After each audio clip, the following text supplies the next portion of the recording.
we're very super excited to have the Lyons Township Mental Health Commission to be the host this year, and we're very grateful. And I'm going to leave it to Ron. Thank you. Thank you, Heather.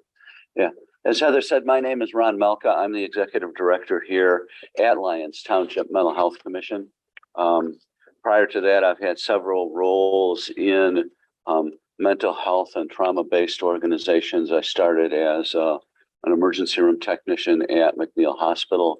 I was a court-appointed youth advocate for child abuse cases and juvenile Department of Correction cases. When I worked at Youth in Crisis, I ran youth agencies. I ran Youth in Crisis for 10 years, which was a youth crisis center and runaway youth and delinquency and child welfare cases. I then ran United Way of Illinois. I worked at Aunt Martha's Youth Services and healthcare systems.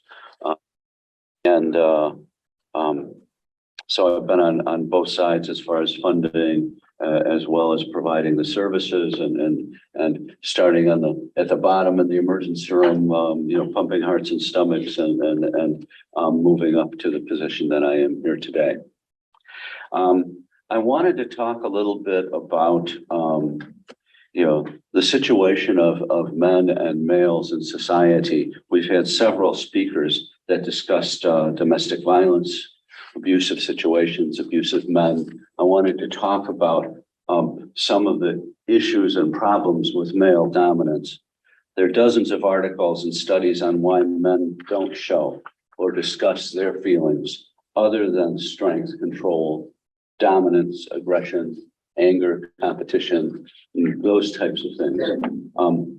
When I think of the society that I was brought up in, and I'm older than a number of people who might be on the call or Zoom rather, and in the room, but there are many ways that this is ingrained in the culture and in my upbringing.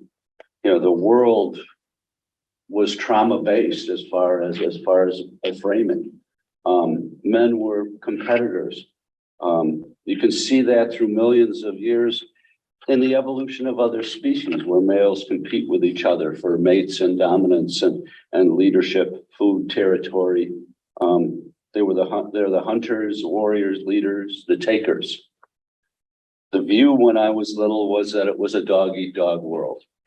That was a man's world where only the strong survive. Men fight wars, kill or be killed, watch friends die, and give them their all. You don't show any weakness to anyone at work or even your friends or neighbors. You're a friend, you might lose your career advancement. That your job might come in question, your wife or partner, or the trust that others have in your judgment and stability and security. Earlier in my life, I remember several political campaigns where all of a sudden it came out that a man had received counseling for depression or a man had received something, and they were immediately eliminated as an obvious candidate for that office. They have a weakness. Someone said that if I show a weakness, I'll lose my job, my wife, my house, my money, my friends. Your best friend might take your girl. It was a competitive world when I was growing up. You were supposed to be tough and not be a mama's boy. You had to learn how to take, don't let them get to you. More sensitive boys need to be toughened up. If a dad heard that his son was in a fight, he wanted to know if he won, or at least could defend himself. Don't show weakness. Boys don't cry, suck it up, walk it off. Next time, get even. If bullied, fight back. If you didn't, you were made fun of. You were preyed upon, questioned, called weak, left out. The last one picked. The truth is that most men were traumatized into these roles. I know I was. I grew up in the 50s and 60s, and the messages were just what I was repeating, that life was hard and you had to take it. My dad wanted sons to win in the fight. Coaches wanted older team members to toughen up younger ones. The series Mad Men shows a milder version of that in the corporate world, but that existed at all levels. I came from a large family, 5 boys, 2 girls. My twin brother and I were the 5th and 6th child who were born in 7 years. So we were all tight together. At that time, there were 5 boys and 1 girl.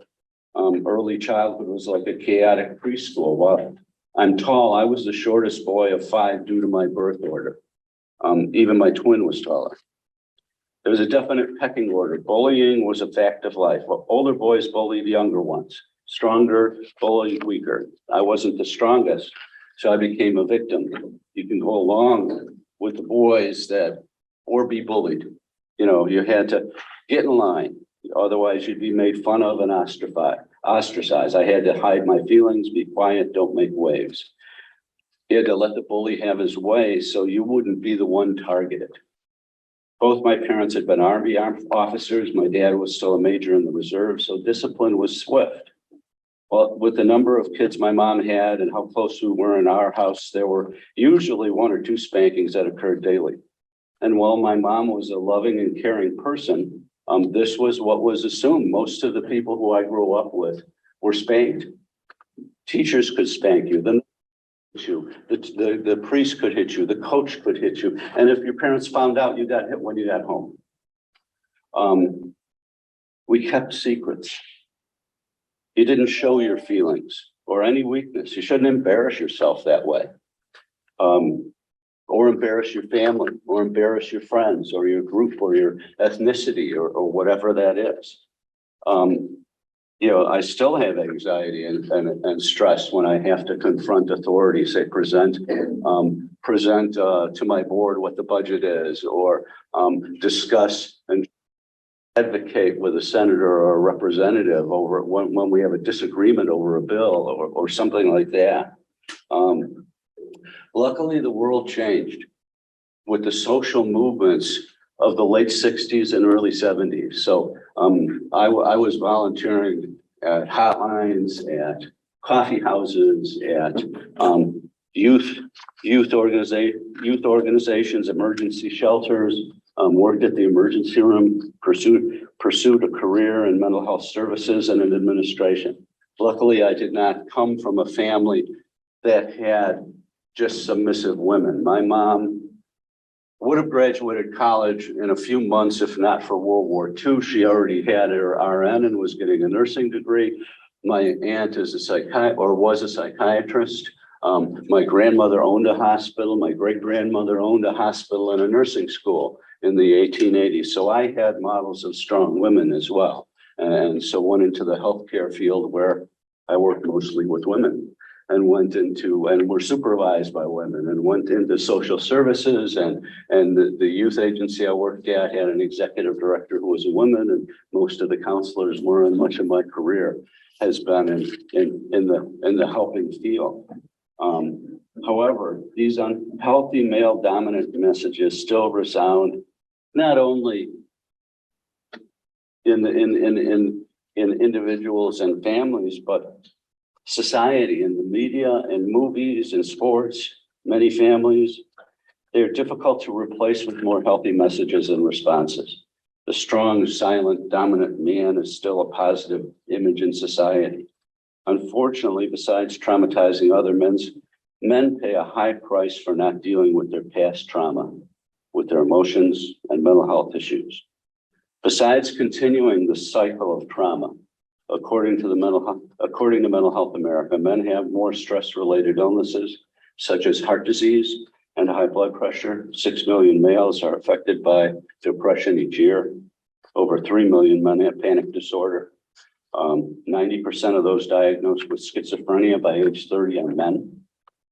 Males are 10% of patients with eating disorder. Male suicides have been rising since the year 2000.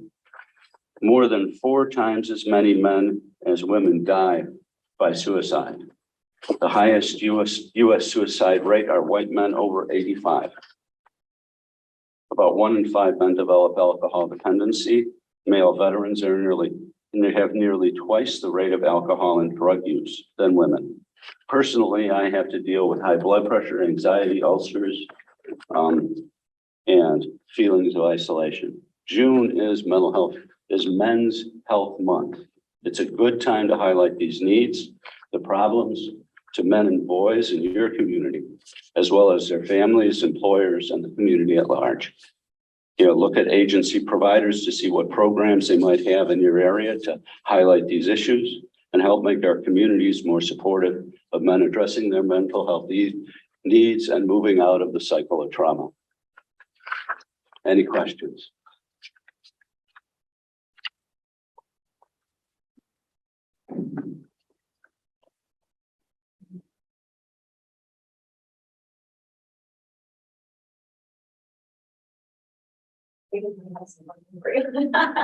Okay. I don't know.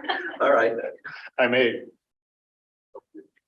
As I was sitting there listening to you, I was thinking about how what you're saying relates to people who are in professions like law enforcement or other professions where to admit weakness Right. Yes. or something that could be perceived as weakness could be detrimental to your job prospects, opportunities for promotion, things of that sort. And certainly to admit that I'm struggling with depression. Right. In fact, it's serious enough that I even entertain suicidal thoughts, ideation, things of this sort. My wife tells me maybe I should get some help, but that's, from a guy perspective, that's what women do. Right. We guys don't do that.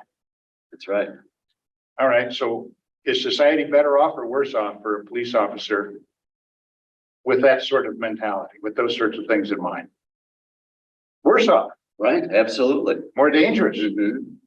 And so anyway, what you're sharing is important.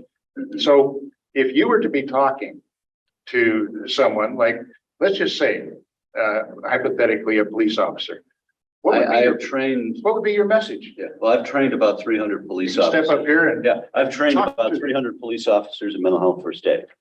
And a good chunk of the public safety model for mental health first aid has some of the statistics and even deeper into how police react.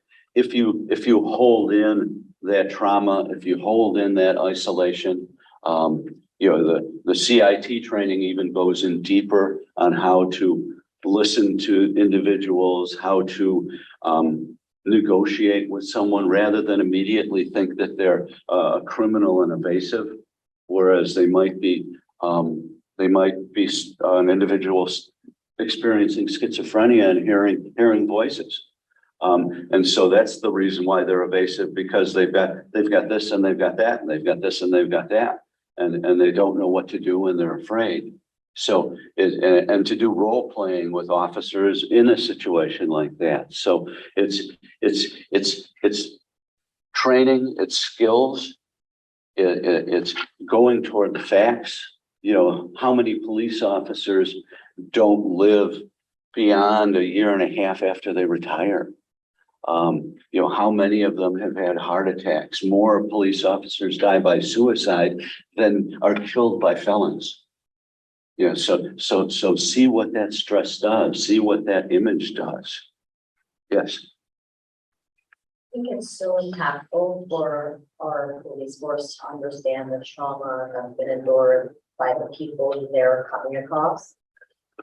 But what I'm hearing when we're speaking really is that we need to be encouraging every single person in this type of job to really start to understand what trauma means for them.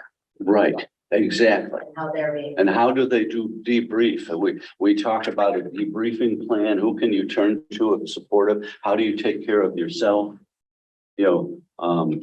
What are some of your other interests and hobbies and other things, rather than just be focused and overwhelmed on law enforcement? How do you step back and see yourself? Yes. So I've done a lot of training with police in Pennsylvania, and the way into getting them to think about this and to get over the stereotypes, the stigmas, is to talk about them. Right. And to talk about their own self-care. To talk about how all of their experiences in their own job, and they see so much over a career, and how traumatizing that potentially can be, and that the number of suicides is going up among people within law enforcement and other first responders. And that is a way to sensitize them to, if it's impacting them, just look out in the community and imagine what's going on. Right. And I usually start with myself. Yeah, I've got 4 years in an emergency room that was a trauma center. At a time when we didn't have paramedics, I started as an orderly. We didn't have paramedics. We had ambulance drivers who were firefighters back then. And the only place you saw a paramedic was on the TV show Emergency, and they were certified in California. They didn't come to Illinois until a few years after I had moved on. But I start with some of my experiences with individuals brought in with a fire, with a gunshot, a child, someone who poured gasoline over themselves, demonstrating against the Vietnam War, and was still talking, even though he looked like a burnt turkey. And some of the dreams I had, some of the situations I had, just to open up and start discussing those things with police officers and firefighters and other people who are individual, because I have a separate module with firefighters EMS, and they have different videos and different scenarios, and we have role playing and things like that. But I think that's an excellent point. You carry it a little step farther. And that's something I'll use, because I'm following the national criteria.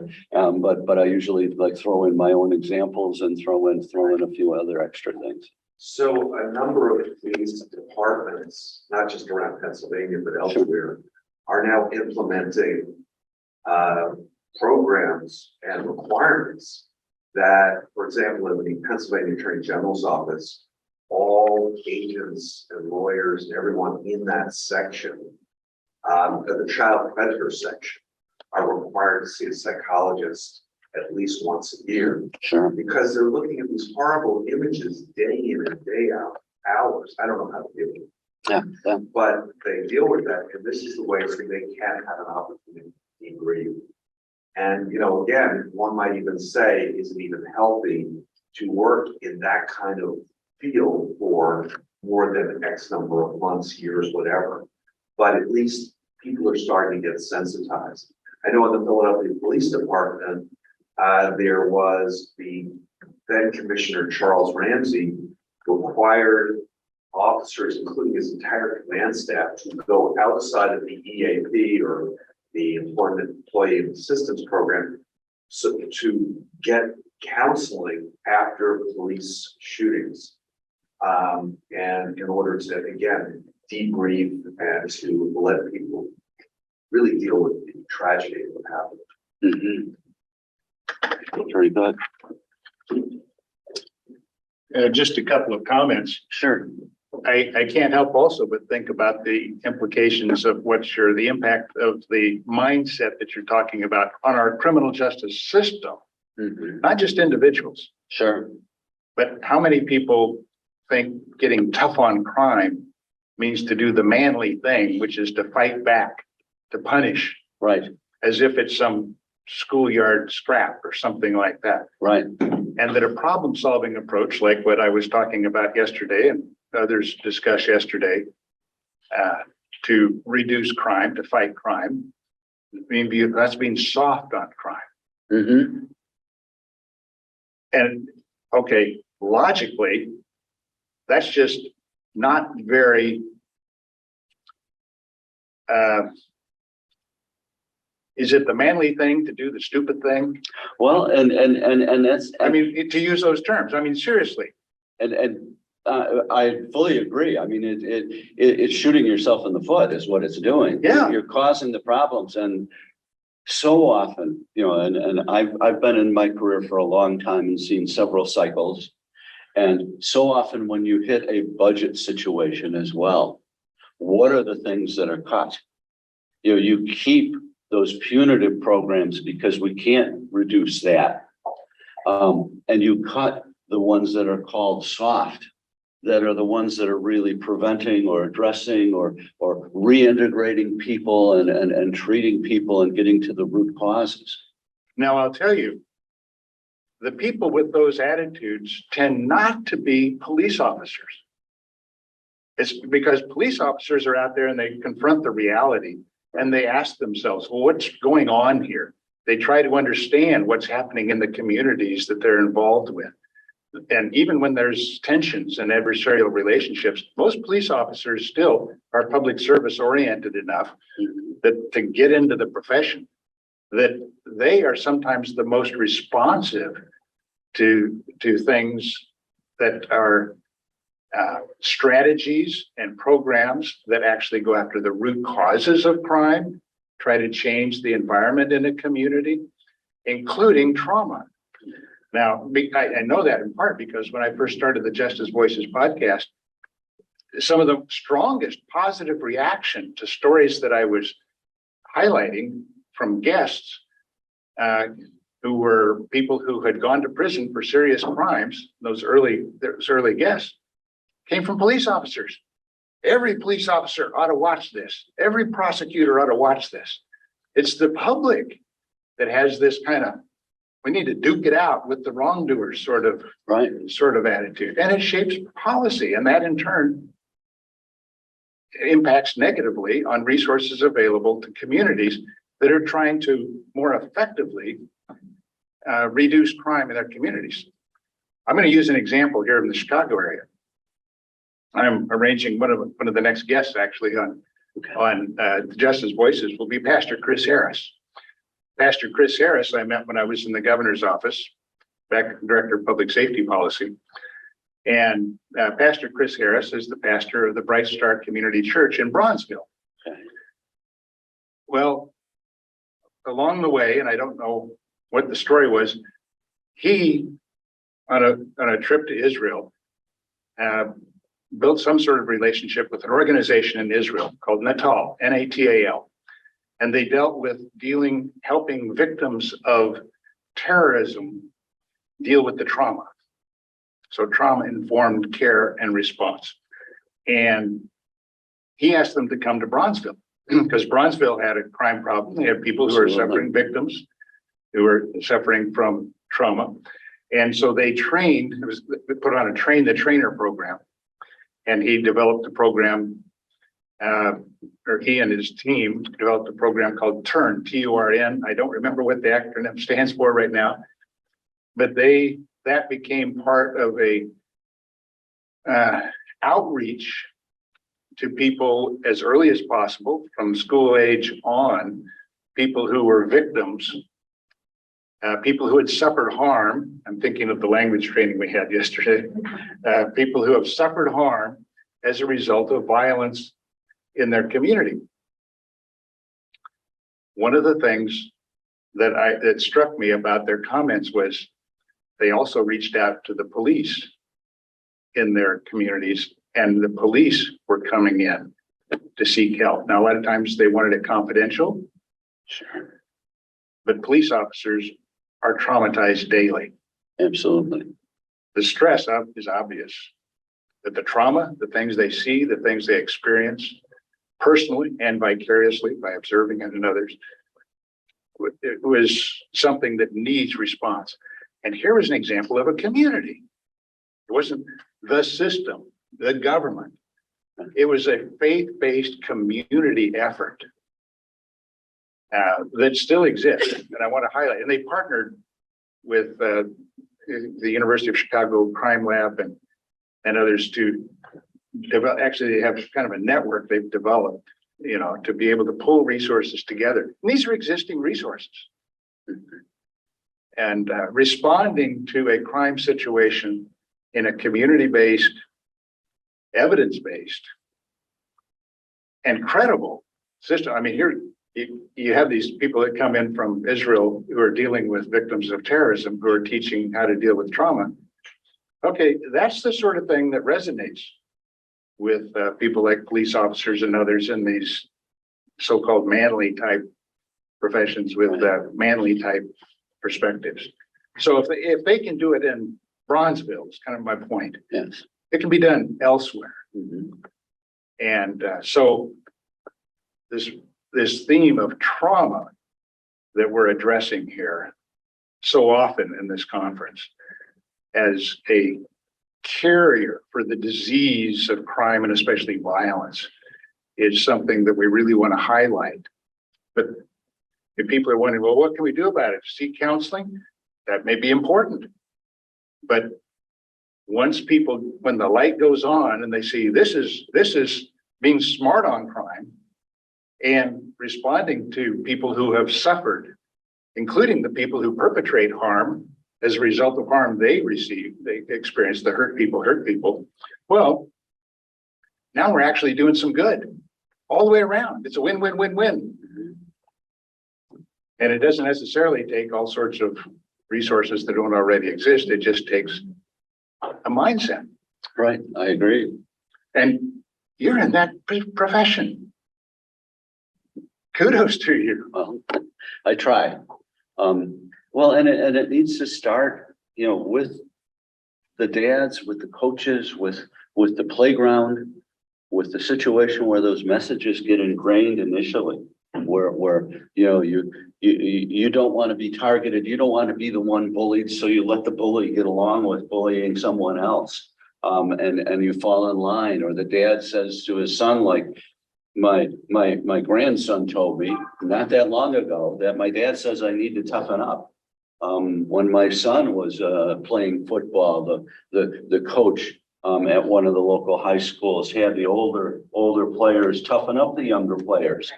Yeah. So all of those messages, the anti-bullying, I've heard it described that Chicago is a city of tribes, right? That, you've got Irish, you've got Polish, you've got other Ukrainian, you've got other things, and their neighborhood, their ethnicity, is better than others. And for us to really become equitable, we have to look at the trauma that both recent and past immigrants have come into. We have a terrible situation regarding racial equity. And many of those subpopulations came to this country from a situation similar to that. And so if you go back to their grandparents in Ukraine, in Bulgaria, in Azerbaijan, It's almost hardwired into the system. right, well, they eliminated serfdom in Bulgaria in 1918. They eliminated it in Russia in 1860. They eliminated it in Azerbaijan in 1918. So what's genetically coming down from their grandparents? So you have these situations and these histories and their own trauma that need to be dealt with. And so they're falling into this pattern that I had with bullying, that you keep secrets, you protect your own ethnicity, you protect your own neighborhood, you protect your own people, and anyone else you can push down as a benefit to your group. Well, just to wrap this up, Yes. before we move on to the next speaker, just to look at in my view, a manifestation of this, look at the next campaign for public office and see how many people argue for increasing punishment penalties for criminals, being tough on crime, and how many people argue on let's increase funding for trauma-informed and trauma-responsive care to fight crime, and see which one plays best with the public politically. Sure. And I think that would be a pretty good barometer of how much work Needs to be done. Well, thank you very much. We appreciate it.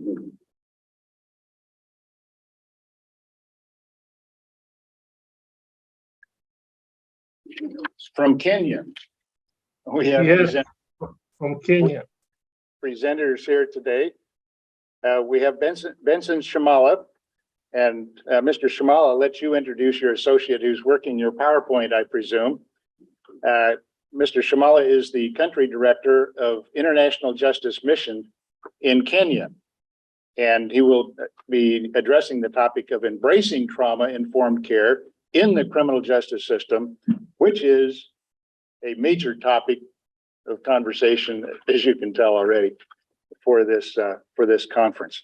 So, Mr. Shamala, the time is yours. Thank you so much, David, and good morning, everyone. It's my great hope that you're all doing well. My name is Benson Shamala, and I serve as a country director with International Justice Mission based here in Kenya. And my colleague, Joseph Kariuki, who leads our communication department, and he will be helping me run these particular slides. So it's my special, really, appreciation and thanks to Heather and the entire team at We Heal Us for organizing this great summit and for your extended invitation to me. I've been following the discussion from yesterday, and I must say that I've been so enriched, and just liking the conversation that's going on, and I'm learning a lot.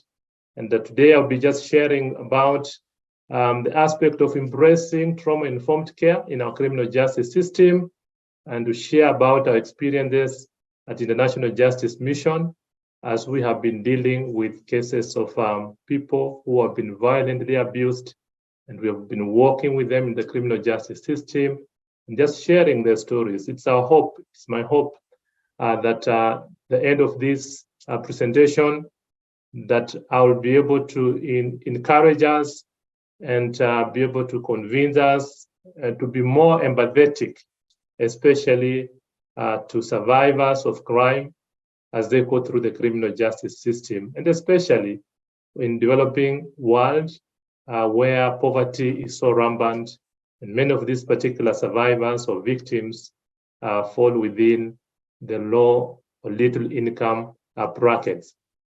I strongly believe that the topic of trauma-informed care and mental health in our criminal justice system is so critical, and it requires concerted effort for all of us and all the stakeholders for it to be a reality.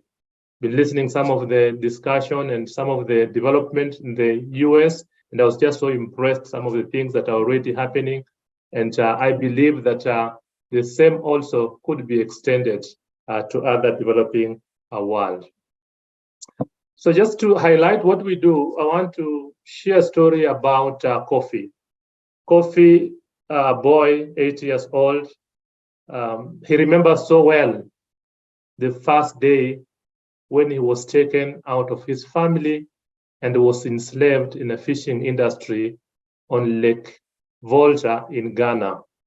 A man had come to his home, and after talking to the mother, he convinced him that they will go, and Kofi was to help him look for fish, which he could also bring to his mother. And then, of course, he also promised Kofi that he will go to school. And since Kofi was coming from a very difficult background, he just lost his father, and the mother's income was so little, he could not be able to support him through schooling. So it was just exciting for him to know that he was going to go to school, and he really enjoyed learning. In fact, he had really struggled when he learned that he was not going to go back to school. And so Kofi accompanied this man, and they went. Little did he know that whatever the man was telling him was a lie, and the issue of going to school was a lie. And so, next slide, please. Kofi was taken to the lake. This particular man could really beat him up, and it was very difficult for him. And he could work very long hours with a lot of beatings. Whenever he could be on the boat, he would be forced to dive deep into the water to untangle the nets. Was joined with other boys also who would be doing the same at such a small age. They will be beaten.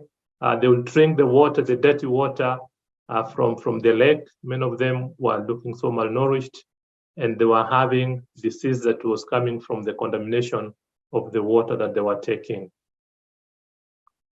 It was very difficult for this particular young boy. And so this man, like any other fishermen on the lake, was praying and taking advantage of people who are living in poverty so that he could take their children with the promise of a better life and then enslave them. He had to work like 16 hours on the lake with little food, little medical care, and working very long hours in order to fend for themselves. In fact, Kofi at some point, he will tell me that he thought of running away. But you see, it was also very difficult for him because at such a young age of 8, running away was very difficult because how will he manage to get off the lake, off on the island, and be able to run and take even a means to his home? He felt like somebody who needed to just come in and help him out. Many times he could dive in and could really struggle. At first, he didn't know how to swim, but he had to learn it. The fisherman always told him to work at night because that's the time when the fish will be active to be harvested. And that was a reality for him. And not only for him, but also for the other boys that were captured with him with the pretext of going for a better life, but instead going to work on very long hours with a lot of trauma. There were so many hazards on the lake. Lake Volta is one of the largest man-made lakes in the world, and it was a forest when there was a water overflow from the dam that was built. So there are tree stumps which the nets get entangled, and some of the boys, they get hurt trying to untangle the nets. The next slide, please. So for more than 2 years, Kofi was subjected to this kind of work. And this particular type of violence is an everyday threat to people, especially those who live in poverty. In as much as poverty and hunger and disease and homelessness it is, the violence, the threat of violence, especially of this nature, where people abuse their power and subject others to untold inhuman suffering, is very real. In fact, there are statistics that shows that approximately 5 billion people, that's children, women, and men, live outside of the protection of the law. And without the protection of the law, they cannot benefit from law enforcement. In fact, I was so happy to hear how law enforcement is being done in the US with some signs of sensitivity.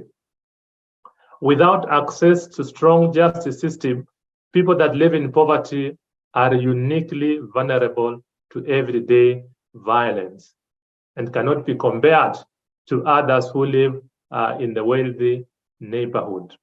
For them, the issue of safety is a luxury. So this is a problem that we face, but there should be a solution to this. There should be a solution to this. IJM, together with other partners, which is the National Justice Mission, together with partners both in the criminal justice system, but also from non-profits, we come together to collaborate so that we can strengthen our local justice system, so that we can build communities where all people, including those who live in poverty, can expect to be protected and to be safe from the criminal activities. And the safety should come from a criminal justice system.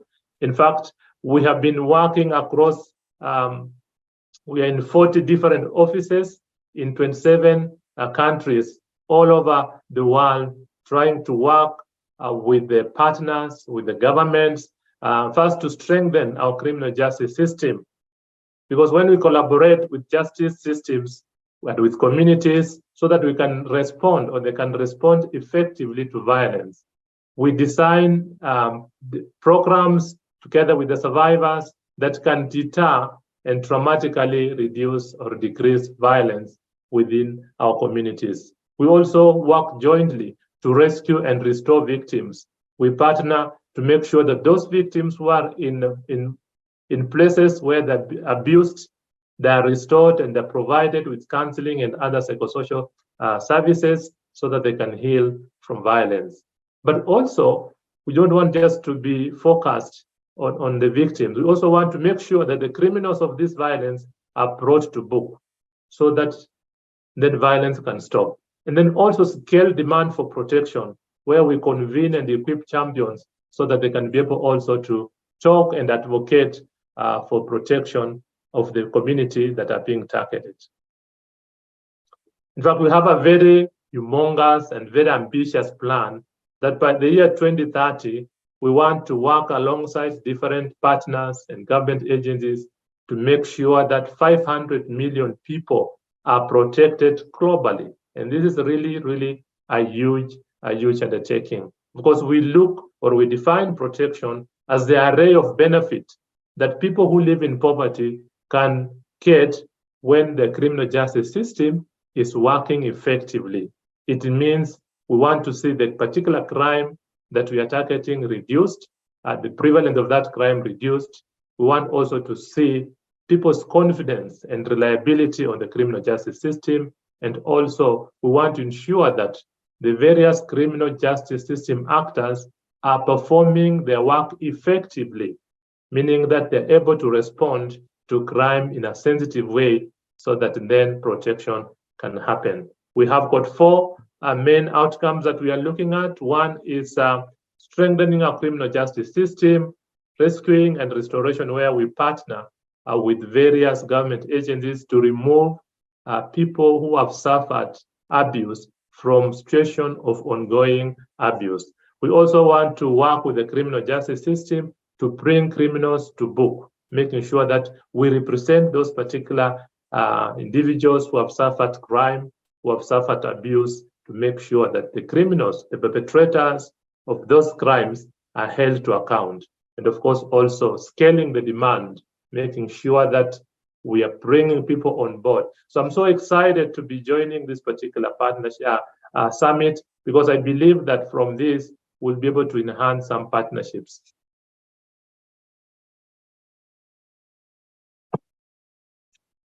Our belief is that when criminals fear to be caught, many will choose to stop, and thus the vulnerable people will be protected. Because crime thrives whereby the perpetrators of that particular crime have got no fear of any consequences that will befall them. And that's what we're working. And I'm just again saying, I'm so happy to be joining this particular summit as we talk about issues of trauma and the trauma-informed care and mental health in our criminal justice system.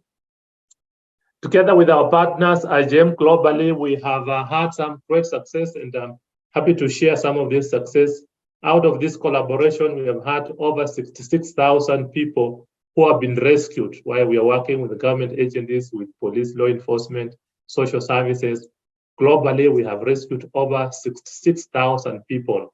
And as we have also made sure that we take those criminals to court, we've had 2,700 criminals that have been convicted in all the places that we have been working in the past 25 years. So this, we believe, will bring the change and will bring protection to people. However, let's talk about trauma.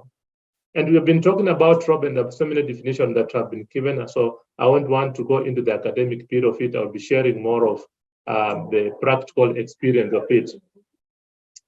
Trauma affects people, and especially so those who have suffered violence.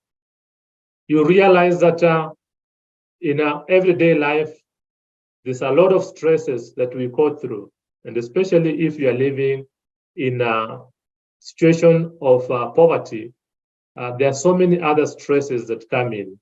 But then if you are living in poverty and then you are abused, the trauma that you'll experience is more than somebody who is maybe well off and is able to access maybe counseling services. He can access services from a lawyer.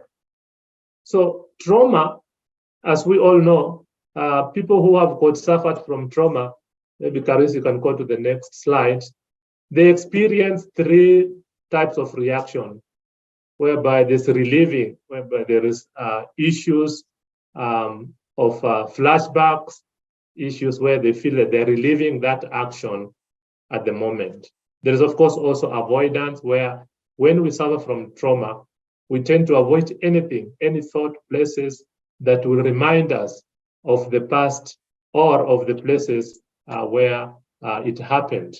Of course, there's also increased arousal system within our bodies, where we feel easily irritated, we are easily startled, we have got problems concentrating. And all this, we want to take that in relationship to survivors of crime who are going through criminal justice system, whereby you find in a system that is not sensitive to the trauma that an individual suffered, a system that you expected to retell the story in an unsafe environment, a system that you want to talk about it when your mental or your psychological side wants to forget about that.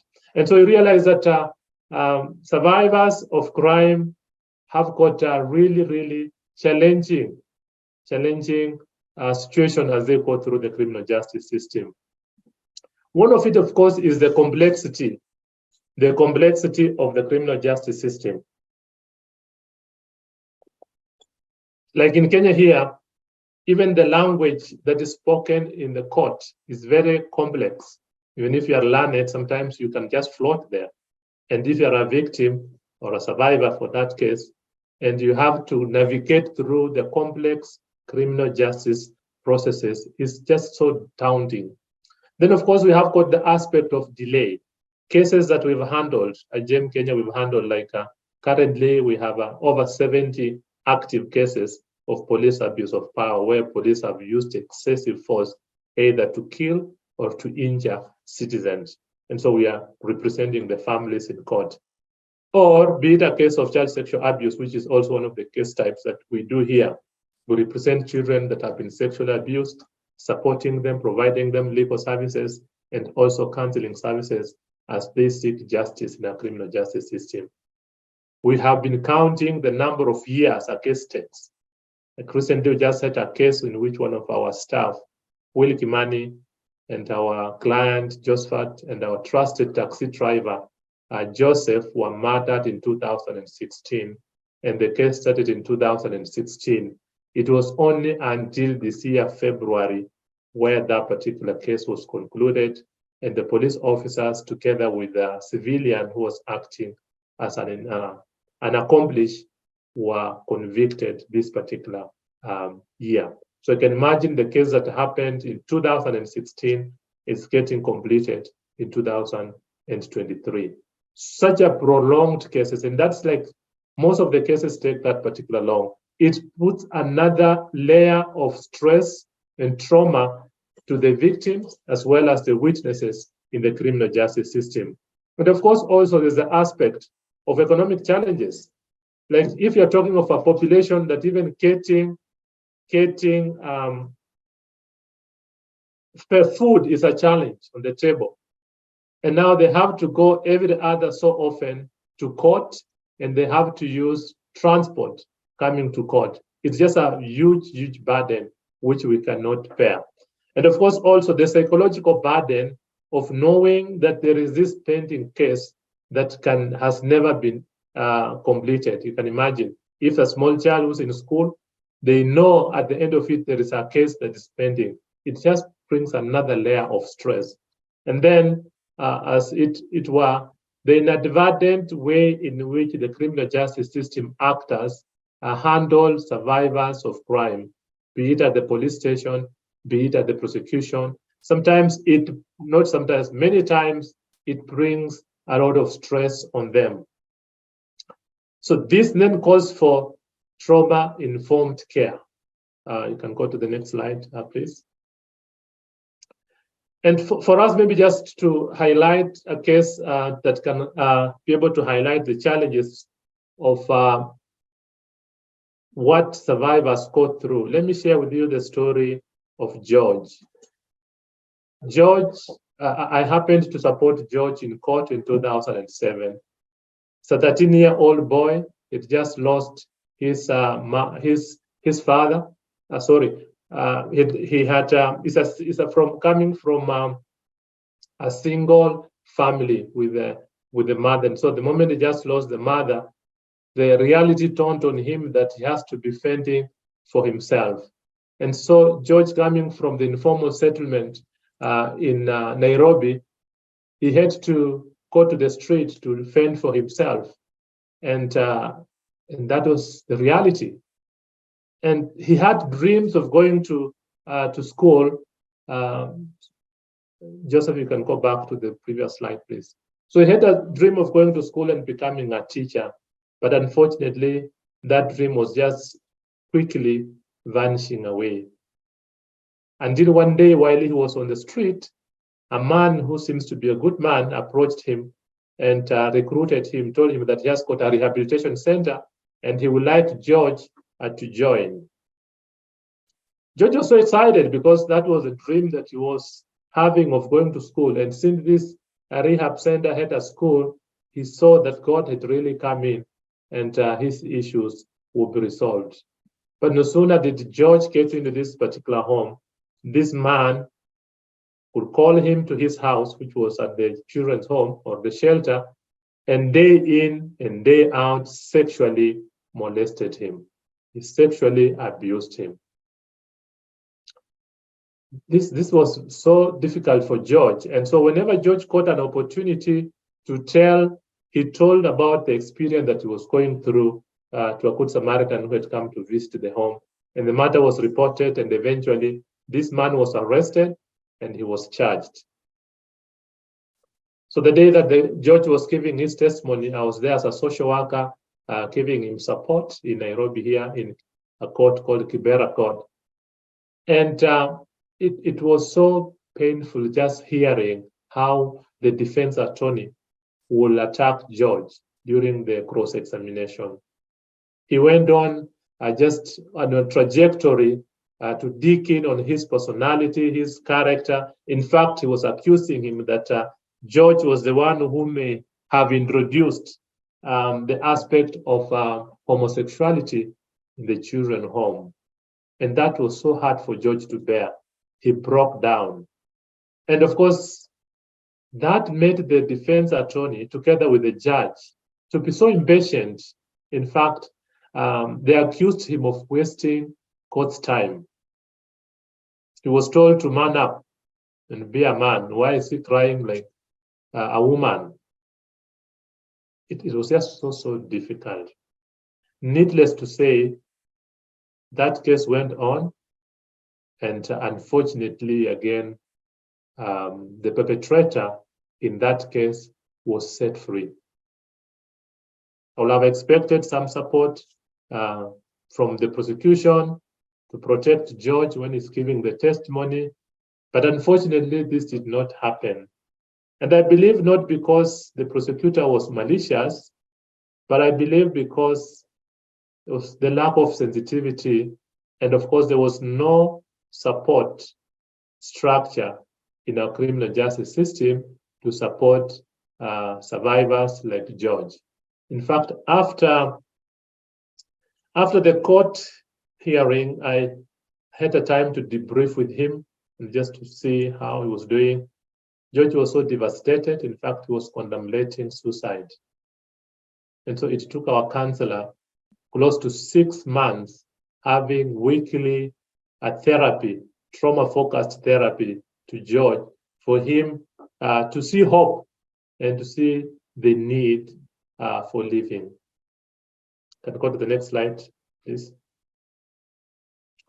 But the unfortunate thing is that because George was set free and the perpetrator in this case was set free, and this perpetrator went ahead to form 3 other children homes, shelters, and he continued abusing children in those homes. Remember, this was 2007, and immediately after he was acquitted, he went ahead with three children homes, and he continued supporting and abusing these particular children. So you can see the effect of if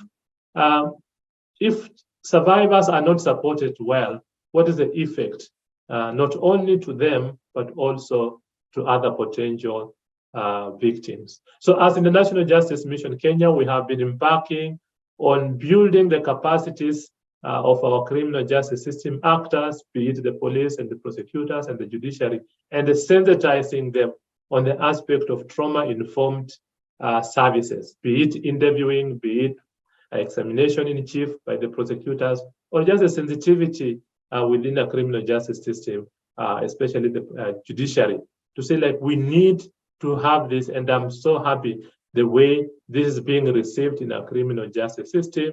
We have been making this particular presentation. We have developed a curriculum on trauma-informed care, as we have been sharing this. Recently, also, we launched a book on the title, The Role of Psychosocial Support in Advancing Justice, whereby we believe this is being used to just have the discussion on the need to have trauma-informed care, and also to not only criminal justice system actors, but also to the people, be it in the civil societies, be it the faith-based organization, who are dealing with issues of trauma. We want also ourselves to be informed, and not only informed. I like the terminology yesterday. I think it was Jennifer saying we need also to be trauma responsive in our services, understanding the trauma that people have gone through as we serve them, understanding how the journey toward healing happens, and then also understanding that we are also vulnerable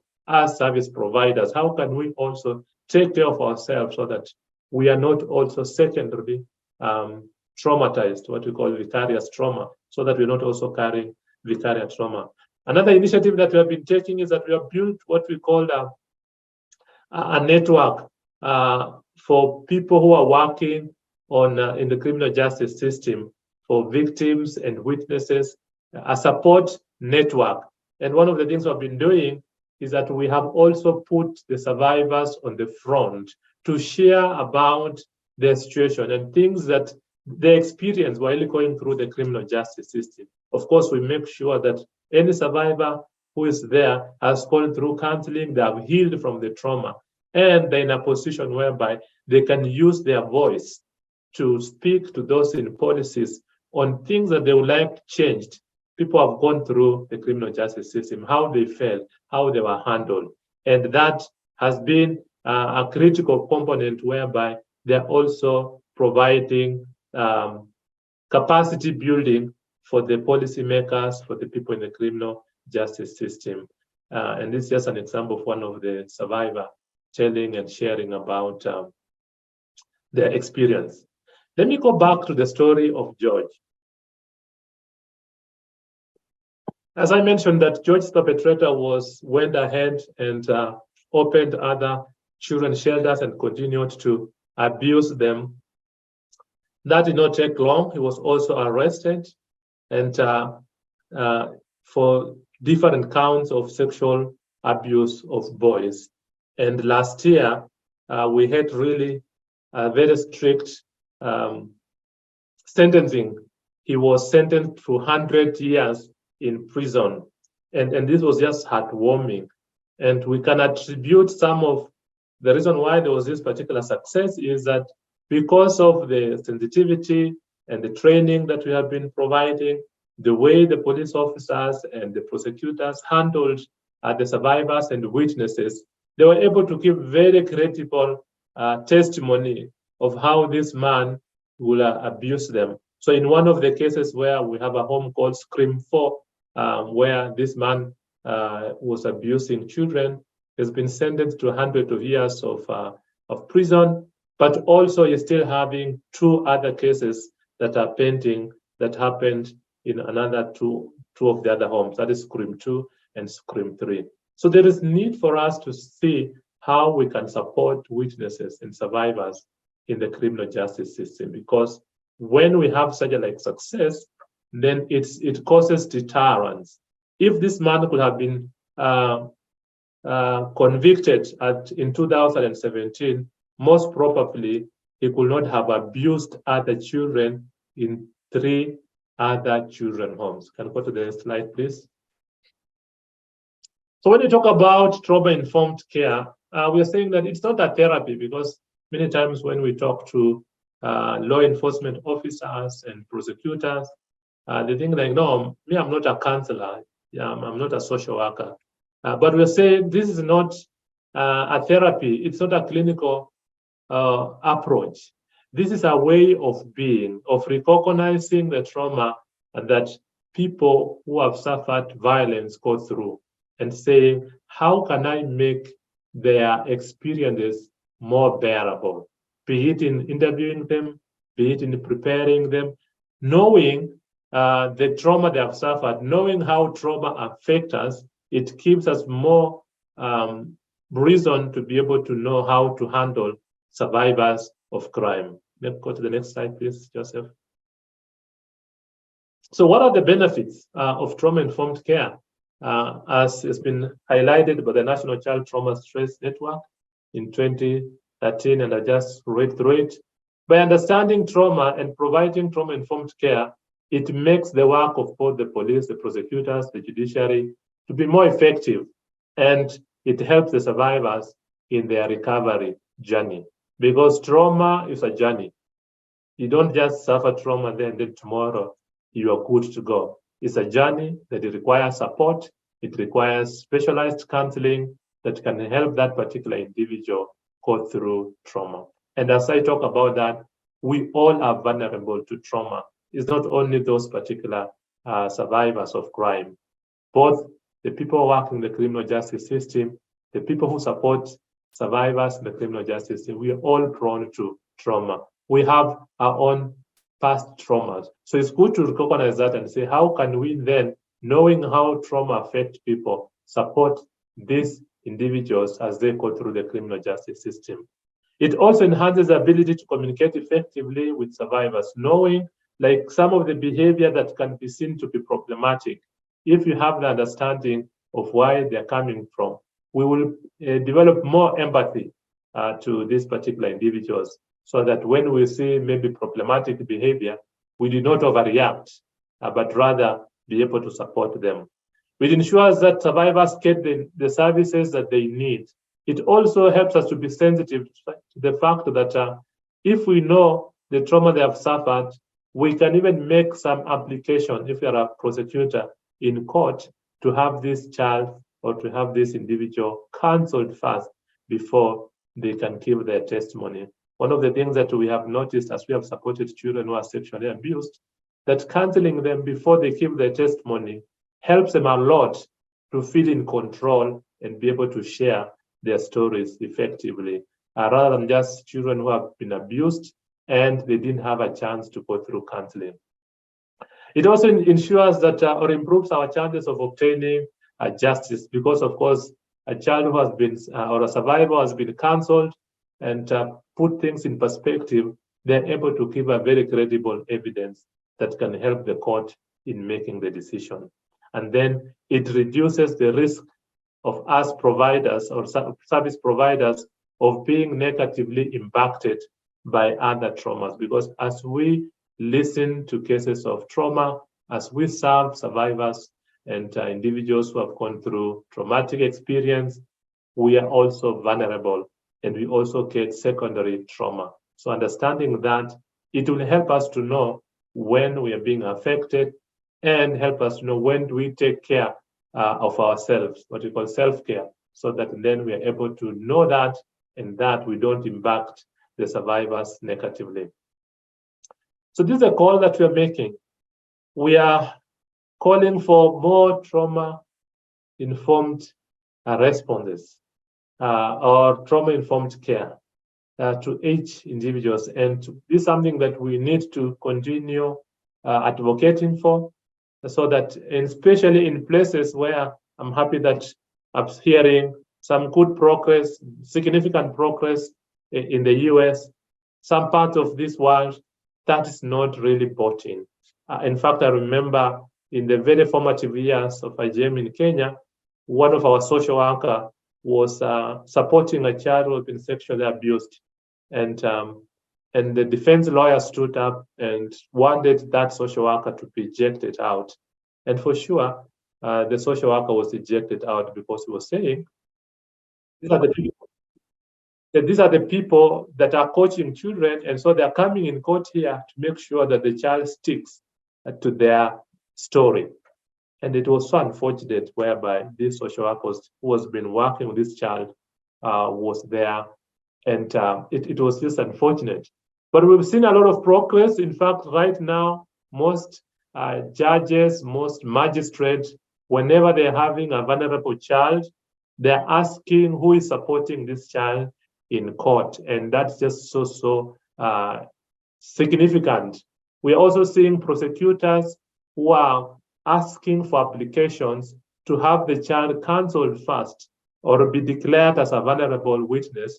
That means that it has to be provided for services like social services before they can give their testimony. So these are significant things that we are saying, and which we are saying we need to continue having other people amplifying that particular voice so that the aspect of trauma-informed care can become a reality in most of the criminal justice system. So I want to say thank you so much for the time and also for listening to me. And so sorry that we had some technical hitch. So I'll be open for questions if there are any.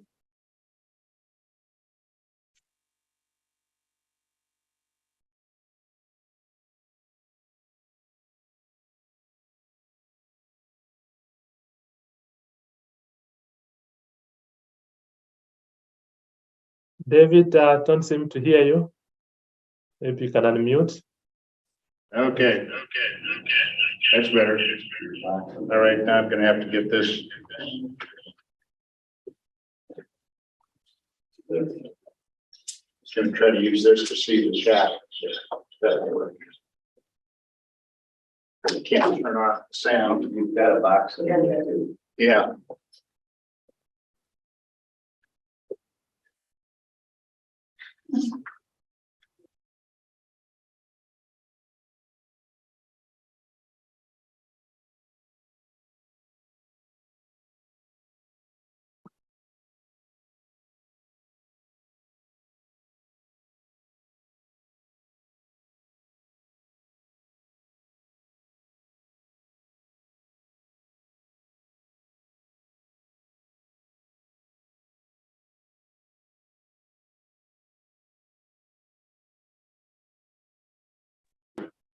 Yeah. Can you hear me, Mr. Shamala? Yes, I can hear you, David. Thank you. Okay.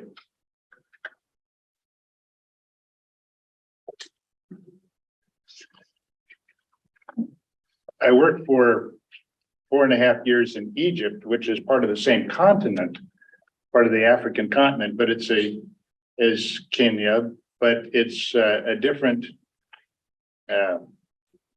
legal system. I don't know a great deal about the system in Kenya, but I know, for example, you don't have juries in Kenya, if I'm correct. Is that right? That's correct. In fact, our system is more of adversarial, meaning that he who alleges must prove. So if there's a case of child sexual abuse, the one who alleges that it happened must prove. It's not an inquisitorial one whereby the judge asks. So it's like the judge is just in the middle there, is an umpire, and see the defense and the prosecution battling it out. And of course, that impacts the victim or the survivor. Well, you have a lot of people involved in the system that need to be informed about trauma, the effects of trauma, and the sorts of things we're talking about here in this conference and that you're devoting your work to. What opportunities do you get to provide such training? What sort, who do you train? How many and what type of people attend the trainings? If you could tell us a little bit about that, we'd be interested. Yeah, so the opportunities is great. David, one of the things that I was so excited this year is that the judiciary, they have a strategic plan, which they're calling social justice for transformative justice. One of the things that I've identified there is trauma-informed care. And they have a plan to roll out trainings for all the judicial officers, meaning magistrates and judges. And that's such a great opportunity. So we have been training police officers, those who do examination and investigation. We have been training prosecutors. In fact, recently, we have been working with the Director of Public Prosecution to develop a trauma-guided approach on how prosecutors handle issues of victims and survivors of crime.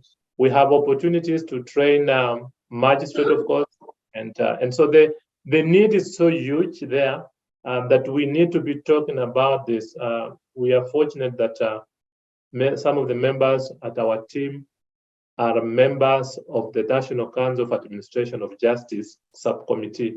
This is a huge committee that brings together all the actors in the criminal justice system, be it the judiciary, be it the prosecution, be it the social service, be it the police and the correctional centers. And this is like a policy formulation body. And so they reach to us and say they want training, and sometimes we are so limited in terms of the far we can go. So there is a huge need.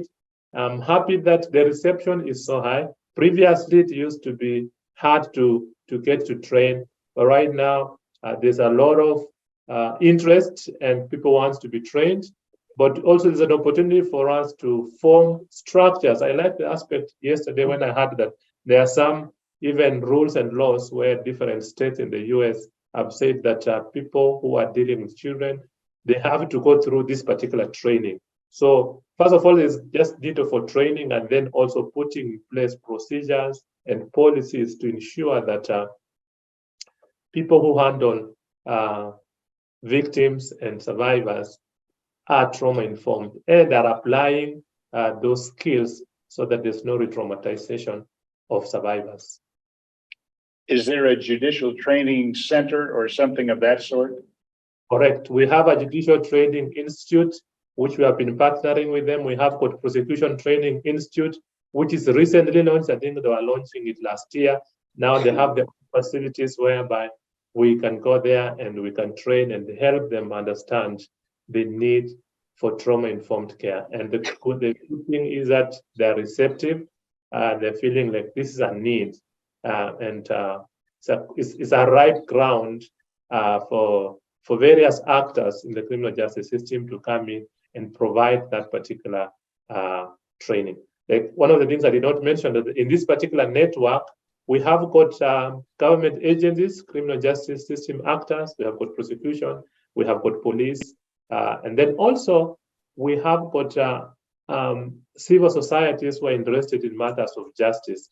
And we all come together on quarterly basis to discuss issues of trauma and how we can enhance that within our institution. We have got witness protection agents, we have got victim protection board, all are members of this particular network. So there's a huge opportunity to transform our criminal justice system to be trauma-informed and also trauma responsive. Well, that is, well, it's just fantastic. The training, is it only the new people that are coming in that go through the Judicial Academy, or is this offered or even required for people who are the older judges, older prosecutors to come back in and receive continuing training at the center? So at the initial time, we just kind of providing it for all. So we talk with them, how many can you be able to provide, so that we provide this training.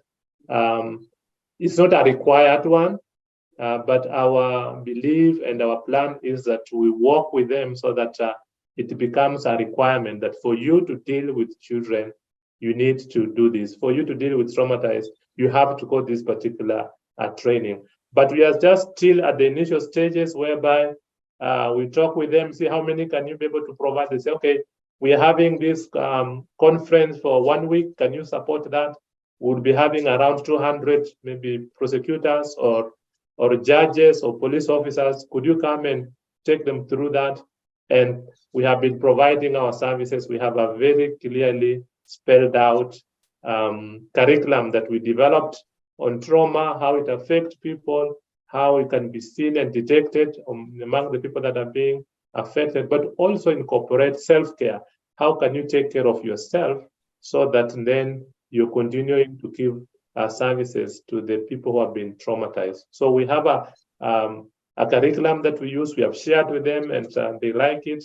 And we also utilize some of the members in those agencies so that those who have gone through a more intensive training to also be part, so that it's not only information coming from outside, but also having internal people, either from the police or prosecution or judiciary, who are more informed to be able to provide that training as well, so that we train together. Well, there's tremendous potential there for impact, because the law and the judicial system as a whole really serves three functions. One is the one that most people see and think about, which is that of public order and public safety. But the second, the law, and particularly the way the law is administered by the judiciary and the judicial system, has a teaching function. It teaches values and standards, and including compassion, where compassion is required. If the judicial system is not trauma-informed and imposes cruel and harsh sentences, well, that is conveyed to the culture. On the other hand, if it's trauma-informed and trauma-responsive, that too gets conveyed to the broader culture. So you're in a strategically advantageous position for changing culture in the country. It also has a third effect, which is that it provides hope, or feeling of hope, for the people who have suffered harm at the hands of others in violation of criminal law. And that hope changes culture and lives also. Let me turn to the audience here, first of all, in person. Are there any comments or questions from people in the audience here in person? Yes, Marianne. Mr. Shamala, before you started speaking, we were talking, we had a welcome statement, we were talking a little bit about the barrier of intergenerational trauma and culture. And I can speak as an Italian American, just in our own culture, there was oh, mom's gonna hit you with a wooden spoon. Like, that was part of our culture. It was just a normal way of disciplining your children. And I find that that's one of the biggest barriers for us, even here in the US, is to find the balance between being culturally sensitive, but also helping people understand when a practice within a culture is actually traumatizing and hurtful to the children. And I'm just curious, how much of a barrier has that been with all of you in Kenya or in any of the other countries that you work in? Thank you so much. Yes. I think the aspect of culture can be a barrier. I remember, like even this case of George, you know, culturally, men are supposed not to cry or to show emotions. And we have seen so many boys who have been sexually abused. And even just gaining the courage to say that have been sexually abused has been a big challenge. In fact, many boys during our initial intervention in 2000, whenever we could support a boy who has been sexually abused to the police station, the culture of the police was like, where were you? You're supposed to be man enough. How can a boy be sexually abused? And they will deny or make it light, make a joke out of it, because men are supposed to be strong. They're supposed to defend themselves. They're supposed to show courage. They're not supposed to show emotions. So that was a big barrier and it prevented a lot of boys kind of reporting because they felt stigmatized to be able to do that. Of course, there are other barriers also.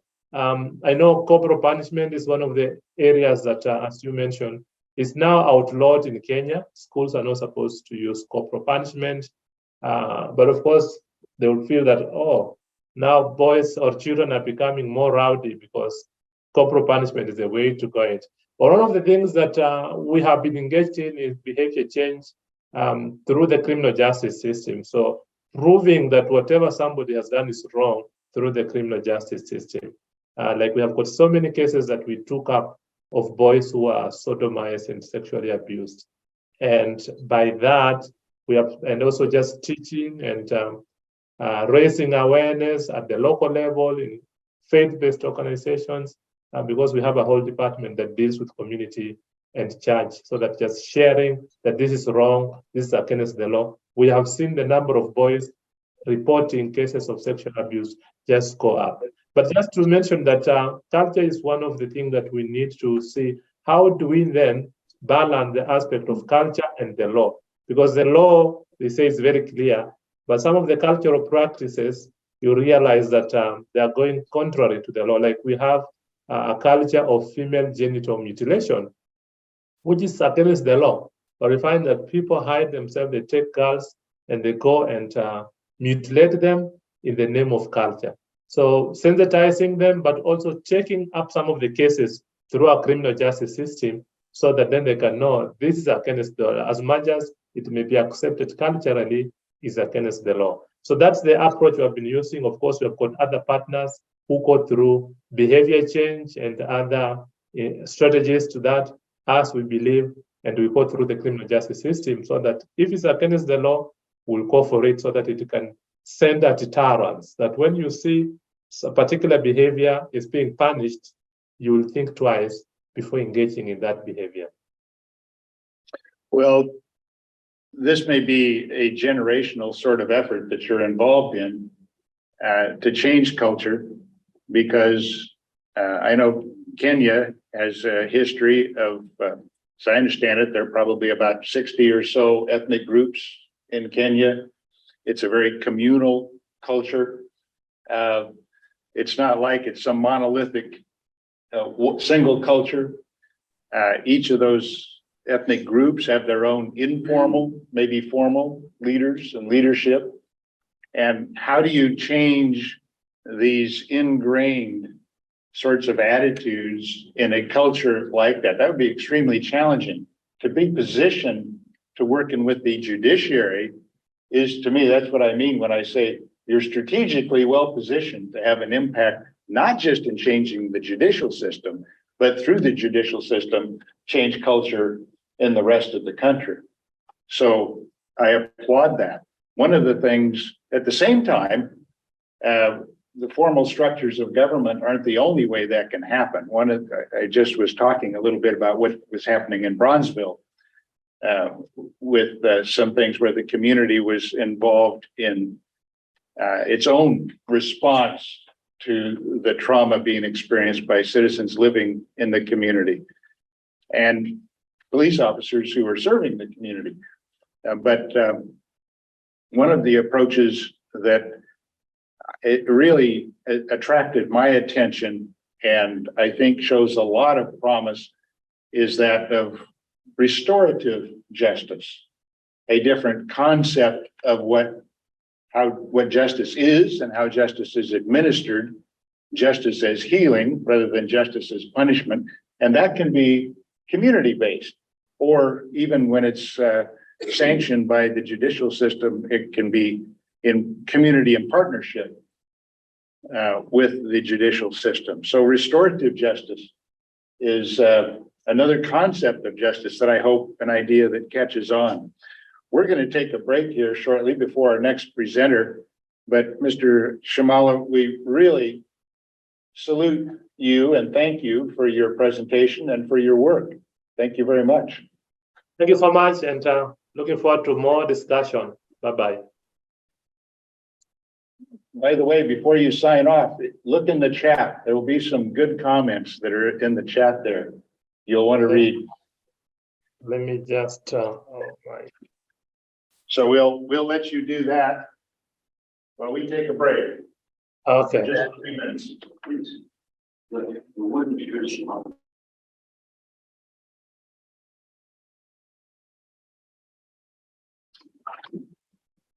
And we're fortunate here to have Maria Perez, who's going to be speaking to us. She has a doctorate in pharmacology. So Dr. Perez, Sometimes. sometimes we are very happy to have you with us. And Maria is going to be talking.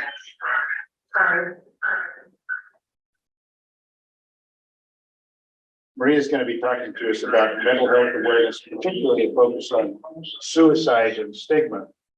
And we'd like to learn more about the work that you're doing and as well as the topic that you're addressing. It's really good to see you and meet you in person. We've been on Zoom meetings before, but this is the first time we've had to actually see each other in person.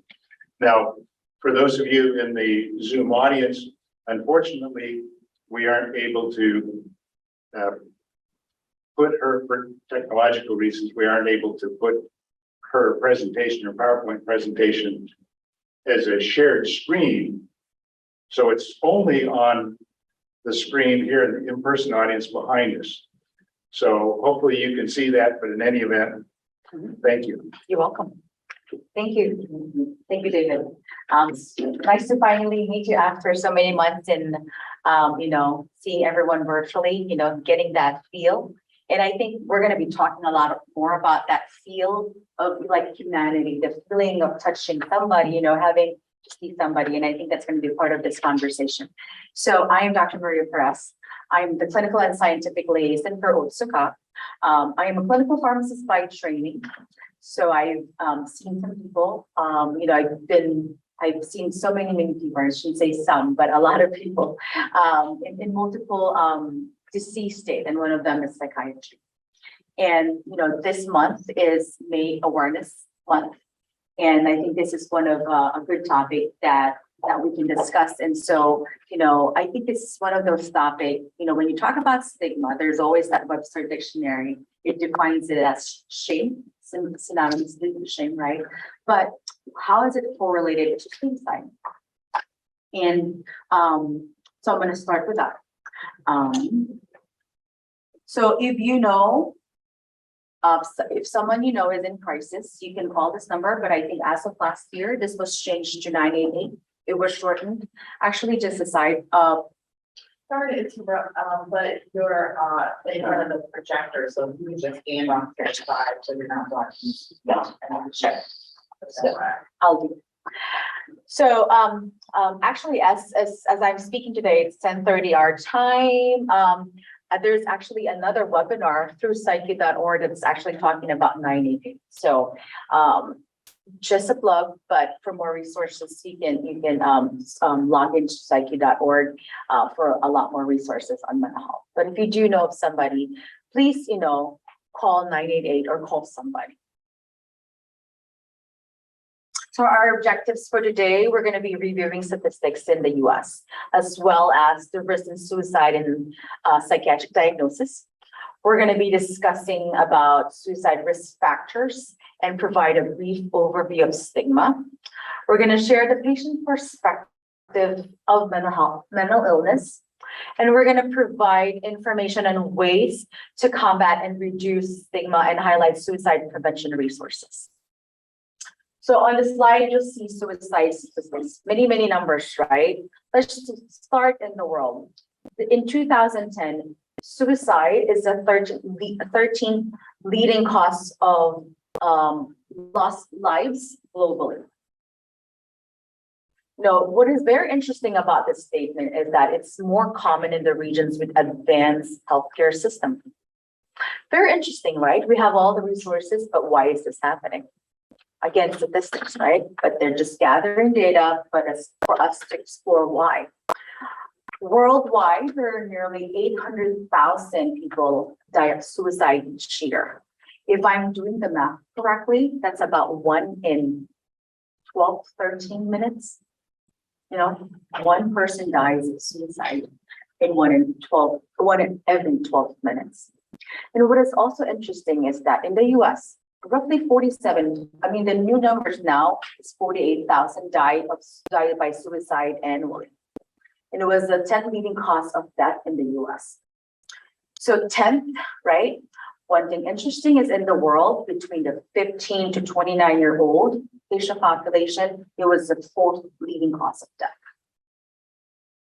So again, these are numbers, these are reported. These are numbers that have been reported. On an average, that's about 120 suicides per day. I talked about 1 in 12 minutes, remember? So, you know, that's those that actually committed suicide. What about those that are contemplating? You know, suicide attempts are about 1.3 million people. So if you think about that as a huge number, I don't know the math anymore, you know, but somebody's thinking about doing it. So that's even a larger number.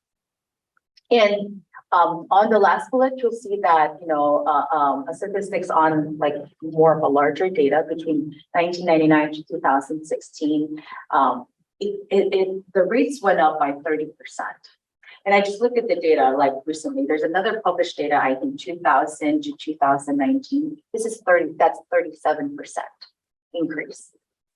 And mind you, these are the reported ones. What about the ones that aren't reported? You know, because I mean, like what I said, suicide attempts are 1.3. The ones that are dying are 48,000, but the ones that we don't know of, how much more? On this slide, it is a 2018 report by the CDC about the rates of suicide. What is interesting, you'll see different colors. The darker the color is, the higher number of people dying per 100,000 people of suicide. The darker the color are the number of higher the number of people dying in 100,000 population. And what is very interesting is on the Midwest area, there's a darker portion. And if you think about it, if you think of that geography, what is in that area? Usually they're in the rural areas. There are high rates in the rural areas. Alaska is, can be considered rural because it's far from the city. And the thing is, what is the cost of it? Is it isolation? On the newest statistics that was reported, again, this was just, I would say, in like 2020, 50% of people that die of suicide use guns, which is very concerning because, we're hearing more and more of this gun violence happening, right? So on this slide, you'll see suicide risk in major psychiatric diagnosis. So most of this all of this are mood disorder.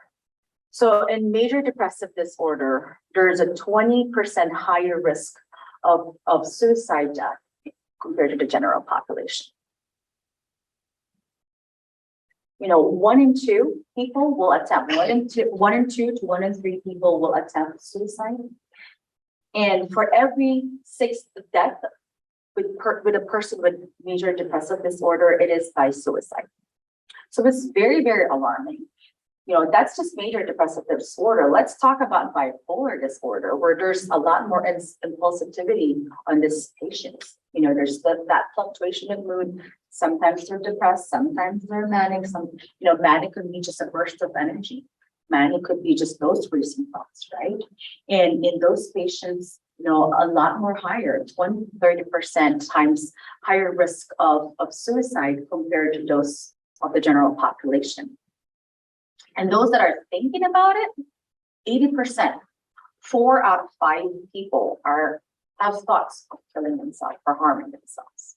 And those that are actually had attempted, 1 in 2.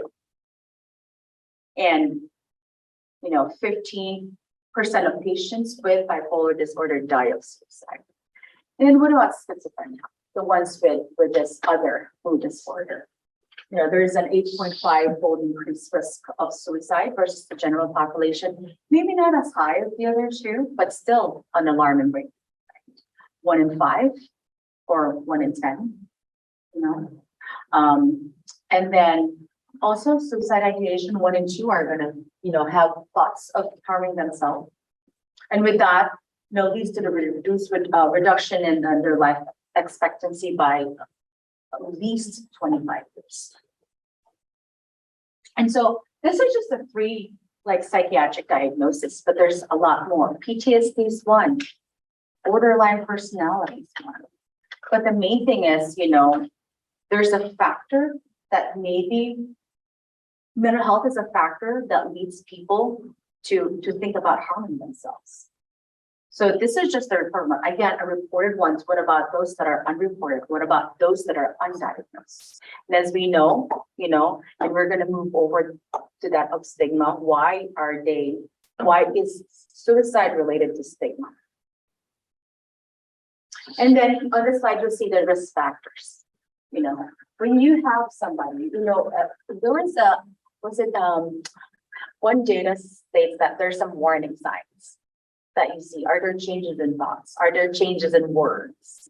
Are there do you know of anyone that used to be outgoing, maybe had a life-changing event, maybe lost their job? This is huge during the pandemic, right? And suddenly started, retracting from everybody else, started, not getting engaged. And those are signs of mental illness. Signs of depression, the feeling of sadness, the feeling of isolation. One thing very interesting is that if they have a history of suicide attempt, they could attempt another time, not just once. So it could happen to them. And one also interesting is that if there's a familial history of suicide, the risk of it happening to another family member is also possible. So in terms of statistics says that men have twice greater risk of suicide than women. We're talking about mental health, right? Mental health, if a person, if a female has mental health, they have 10 times greater risk of committing suicide compared to the general female population. So mental health really plays a role. And it's, we talked about prior to this talk about generational, right? And so maybe there is some correlation. Maybe there's some trauma from before while a mom is pregnant. Because we know, when somebody's pregnant, the baby's growing, you have to be in a healthy environment. Happy hormones, I call them happy hormones, right? Maybe that's a factor. But thing is, you have to figure out, if you have to observe, you have to be more mindful of what you're seeing, your environment. And I think during the pandemic, this was heightened.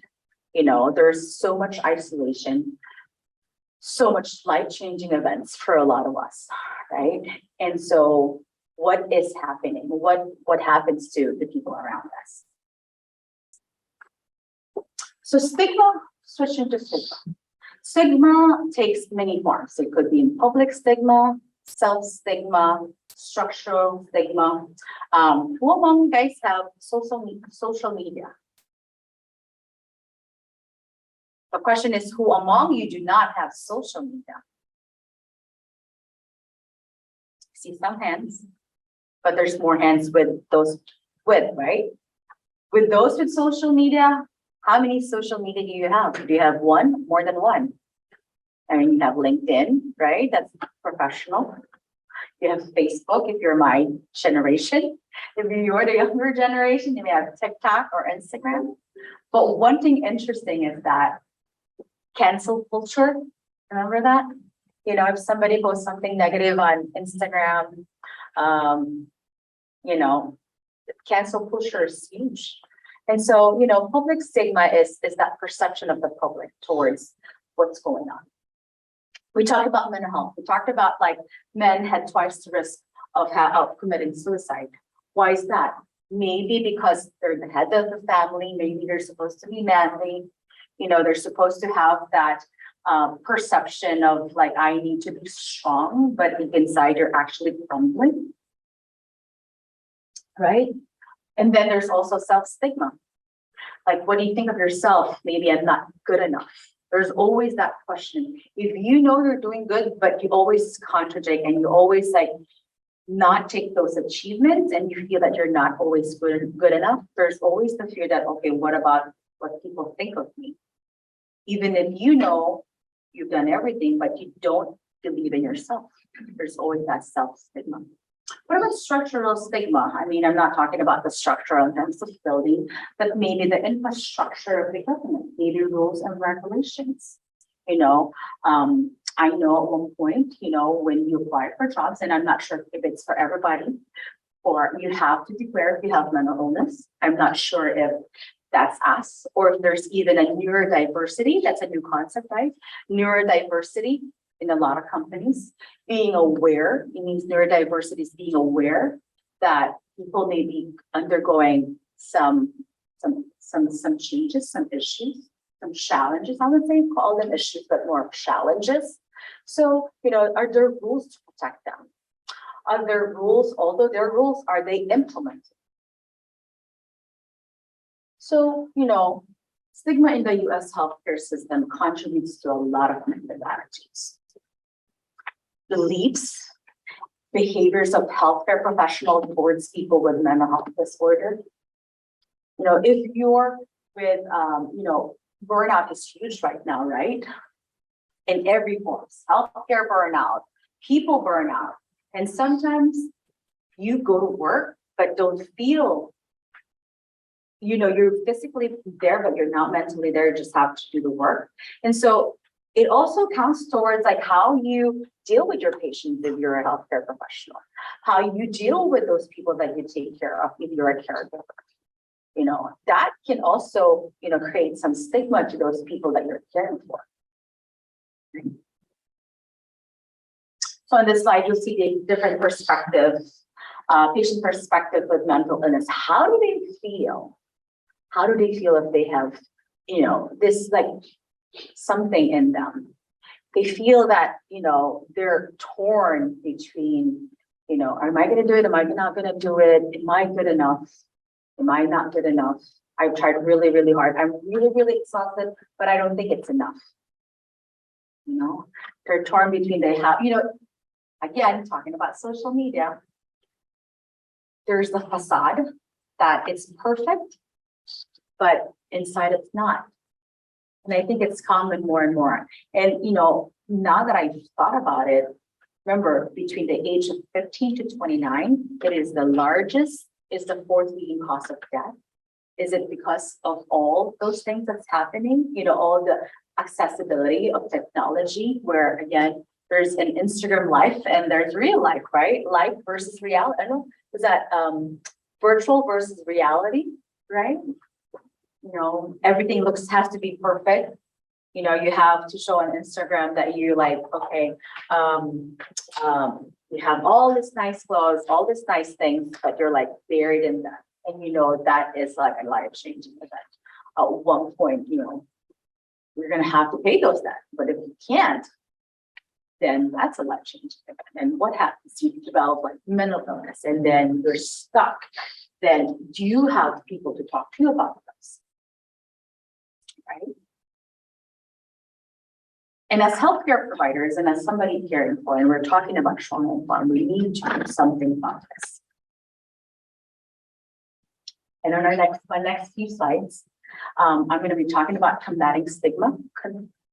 How do we combat that? For individuals with a behavioral health diagnosis, maybe recognizing that you actually have an issue comes from within, right? Maybe talking about this. We talk about face-to-face interaction. During COVID, I felt my family was like just us. I remember like you can go out. I think for the first time, Thanksgiving was virtual. All those virtual, we felt alone. My son was 2 at that time. And, we were used to like big parties, but he's my second kid, but can't have a party, you know? But although he doesn't understand, but the people around him feels, oh, I feel bad for you, oh, we can. So we all felt this at one point in our life, right? And that states that face-to-face interaction with other individuals with lived experiences may help us overcome our own issues, talking about it, right? As simple as calling your friend that you haven't seen in a long time, maybe calling your parents. I don't know, when was the last time you guys talked to your parents? You know, when was the last time, if you are like an empty nester, when was the last time you saw your kid? You know, or vice versa. If you're that person or kid that went away, when was the last time you called your parents? And, you know, we talked about social media, but also it has some good things.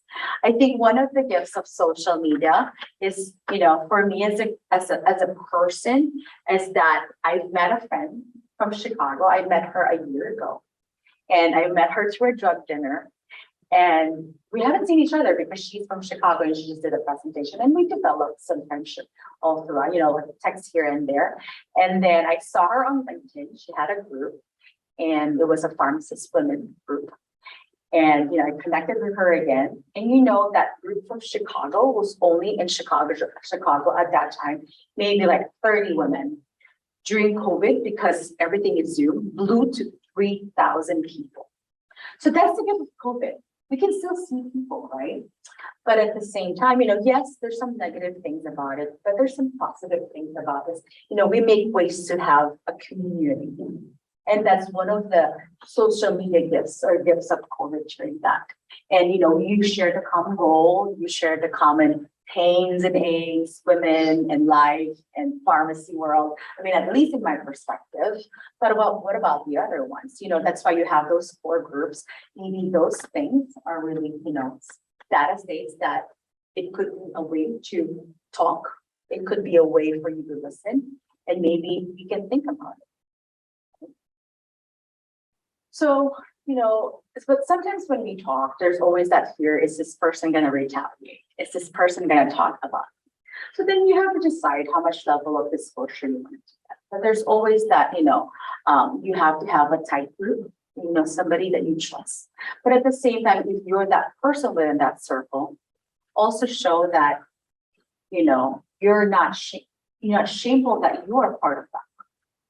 And you're also, you know, able to keep that confidence in that work. Disclosure can be empowering and proactive, protective against self-stigma, mediated effects on quality of life. Again, maybe if we share something with finding that close group, maybe, you know, I know when I did this presentation for a set of college students, they asked for like something, what do they do? Because they're burnt out and all of that. Maybe calling your friend, asking your friend, checking in on them once in a while. I mean, life happens, right? I mean, we have kids, we have work, we have house chores, but maybe, you know, a simple text could brighten somebody's day. Right? So what about stigma reduction in strategic levels? Right? Interpersonal. You know, this is one good thing. One good thing about COVID as well is that, you know, therapy is very accessible, right? There's therapists now that you can see online. Again, having that social media, right? Or like that virtual, it's still, yes, virtual, but it's still somebody you can talk to versus no one. You know, counseling is one. Cognitive behavior therapy, maybe, you know, reading or maybe Sudoku can just, you know, occupy your mind to do things. And then empowering yourself to do all of these things, you know. In terms of interpersonal, maybe a care group. I know I've been hearing a lot more and more of this, the care groups, you know, last night I was in a presentation when we talked about Alzheimer's disease. You know, there might be a common interest, and then so there might be some people that, you know, you can, AA is a big one, right? AA is huge and everyone knows about it. I know, what's the name of this? Rheumatoid arthritis is also a big one. You know, I think there's more and more groups now that you can join and find support. It's a group. And then organizational, you know, maybe creating programs. I talked about neurodiversity. Maybe getting, you know, creating programs that can make people in our company aware of it. Maybe even us as like, you know, here we are different organizations that have a common goal, which is to inform and educate, right? To provide that awareness. Maybe we can do those training programs, be more active and, you know, be a resource for a lot of different other, because we all bring value, we all bring different expertise. And maybe if we can share those expertise, we can, you know, come up with one thing better, right? Two heads are better than one, right? And in the community, again, education. And then lastly, the government or structural. Again, we have laws, maybe we need to improve them, or maybe we need to implement them, right?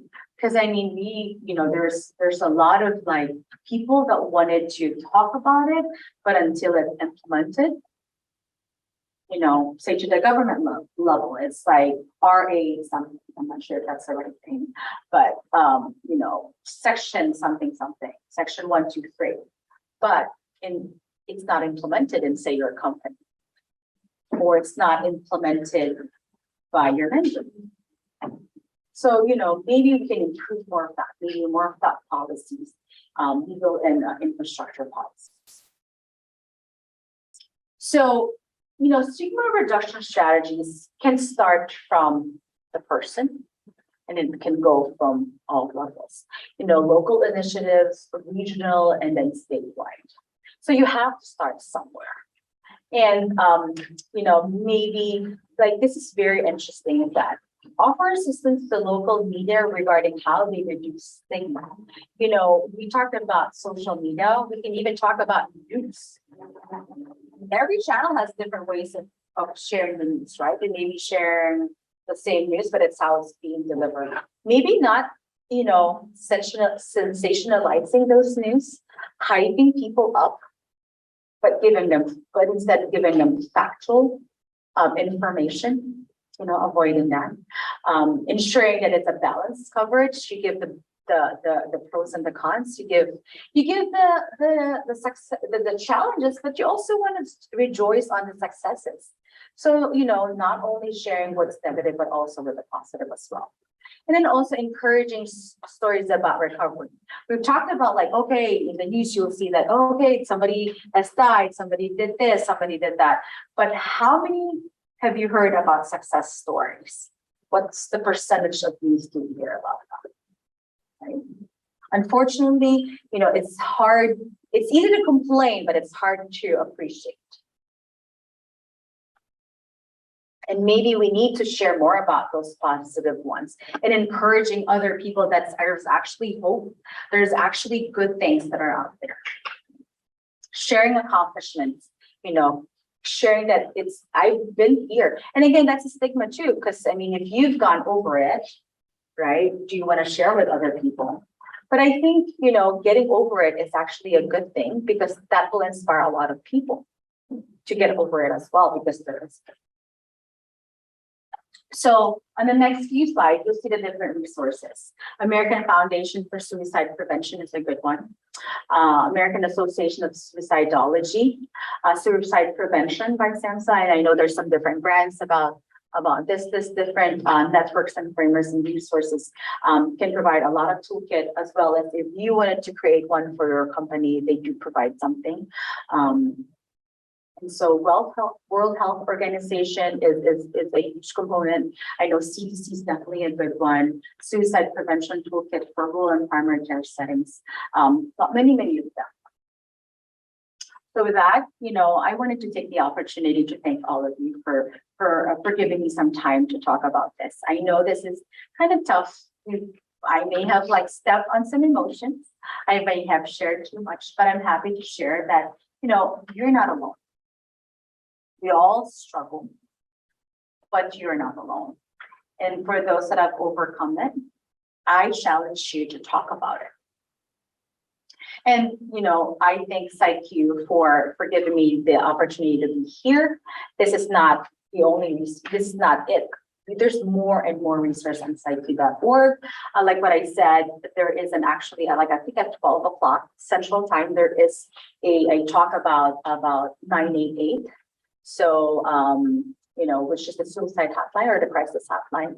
So, we have a lot of resource for you, not only for suicide, but anything mental health. And I thank you for that. Thank you, Maria. I'm going to speak from here. The people in the Zoom audience, of course, we're only able to see at the bottom half of the screen behind you because of the way our camera works. And just so people understand, we're using a technology here, a camera that is designed for a hybrid meeting with people sitting around a conference table and being able to be seen by people who are joining by Zoom. And so the camera automatically points to whoever's talking.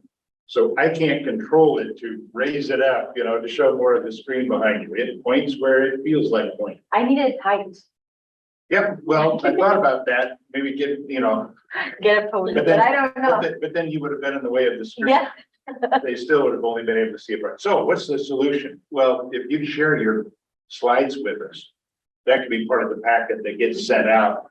Well, you can always check in psyq.org. You can look at mental health awareness focused on suicide and stigma, and you'll have all the slides in there. Okay, well, then we will send that information out. So the Absolutely. big thing is people in the in-person audience don't have photographic memories to remember all the slides.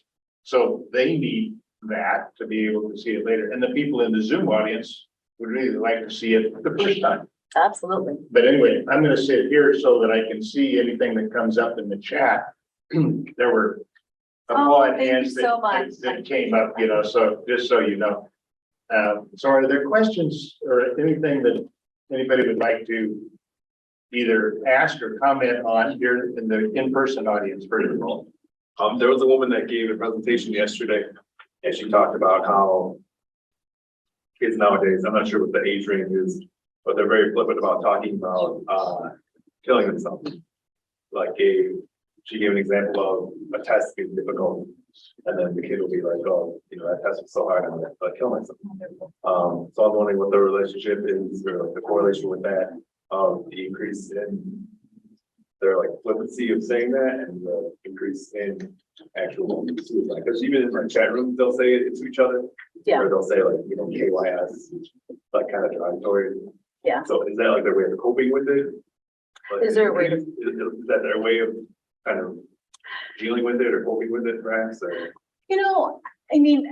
I can't speak about the data because the data is just collected. And as we know, suicide is a multifactorial condition, right? It could be driven by a lot of things. We talk about mental health. We talk about other things as well. There's neurobiology, there could be, other life-changing events, other things that may have caused it. But in your question, there's this kids. It could be because of that growing up years, the maturity, the impulsivity of these kids may not is the high impulsivity on these kids, the maturity to process the right or wrong, the maturity to, the ability to stop and think before they say anything. For them, I have a 10-year-old, for them, everything is full. I have an Apple Watch, but it's not really working. For them, everything is full as long as there's something new, right? And one thing that and I'm not trying to be generational. Is that, one thing that I've been hearing when I did a presentation in one of the rural areas in Kansas is that the access to media, we've talked about media, not all media is safe, not all media is balanced.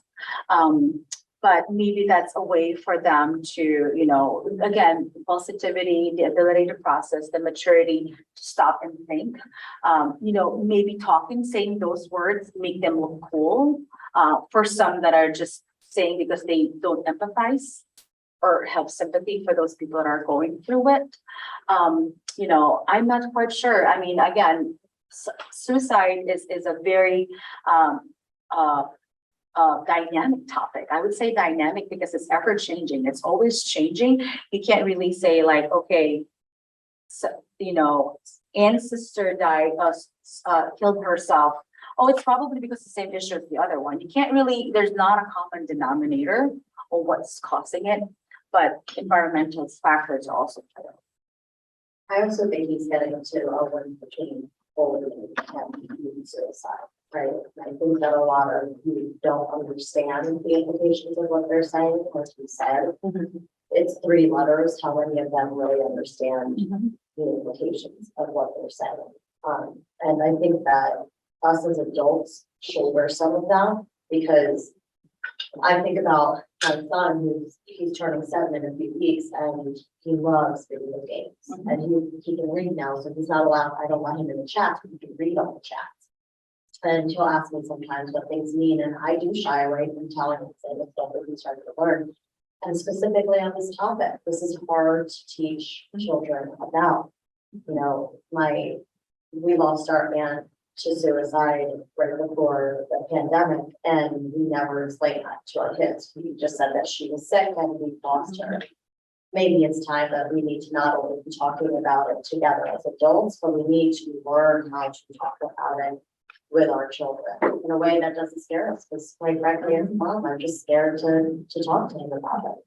And then make them aware to initiate awareness on those little ones. And you can, you know, as parents, we can explain things in something that's, you know, like for my job, you know, it's all scientific terms, but I need to be able to convey that to a term where you know, lay people can understand it. And maybe there's a way to do that. Maybe there's a way to explain where they can also relate. And, you know, I totally agree with you. It's the awareness, you know, thinking about that. Again, the stigma is not only the person that's going through it, it's also the people that are left behind. You would be surprised. And, you know, I did a presentation on Kansas on this one. You'd be surprised in my audience. The stigma is also the ones that were left behind. And one thing interesting too is they're also undergoing this mental health issues as well. You know, they feel sad. It's that persistent sadness that they, or longingness for the people that have moved on and they're left behind and thinking, what have I done wrong for that person for this to happen? You know, there's always that. And you know, it's not just the one that's going through, but it's the one that's around them as well. Any other comments, thoughts, suggestions? I don't see anything in the chat right now. Oh, down here. Thank you for the presentation. I think it was really insightful. You pointed out some good balances between what COVID did right and wrong. I work with individuals to provide housing for those who have been experiencing homelessness, or who were recently incarcerated, and survivors of domestic violence and sexual assault. During the pandemic, I was learning how to implement, you know, my case management skills with them. And at first, you know, working person to person all the time with them, I experienced, you know, I couldn't force them. I could only recommend and support them if they wish to do counseling and seek mental health awareness and do those level of services. And I think COVID did offer a really good insight about like doing virtual, but it was also checking in with them when they weren't doing both, and, you know, checking my own biases and being more receptive on taking those steps with them and trying to see what the triggers and traumas that they were carrying to kind of give them the level of support that they were ready to receive. So it was a good balance of just education, and I think it was a good insight. Yeah, and I think, you know, you hit it on. Sometimes, you know, you like in life happens, right?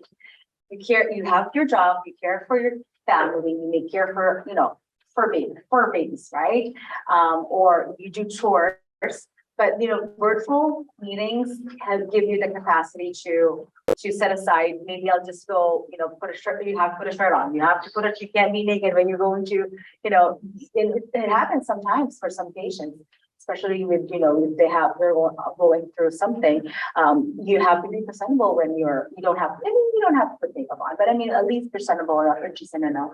But instead of you having to drive, it gives you to set aside time and maybe set aside a place in your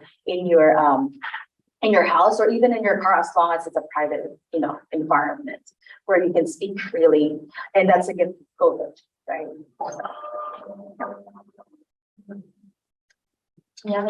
Okay, excuse me, anything else from the in-person audience? Okay, well, this is a really important topic, It is an important topic.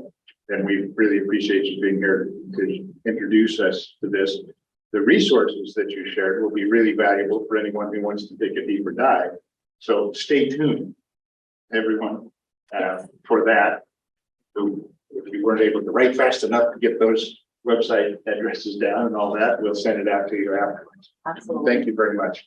Now, the next presentation is not scheduled for another 13 minutes to start, and the presenter hasn't joined yet on the Zoom, and so we'll take a break, about a 10-minute break, probably. Okay, so don't go far, but take a little bit of a break, and we'll get back. Thank you, guys. Thank you. Thank you. Thank you.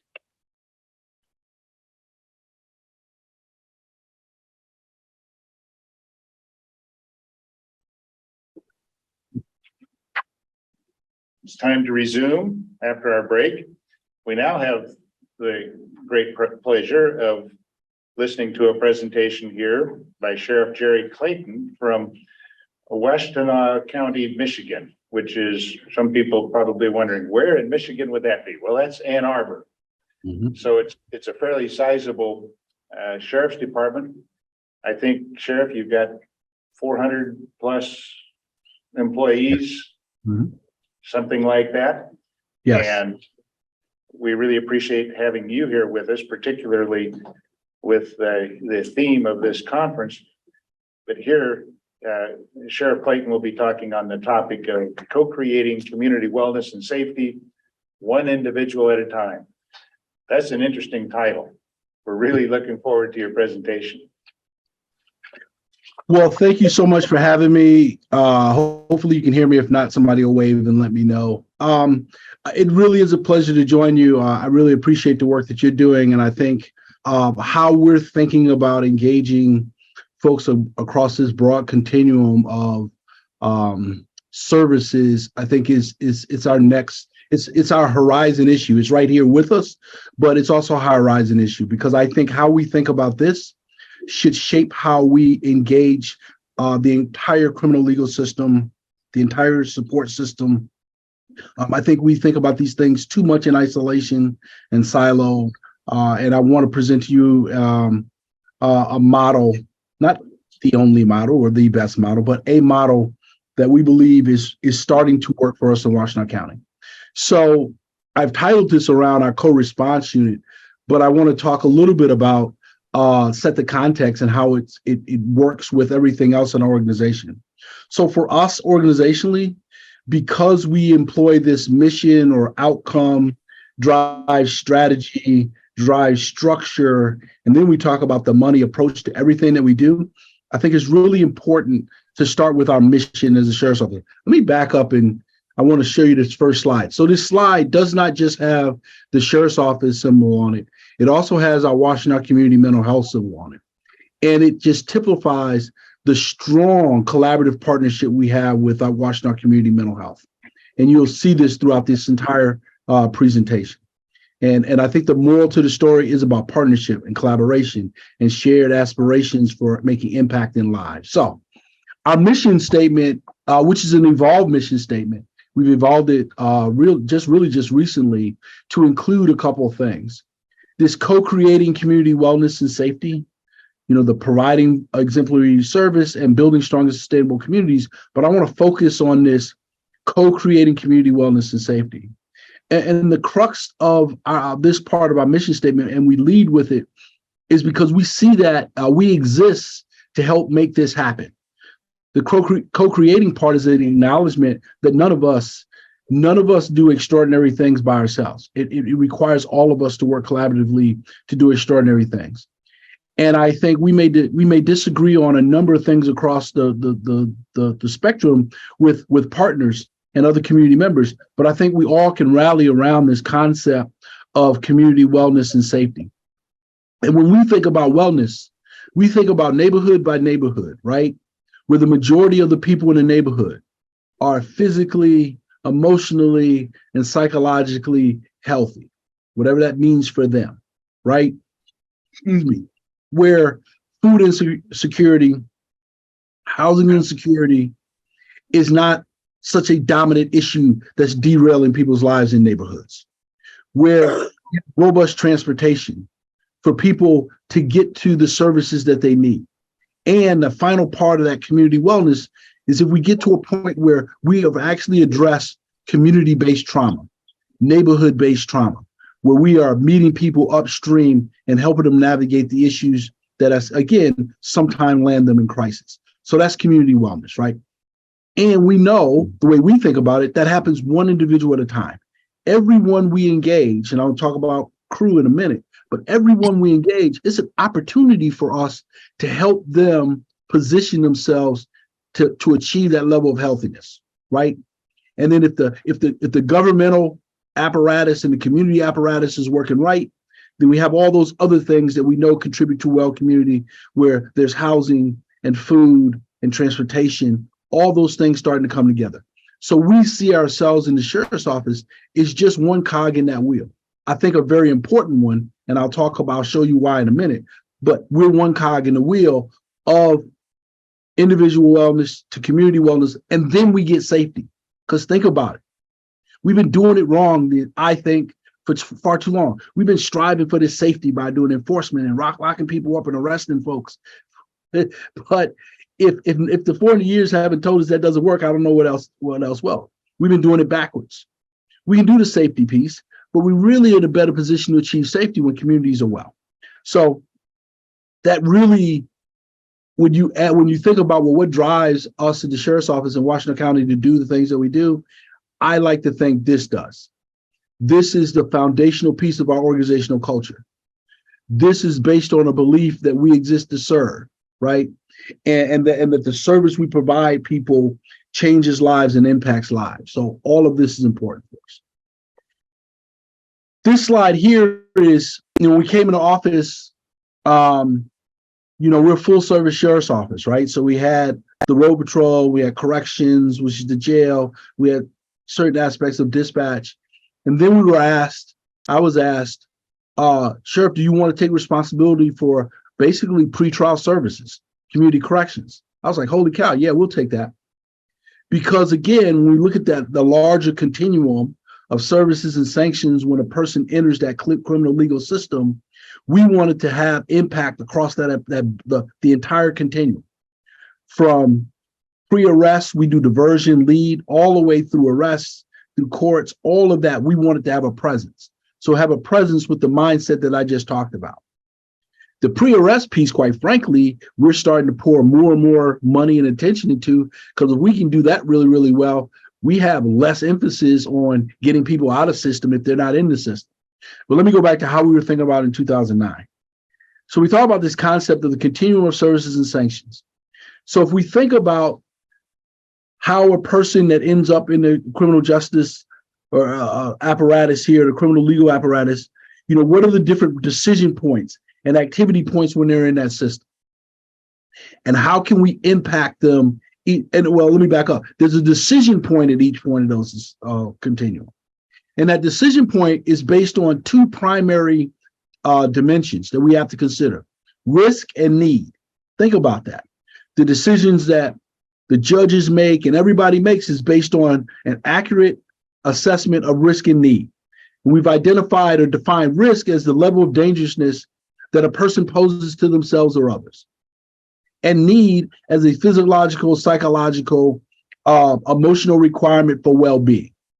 So we know this: if we just address the risk when a person's navigating the system and not the need, then we're going to fail to address a lot of the conditions that lead to the behaviors that cause reoffending, revictimization, recidivism.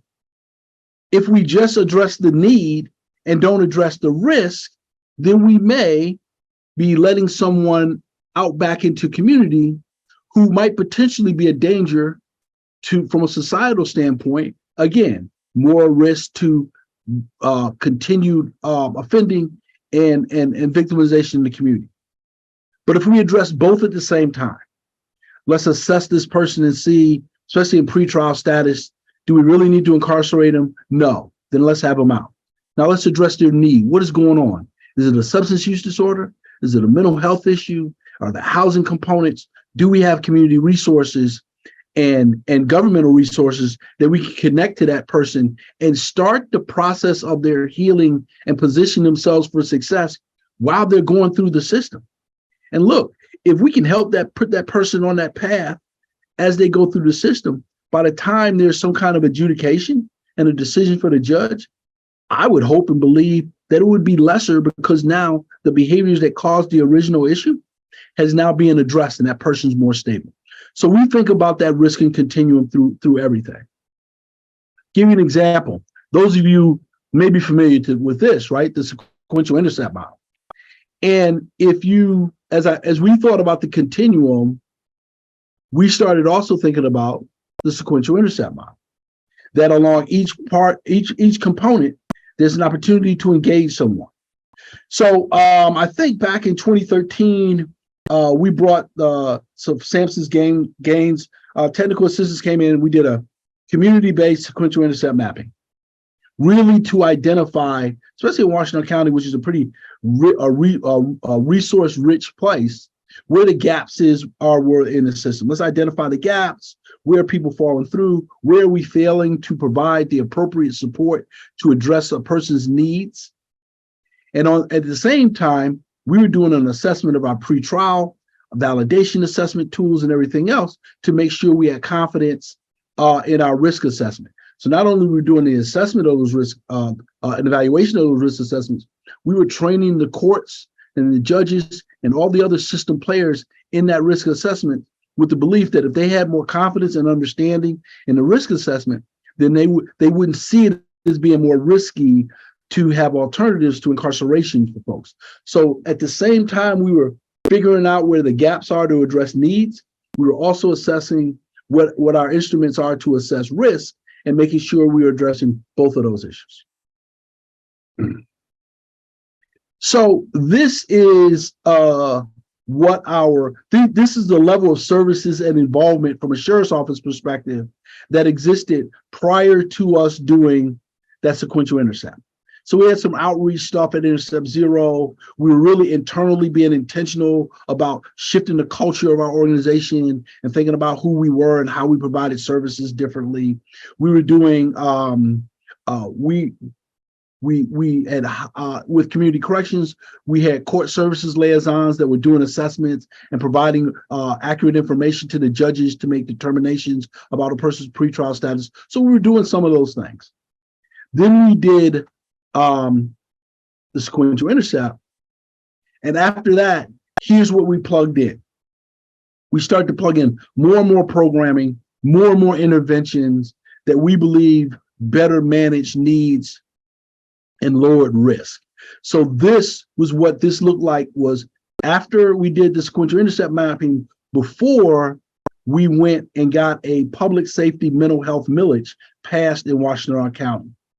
So in 2018, and quite frankly, I'd started laying the groundwork in 2014, talking to elected officials, talking to community people about how we should invest in mental health and public safety to do just this, to address risk and need, to get us to continue to think about not in silos, but how do we collaboratively invest in community in a way that addresses issues. In 2018, that millage passed. It passed at a very high rate.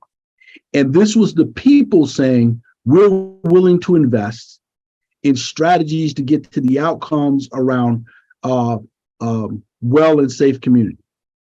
So once that millage passed, here's what was added. 24/7 crisis line and crisis team for mental health. Law enforcement assisted diversion and deflection. We're starting the countywide CIT approach, but I'll tell you what, we designed a 20-hour behavioral health training for first responders working collaboratively with mental health staff that eventually got adopted by the state of Michigan. CMH had started, community mental health started their CARES team, which are out in the community, meeting people where they were to provide the services they need so they didn't end up in crisis. So all of these things in the jail, we had plans to put in place for a mental health unit and a mental health manager, and then COVID happened and staffing happened, so that's sort of sitting there. But we have a reentry coordinator where we have robust reentry coordination, all these things that we believe hit all the different intercepts, all the different points along the continuum of services and sanctions. And this is how we make community well and safe, because each person is viewed individually, not viewed as an inmate or an offender, but as a person who happens to be incarcerated at the time, or a person that's in the system and this happens to be their case is being adjudicated right now. And I think that changes the dynamic. What you see now, right before you here, is that continuum of services and sanctions with everything now filled out, with our presence across the broad spectrum. And just some stats. So our community corrections, since they became part of the sheriff's office, the prison commitment rate in 2010, before they were part of the sheriff's office, was 20%. Prison commitment rate now is 8.7%. The statewide average is 16.5%. Returning to sentence to prison on violation of probation, 2021 felony probation. We're at 5.3% for both technical and new offense. The statewide rate is 8.8% technical and 13.5% new offense. So we're seeing the impact that we want, that downward trend that we want, as we've invested in this continuum.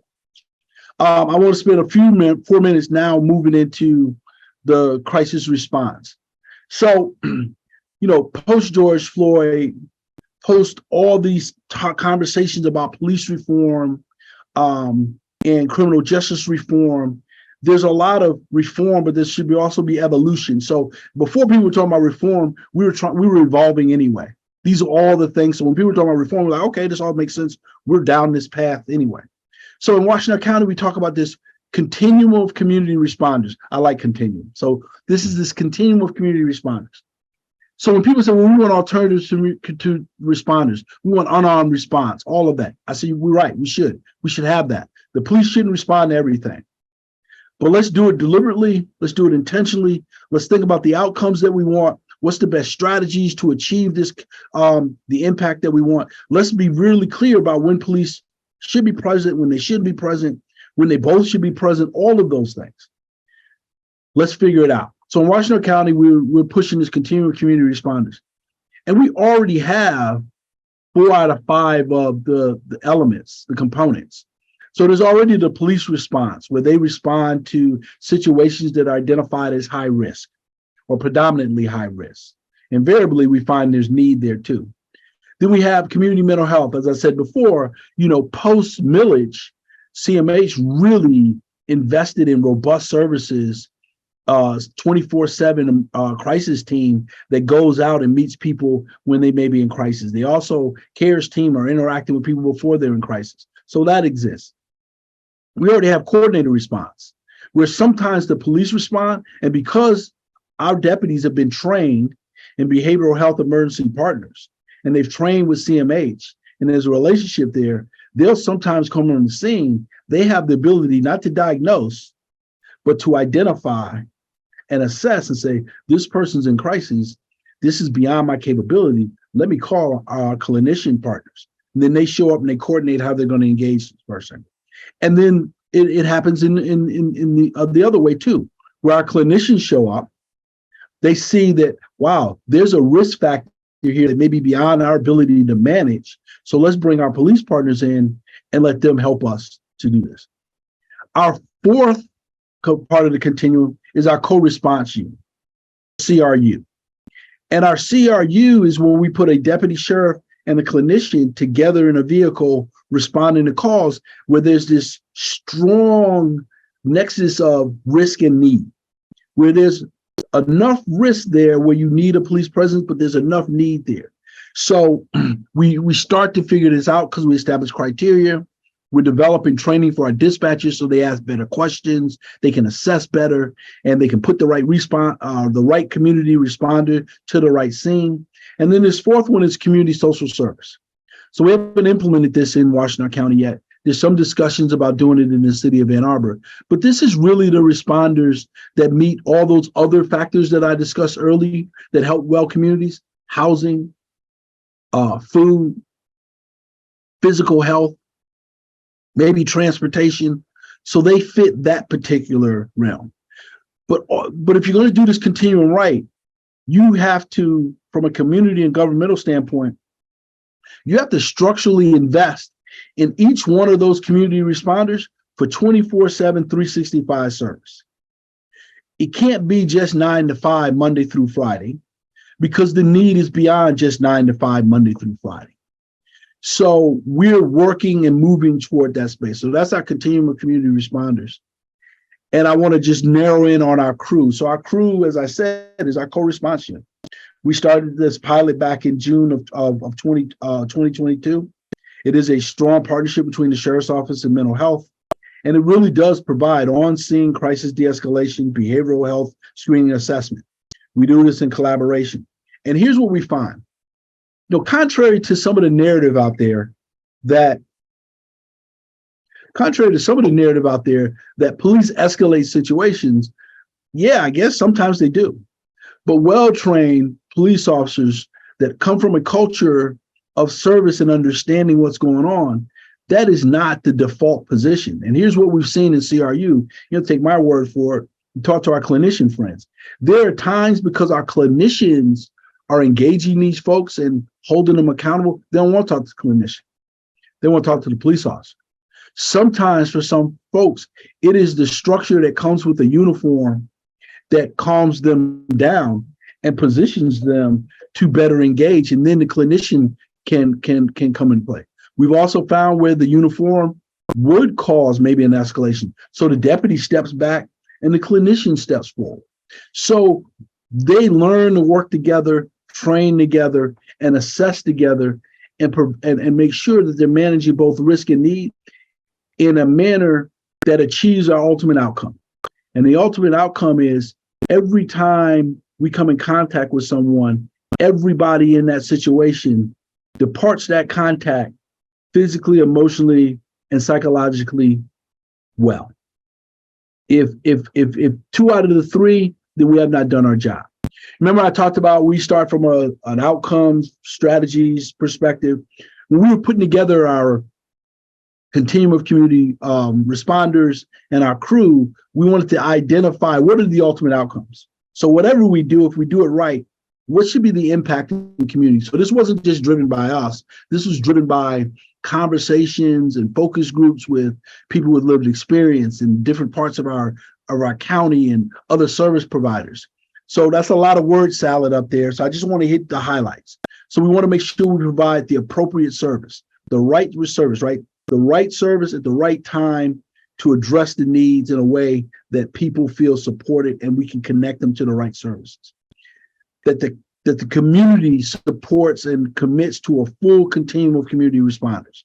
Behavioral health, social services, police, 24/7, 365, meeting our community members' needs where they are, when they need it. To make sure that we adopt a trauma-informed, do no harm responder perspective. That's not just from the clinicians, but that's from everybody, from the police, from the firefighters, EMS, everybody. Everybody understands what trauma-informed, do no harm response is to supporting people in crisis when we respond. We also had some very direct, reduced the annual number of community member police services interactions. So the police are still going to interact, but if we got the full continuum, we're better at identifying times when police don't need to interact, where they don't need to be on scene. And if we're doing that the right way, then we're reducing the number of times that police are interacting. They're not coming to some of these things because the clinicians are going, or our social services folks are going. And then if that's happening, we're reducing the annual number of community members that enter the criminal legal system. So that happens through crew, that happens through lead. Are we making sure that people who are low risk, they're not going into the system? That's success for us. Increasing the annual number of people that receive appropriate behavioral health, public health, and social services. So we should see one number go down another number go up. And this one was really important too, is to increase the equitable outcomes for all individuals with behavioral health disorder, right? Regardless of their perceived status, regardless of what we think they represent. If one of our community responders are interacting with someone, we must make sure it's done in the most equitable fashion. And we start to reverse these disparities that we see based on race, economics, socioeconomic status of the people that land and end up in our system. So just as an example of our crew team, like I said, it is a pilot project. Roy is a veteran deputy sheriff at the sheriff's office. Christine is a veteran mental health person with master's level clinician credentials and a wealth of experience. Christine also sits in on our crisis negotiation team. I forgot to say that. So we combined in our county a Metro SWAT team, but also a Metro crisis negotiation team. We have clinicians on that Metro crisis negotiation team. Those folks have been phenomenal in giving us insight. And, and we've had times we've had people in crisis that have barricaded themselves. That was a CMH client.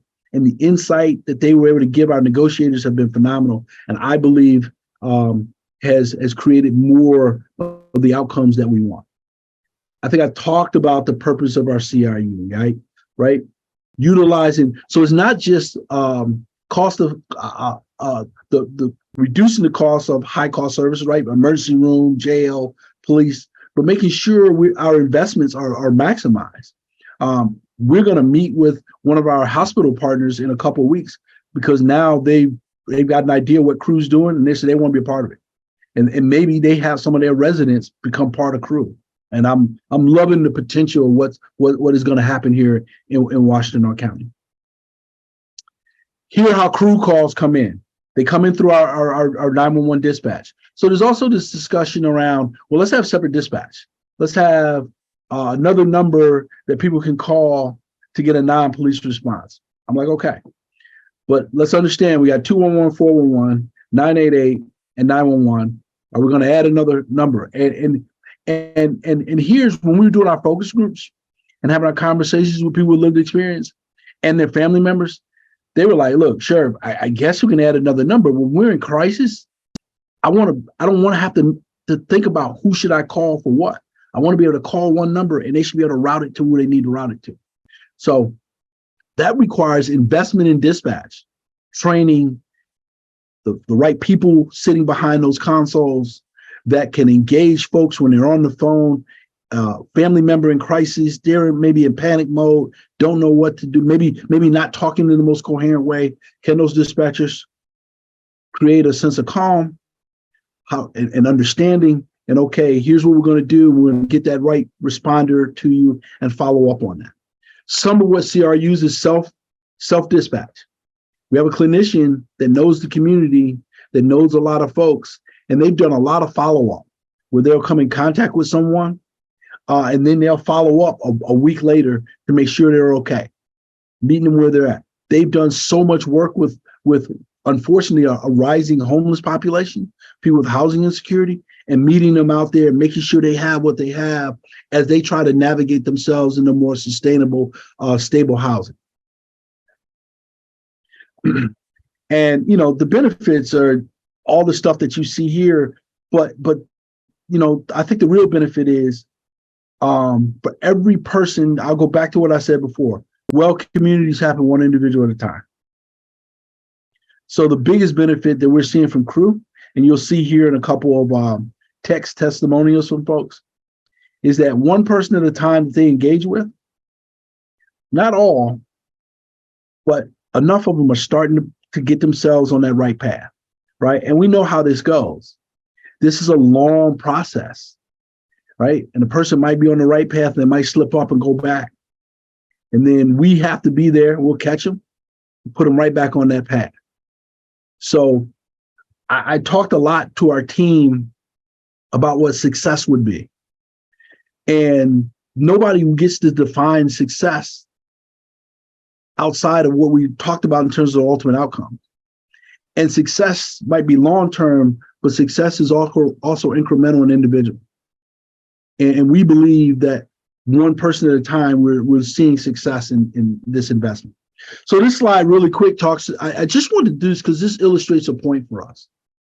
These are our calls that our folks have been getting. Sorry, I'm moving my thing here. So we have 2018 to 2022. The blue is, these are mental health calls that came in reported as mental health.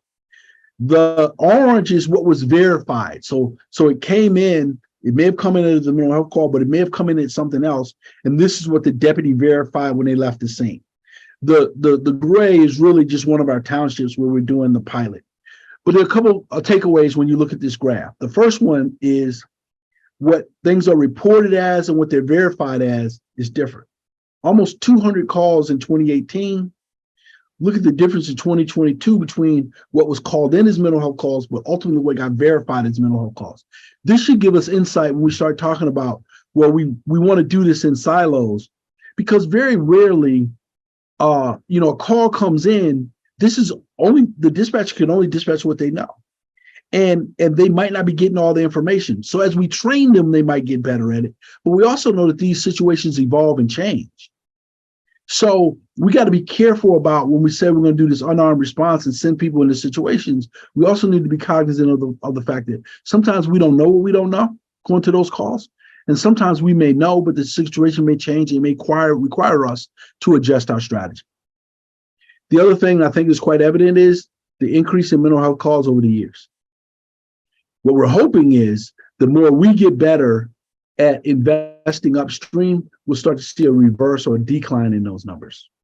But I would expect that we'll continue to see an increase for some time, because the other thing that I think is important here is we're more aware of these kinds of calls and more aware of these situations. And as we flesh out the continuum and we're engaging on different levels, we're gonna engage folks that normally hadn't accessed the system because they've been disenfranchised or didn't trust the system. So I would expect those numbers to come up, and then hopefully, if we're good at it, they'll go down. This is just some crew stats. And remember, they've been in place a little less than a year. Here's some of the engagements, but some of the things I just wanted to point out. 120 food bags handed out, 100 homeless individuals found sleeping in cars and tents and all over the place, and how they've engaged them to try to connect them to the right resources. They transport folks to the hospital. So they do a number of different things. This is just a chart of how they spend their time. But here are the resources that our crew team connects them to. Our community mental health, they connect them to a crisis team. They connect them to PATH in Washtenaw County is one of our homeless advocacy organizations. They connect them to our law enforcement assisted diversion. Oftentimes it's the same population. Our Lyons Center, Purple House, and Mission are all around housing. And so is our Hawk. And, food banks. So they've got all those resources and those connections. The challenge here a lot of times is these places operate in the daytime, Monday through Friday.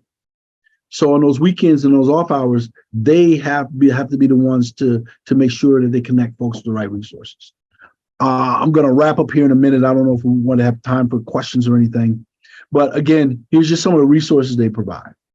So we have stocked sections of some of our buildings with food and water that they can put in the trunk of their car and take out to folks.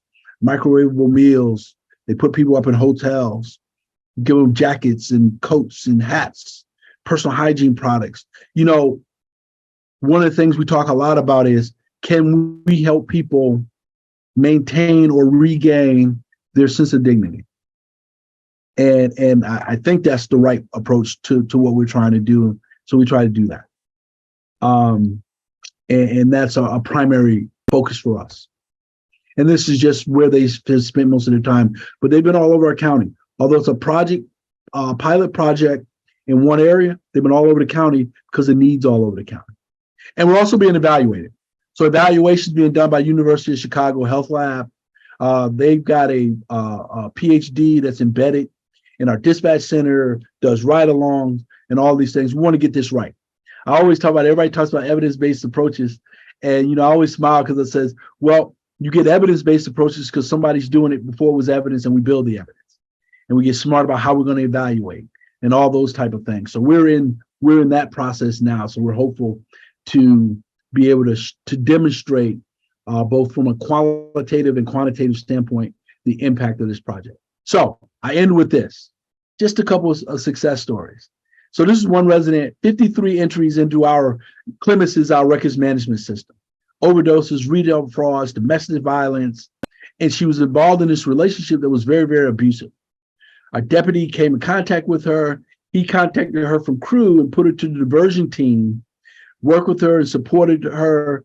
And she sent him this email saying she's back in school, got a 4.0 in her last semester GPA. And then she said, hey, how's lead going? I need some volunteer hours for my next semester. Can I volunteer? So now there's a person that was on the receiving end of those services now wants to give back. Here's another one, female, a family living with a disabled boyfriend, multiple dogs, and they were living in a van that was broken down.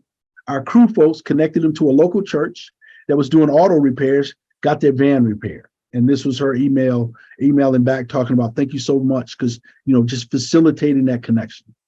And then this is one where male, substance use disorder, primarily heroin, disconnected from family.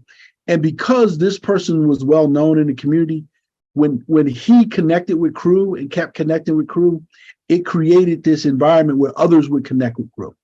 So this is a person that had 120 entries into Clemens, domestic assault, all this stuff. And these emails are talking about, first off, he talks about Thanksgiving and his ability to spend a couple of days with his daughter who had been estranged with.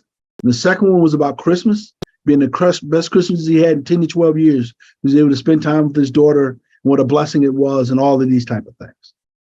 So I'll end there. We'll continue to evaluate, we'll expand, we'll do, this is part of it. It's a pilot project that will go hopefully countywide. My hope is that we can engage the other police agencies in the county to get them to contribute some members to our team and continue to make impact. Sheriff, thank you very much for that. Coming from a law enforcement community background as I have, there's just lots of questions I could ask, and we don't have time for all that.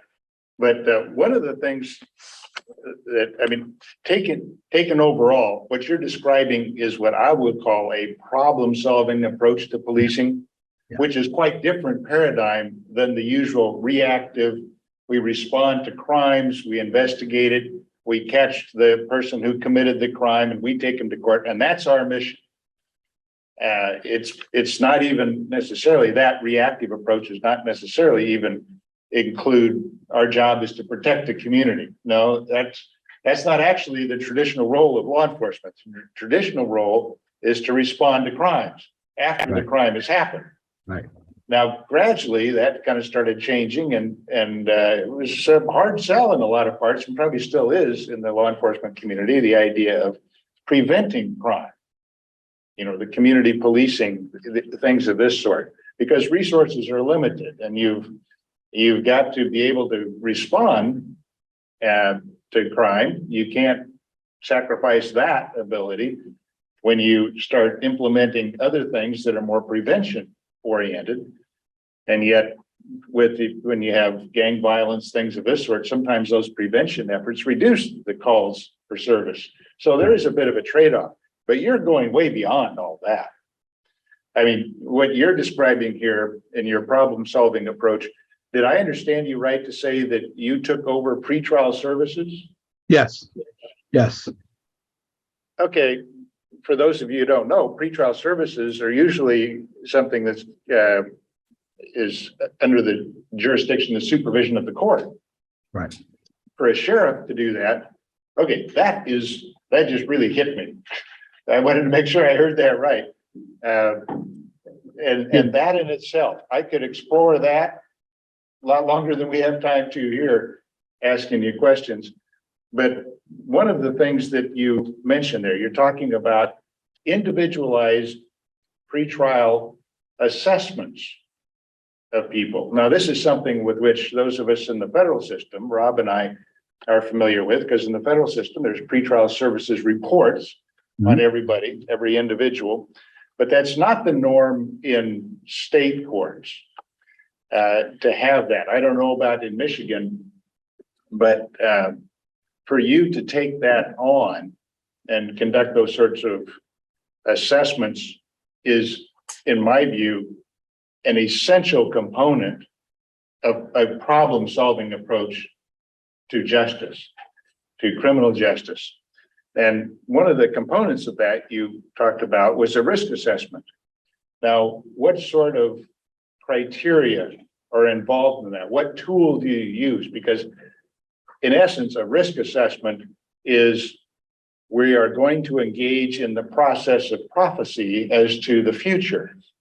We're going to try to predict the future.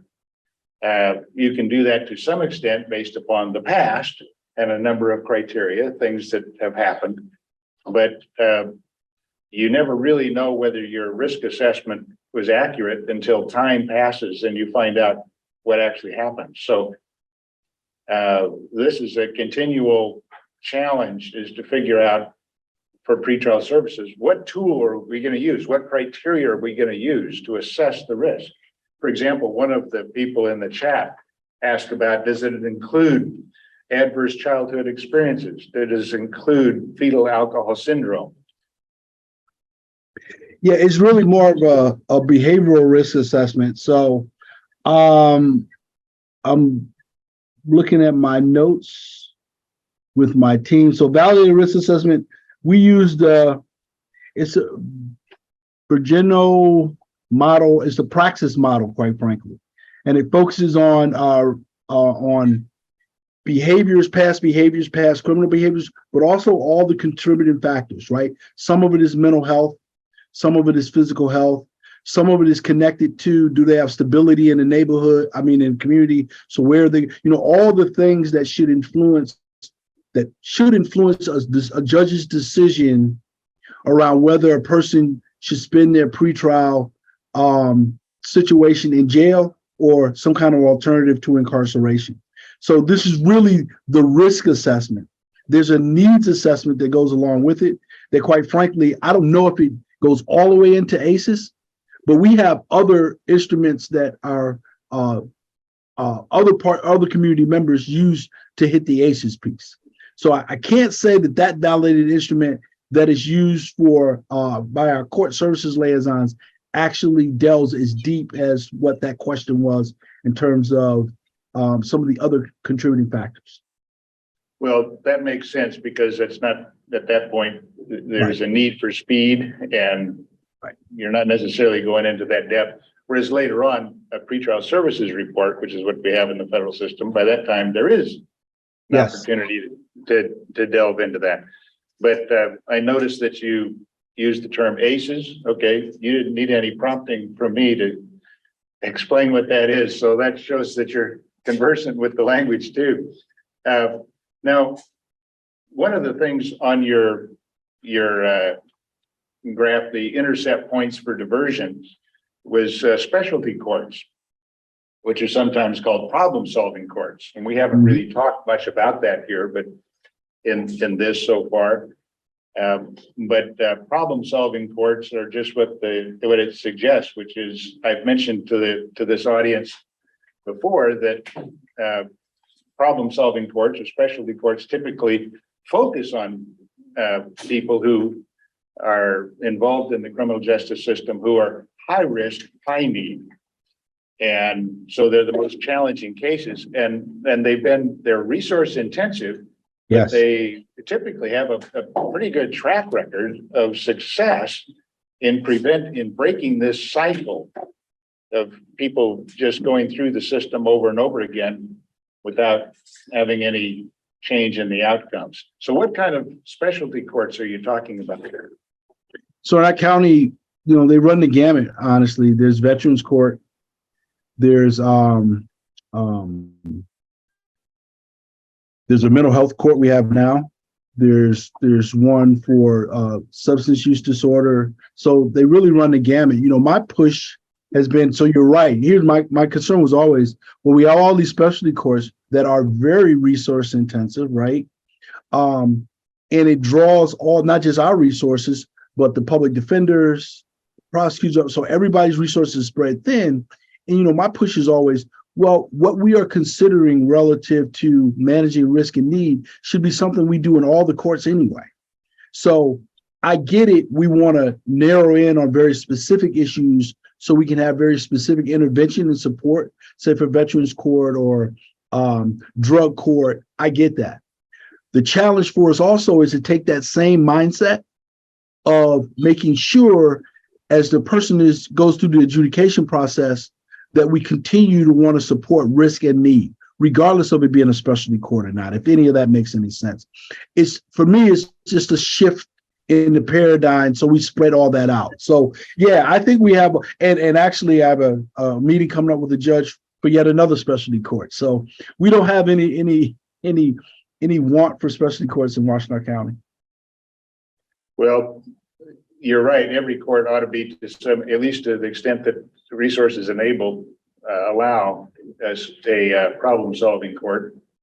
Some people may wonder, what does he mean when he says a veterans court?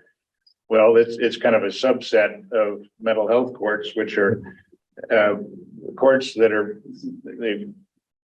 people in the system have recognized that people who have particularly experienced combat have some mental health issues that can manifest themselves in ways that get them crossways with the law and where they cause harm to people, hurting people. And just another example of trying to take a problem-solving approach to dealing with those who commit crimes, who so often are themselves victims of trauma. So of one sort or another. Another question, your sheriff's office usually is dealing with things that happen outside city limits. You've got the Ann Arbor City Police, you've got all your other police departments out there, and the sheriff kind of covers the areas in between those. You sound like you play a broader role. Yeah, so our philosophy is, look, we're countywide jurisdiction and we don't want to duplicate services. So for a patrol standpoint, jurisdictions that have their own police departments, we don't proactively patrol there, but we provide support there. We have really good relationships with all the other leaders of police agencies in our county. And we meet and discuss these issues because, my philosophy has always been this. Listen, the only people that pay attention to jurisdictional boundaries are elected and appointed officials. Crime doesn't pay attention to it. The people with needs don't pay attention to it. And we artificially restrict our effectiveness when we say we put up these boundaries because it crosses over into another jurisdiction. So we've been able to build this trust where, look, we're not trying to take over. We're not trying to infringe. How do we collectively work together to address an issue that transcends one community to another? I mean, it transitions from one community to another. So we've been really successful doing this. I'll be honest with you. This alternative responder model is our biggest challenge. This one's going to be a challenge because in the city of Ann Arbor, there's this real big push for alternative responders with no relationship with the police. And I'm a straightforward, honest guy. I think that's a problem for what I showed in the stats. We are much more effective together, working strategically and thoughtfully about how we interact, how we support, than we will ever be operating in silos, applying stereotypes to each other's. It lowers our effectiveness. And what I believe happens is the people that get hurt when we take this kind of approach are the people we say we're trying to help. The traditionally disenfranchised, disconnected, usually socioeconomically challenged, usually people of color. So I have a major issue with that, and I'm not shy about saying it in our county. And right now, that to me is our biggest challenge moving forward. Well, you have touched on so many topics that I have a podcast called Justice Voices, if this was a podcast session, I would sit there. I've got so many questions that I would be asking you and we'd have an extended conversation. In fact, I probably am going to reach out to you to have more of that conversation, just so you know. But in any event, we really appreciate you being here. Our time has been well spent here. We're going to take a break now for lunch. Sheriff, you can look in the chat. There are a number of comments that were made there in the chat. There might even be some questions that are left over. I think we've addressed the questions that were raised, but you can look at that and see some pretty positive sorts of things that were said. So thank you very much for being with us. We're now going to take a break.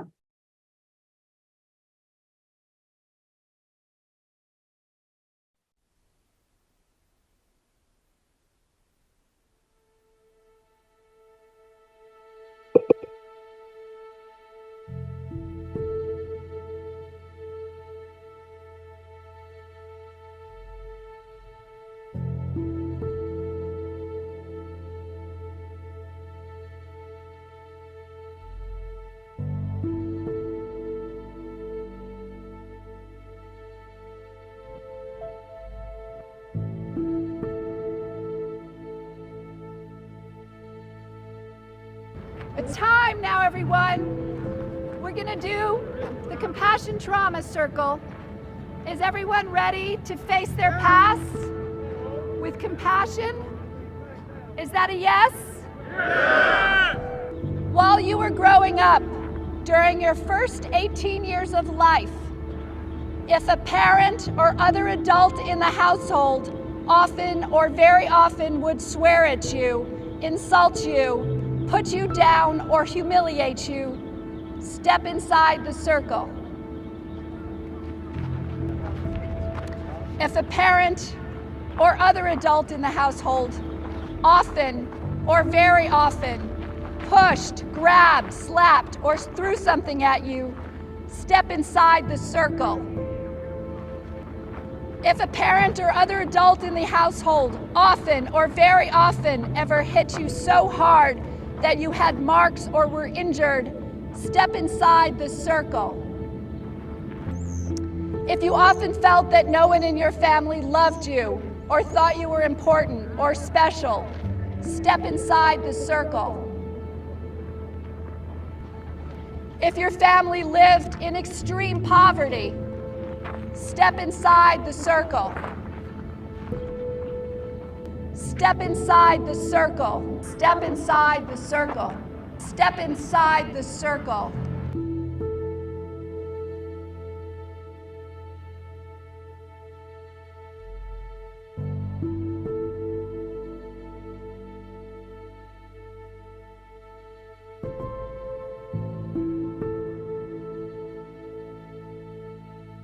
There is no shame. There is no shame. There is no shame. I'm so good. Good to see you. How are you? Amen. Noel, good to see you. Welcome. I was abused as a young girl. I was beaten by my mother. I was verbally abused by my mother. I was sexually abused by another man. My father was an alcoholic. My mother was a rageaholic. I've driven drunk. I've sold drugs. I was a juvenile delinquent. Probably my story is similar to most of your stories in here. I'm white and I'm female and nothing happened to me. So, I got a get out of jail free card. And so I'm here now because I see myself in every one of you. I'm a traumatized child, raised by a traumatized child. My mother was traumatized as well as her parents.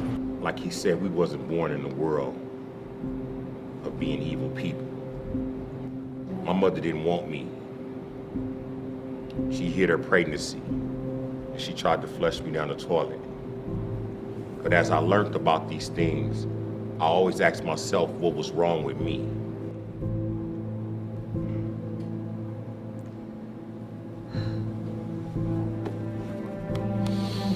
When I come to the circle and I see everybody else and she's reading off the questions and people stepping in further, and I look at my childhood and I'm like, a lot of these people in this yard are just like me. There was one step I should have taken that I didn't take, and I saw some of my brothers and my friends take that step, and I felt like such a coward. I wasn't brave enough. to be there with them when they took that step. And every round after that, I took the most difficult step. Our traumas kept us separated. We were all on the circumference, all standing apart. But once we began to acknowledge our traumas publicly, it brought us all closer together. In prison, you're not supposed to show your weaknesses in prison, though. But to want to do that, to walk in that circle like that, and to take each step forward was a reminder to ourselves that we still have a humanity and we worthy to be loved, though. Most people on the outside don't understand that we want to change so we can re-enter society better than what we left it. And I think one of the things that when you was yelling that no shame and you had us yelling it out, it was freeing us too. And it was a point to where when I was looking at that and we was all looking at it in a circle, you can hear that echo, no shame. And that was very powerful, especially coming from a little lady like you. I'm 76 years old. I done seen a lot. I don't like talking. I like to meet people that understand what's happening without words, and you one of them. Today has been one of the best days I had in my whole entire life since I've been locked up these 40 years.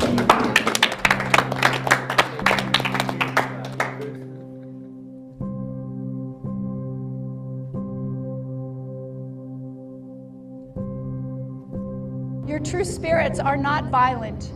Your true spirits are magnificent.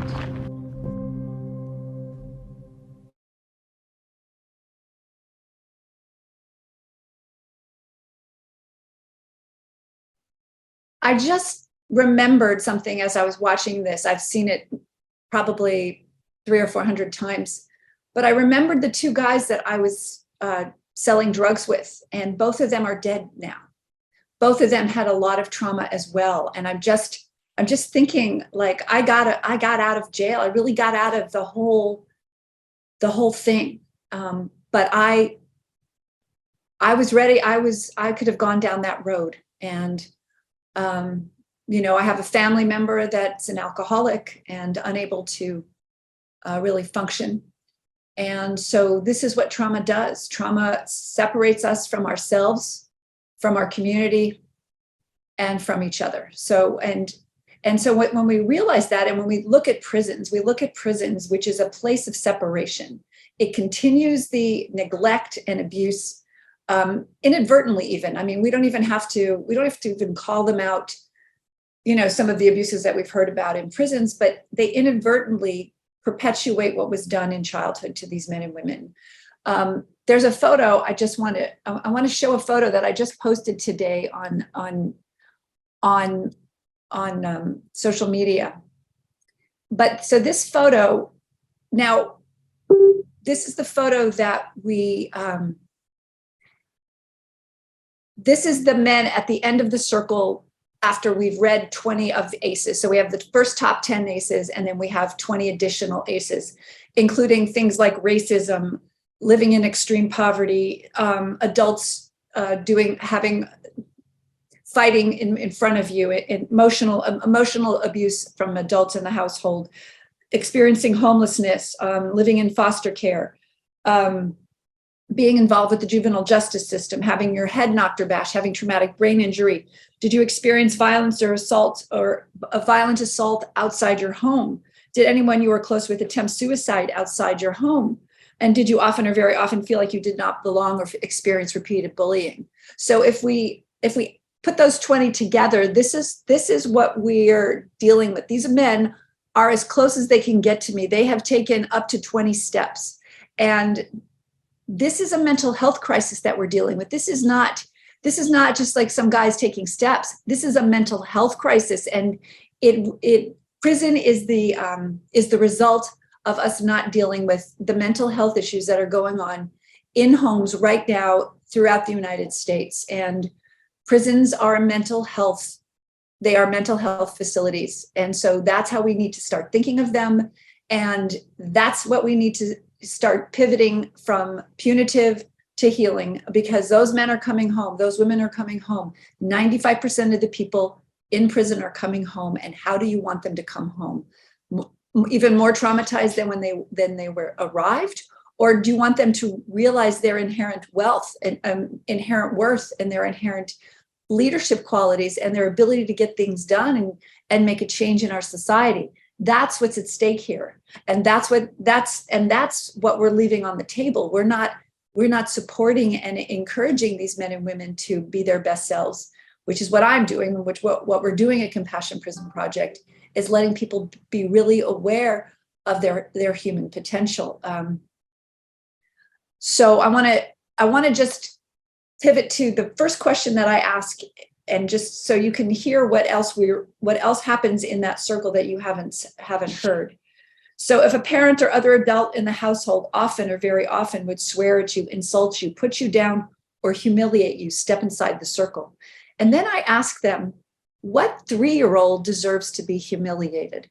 What 5-year-old deserves to be sworn at, insulted, or put down? What magnificent child in the universe deserves to be, emotionally abused, which is what this question is about. And so then I go around and I say, what is the takeaway? What do you feel when you've been emotionally abused, when your mother says you're not worthy or you're the bane of her existence? What is the response? And then I go around the room and the response is, I'm not worthy. I'm not enough. I'm not lovable. I'm a bad person. So this is the programming that we are putting into children. Dr. Bruce Lipton says that children until the age of 7 are in a state of hypnosis, basically.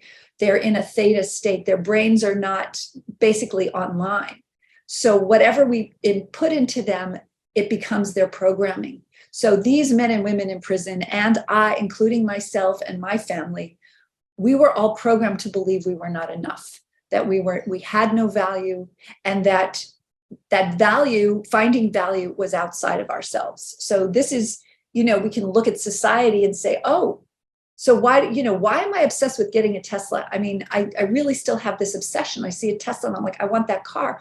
I don't own a house, and I'm a 60-year-old woman and I don't own a house. And I'm like, why am I obsessed with wanting a house? And that's part of the programming that has been instilled in me, that I don't have value until I'm a home owner and a Tesla owner. That's the values that we have put on to our society. And so, I'm aware of it, at least, and I realize that, I still have value driving my Prius and renting a home. And actually I'm learning that I have even more value. But I find my value through the purpose. And that's what we want to do with the men and women in prison, is help them uncover their value. So and I don't know if anyone listening to this wants to put in the chat anything that they've experienced as a child, any limiting beliefs that they've experienced being a child that's been abused or neglected. And remember, neglect is the worst thing that we can do to any human being. So when a child is neglected at home, like in the orphanages, they no, I don't have it in the orphanages, when they neglected Romanian orphans, the physical brain shrunk by 1/3. So that's what we're doing when we're putting people in cells for 23 hours a day, which happens for thousands, literally hundreds of thousands of people are in their cells in the United States for up to 23 hours a day. So we are inadvertently neglecting and really challenging and disabling the minds of the men and women in prison. I know one man, he wrote to me and he said, I was in a seminar for 8 hours and it was really hard for me to be in public with all these other people for that amount of time. This is a social world, and we're taking people from being basically isolated and then throwing them into the world and expecting them to be functioning humans. And so we need to really re-examine all of the practices that we're doing in prison and really redefining what a prison should be. I think a prison shouldn't be called a prison. I think it should be called a wellness center. And I think it should focus on the inherent magnificent of everyone that lives and works in prison. So when we start from that place, that this person, whoever it is a magnificent divine human capable of exponential growth, participation, and transformation. When we start from that place, it's a whole nother game. And that's the game I'm playing, and that's the game I want everybody else to play. And it really is a brain game, because once we realize that we're wonderful people, we can start rewiring the brain. So I'm going to go to my little slideshow, because it's fun to have a slideshow to talk with. Let me share that. So at Compassion Prison Project, our mission is to create trauma-informed prisons and communities. And I just decided I have to upgrade this mission statement and transform men and I don't know what it's going to be, but it's like transform men and women to be their best selves, something like that, or transform everyone living and working in prison to be their best selves, right? Now, what a powerful vision that is. Imagine coming to work at a prison, and you're going to be your best self. Imagine waking up in a prison and saying, you know what, this morning, I'm going to continue to be my best self. So one of the things we're doing we have trauma talks, I'm just going to start showing you all the workbooks that we have created for the men and women in prison. This is 5 of them, and we have 3 more coming. So this is some serious work for the men and women to start learning about their trauma, learning about what's held them back, and then figuring out ways to get them mobilized and working. So I just finished episode 14. It's the second time I've done it now, because I just was like, okay, we got to get this. And one of the instructions is make your bed. So we start them making their bed. That's the first day. Next day, make your bed and clean your room. Okay, so what we've done is we've started rewiring the brain to start seeing results on a daily basis. So they make their bed the first day. Okay, they've done something. They're moving from not making their bed. Maybe some of them are making their beds, but this is the program. They're making their bed. So they're going to see now every day, they're going to see this habit. Now it takes 66 days to change a habit, to make a practice into a habit. I know you're all saying it's 21 days, but that's not true. Ask the Atomic Habits, James Clear, and he'll say it's 66 days. Anyway, you can see it's really 66 days. So it's 66 days I want these guys and women. I say guys because it's 95% of the people in prison are men. And that's all. I always go for the low-hanging fruit. I don't keep banging on doors. I just when they let me in, I work with them, and it's all been men for the past 4 years. So when these guys make their bed every day, and then suddenly their room is clean, because the room is a place of possibility, right? And if it's in chaos, what kind of possibility are they going to create? So day 2, they do their room. Day 3, I don't know. It doesn't matter, but they're going to start this momentum of proving to themselves their own inherent worth. And that's what we're doing, is basically rewiring their brains, rewiring their programming, and rewiring the prisons. And I tell them, one of the things I say to people in prison is, why are you in prison? Because you're in prison. All of the other meaning that they attribute to being in prison is from the past. They are no longer this person who killed someone. They're not killing people every day. And some of them are still up to those shenanigans. But on this day, are you killing anyone? So you were a murderer. You murdered somebody 25 years ago. You have murdered somebody, but you're not a murderer on this day. So we have to really start analyzing all of the negative beliefs, limiting beliefs that comes with the thought of being in prison. But how much freeing is it? The reason you're in prison is because you're in prison. And for some of those guys, they're like, I should be out. I have a clean record. And I said, no, the reason you're in prison is because you're in prison. And you may need to be there. You may have to help somebody get his GED. You may have to save somebody's life. We don't know. The reason you're in prison is because you're in prison. It has nothing to do with your worth or who you are. And so from that point, there's a jumping off point of a possibility instead of this limiting belief that everyone who's in prison is worthless, right? We have to, that's just a lie that we've all bought into. And the other thing I'm planting, the seeds I'm planting is, you've all decided a prison is dangerous. You've all decided a prison is limiting. Well, why don't you decide this is a different institution? Why don't you decide this is an institute of art, an institute of creativity, a college dorm? Why don't you decide what this is collectively, and we can transform the whole thing? So I know this is challenging prisons on so many levels, but if we don't challenge them, we're just going to be in this state of status quo. And for me, I've always wondered why we're doing what we're doing in prisons. And I just decided after visiting a prison and seeing what's being done, that this is not working. And these men do have value, and we must believe in them and show them their value so they can contribute to society, because they're coming home. This is not, I mean, there's 5%, those 5% are the sociopaths that we're worried about. Those are the people that should also be treated well, but definitely need to stay in prison or stay in a facility that is not necessarily a prison, but is a wellness center and a healing center. And those guys could contribute just as much. They could have a podcast, they could have a band, they could have work in an art center, right? Why do we have to degrade the most traumatized people in our society? So now you get my idea about what I think prisons can be, because I think our communities need this influx as well. And why focus on prisons? I'll tell you, because those guys are ambassadors. They're going back to their neighborhoods, and they're going to transform those neighborhoods. But prisons are localized. We've got power in numbers. We got power in location. For me to go to Watts and Compton and all the other neighborhoods in this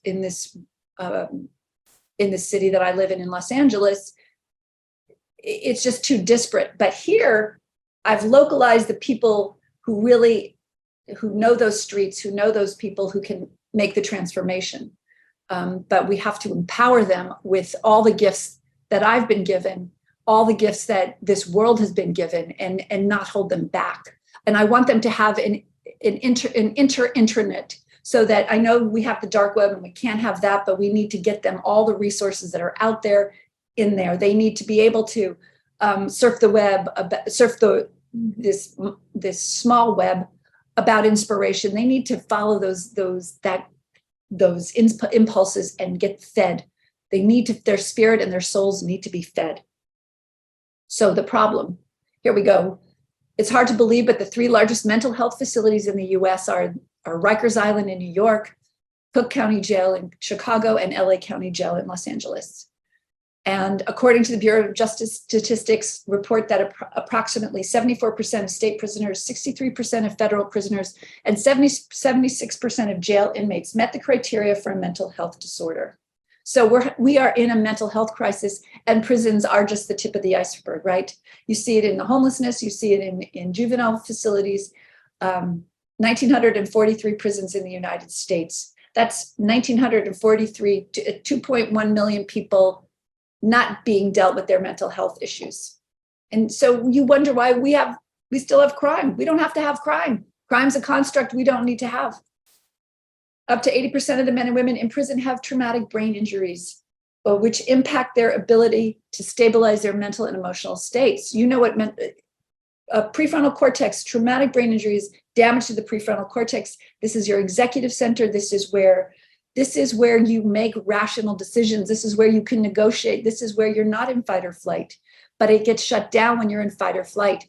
Prisons are institutions of fight or flight. If we can get them to be institutions of the prefrontal cortex, we have solved the system. And so violence is not a solution. And violence was a solution which got them into prison. And violence is a solution that the state believes is a solution. So those 2 solutions only create more violence. And well, I just keep jumping ahead of myself always. So here we go. Let me keep with the slides. So ACEs, we just went through the ACEs. What is an adverse childhood experience? You've just got them. I'll just go through them really quick. Physical abuse, emotional abuse, sexual abuse, physical neglect, emotional neglect. The worst one is emotional neglect, if you ask me. Also sexual abuse, but parents divorced or separated, domestic violence, parent or caregiver addicted to drugs or alcohol, parent or caregiver who's depressed or mentally ill, and a household member being incarcerated. And we went through the other 10. ACEs without intervention predict the following adverse health outcomes.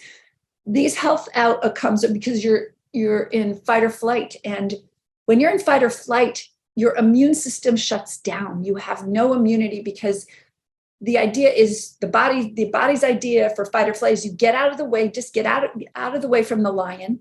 And then we'll go back to rest and digest, which is rest, digest, and fight disease. But if you're in fight or flight all the time, your health outcomes plummet. For 3 or more ACEs, 60% increase of autoimmune disease, lupus, MS, rheumatoid arthritis, type 1 diabetes. 4 or more ACEs, 2.5 times more likely to be diagnosed with cancer or lung disease. 4.5 times more likely to face depression and Alzheimer's. 7 times more likely to go to prison. Of course, because violence has been the solution in the household, right? 12 times more likely to attempt suicide, and a huge increase on becoming a victim of opioid abuse. 5 or more ACEs, 8 times more likely becoming an alcoholic. I have 8 ACEs. My father was an alcoholic, and another family member is an alcoholic. So that's 8 ACEs I have. And then if you have 6 or more ACEs and you do not address this trauma, it shortens your lifespan by 20 years. So that's what we're dealing with. So ACE stats. So we surveyed over 3,000 men and women in prison. So in the US, at least 64% of the population have at least one ACE. But if you add some of those other ACEs like bullying, this number goes way up. So this society is traumatized. You know, all it takes is one ACE to put you in a state of fight or flight for most of your day. 98% of the people we surveyed in prison have at least one ACE. And if you add for those other ACEs, that number jumps to 100% of the people in prison have at least one ACE, are traumatized. 15% of the US, it's like 12.5 to 15% have 4 or more ACEs. And when we're talking about 4 or more ACEs, we're talking about the top 10, right? In prison, that number is 79%. Of course, 4 or more ACEs, you're 7 times more likely to go to prison. So the statistics are all matching up. And in the US, and in our surveys, 64% of the people, the men and women we surveyed, have 6 or more ACEs. Therefore, their life expectancy drops by 20 years. Now, guess whose life expectancy drops by almost 20 years?